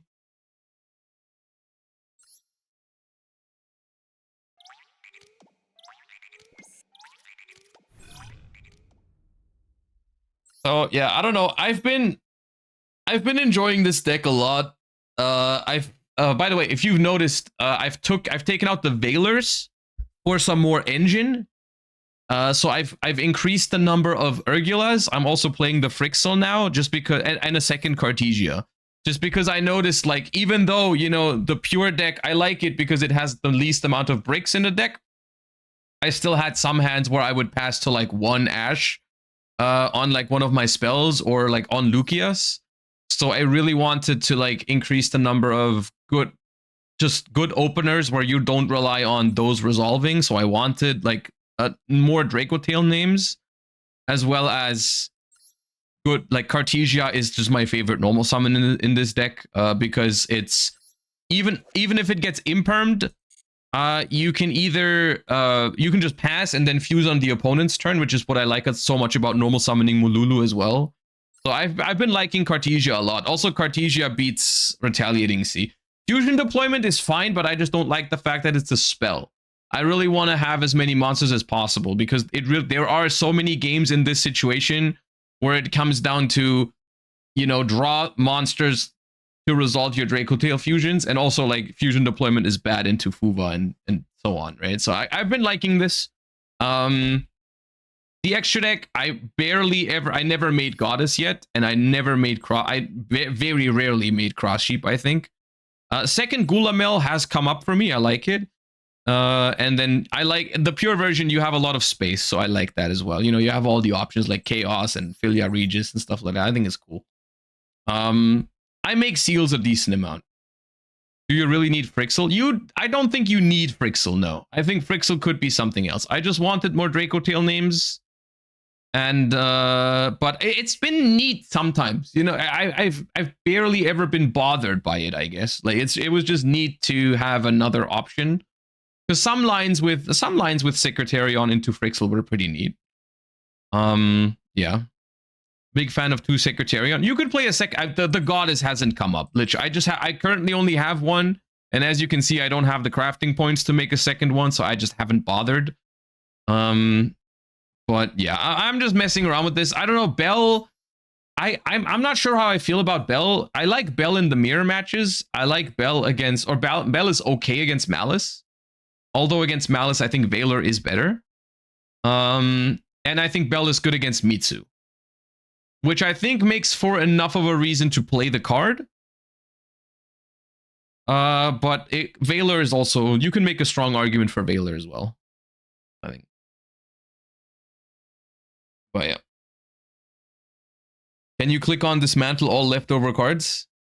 It shouldn't be much. No, barely any. I can't get rid of these because they're all from the legacy packs or whatever. But yeah.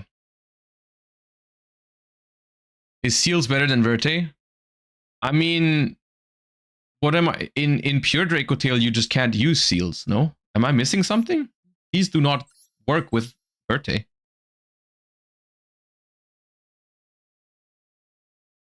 Right.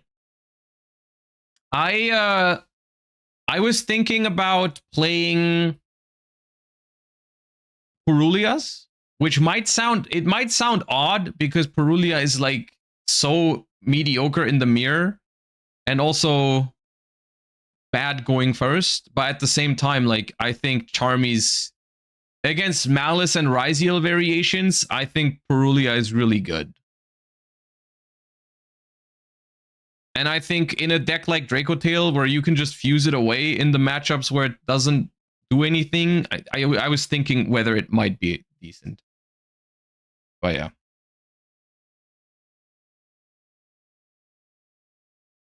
Nib is weird because Nib is one of the best cards to have when you're going first to back up your board. It also has a lot of synergies with this deck because you can bounce it back to your hand with Arthalion whenever you need it. You can bounce it back to your own hand with Horn for follow-up. So basically, once you have a Nib, you can have it every turn, which is really nice. I've been thinking it's like okay, but it's definitely not necessary. Maybe this is like the kind of thing where you could consider cutting it for Perulia. Because Perulia and Nib, they do kind of like similar things. As going second is like Perulia is good against Malice, I think. Perulia is good against Ryziel, way better than Nib. But it's bad against Dracotail, which is kind of like the same matchups where Nib is good and bad, right? Mourner is also a consideration, yeah. So yeah, I don't know, but yeah, and this and then the Dracotail version has also been pretty decent for me. I don't know, but yeah, I'm saying all this because we're calling it a day like 30 minutes earlier today because I have to be somewhere in 30 minutes, so I have to get going. I hope you all enjoyed the stream today. I'll see you all tomorrow for more Duelist Cup preparation. Hope you all have a wonderful rest of your day. Thank you for watching. Thank you for all the support as usual. I appreciate you all. And let me see where I can send you guys. Let me see who's playing Master Duel right now. Master Duel.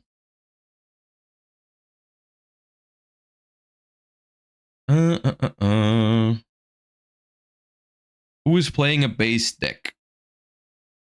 Who is playing a based deck?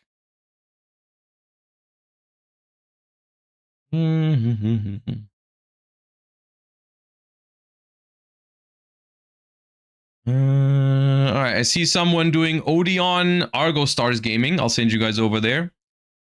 Once again, have a wonderful rest of your day. I'll see you tomorrow. Thank you for watching, all the good stuff. And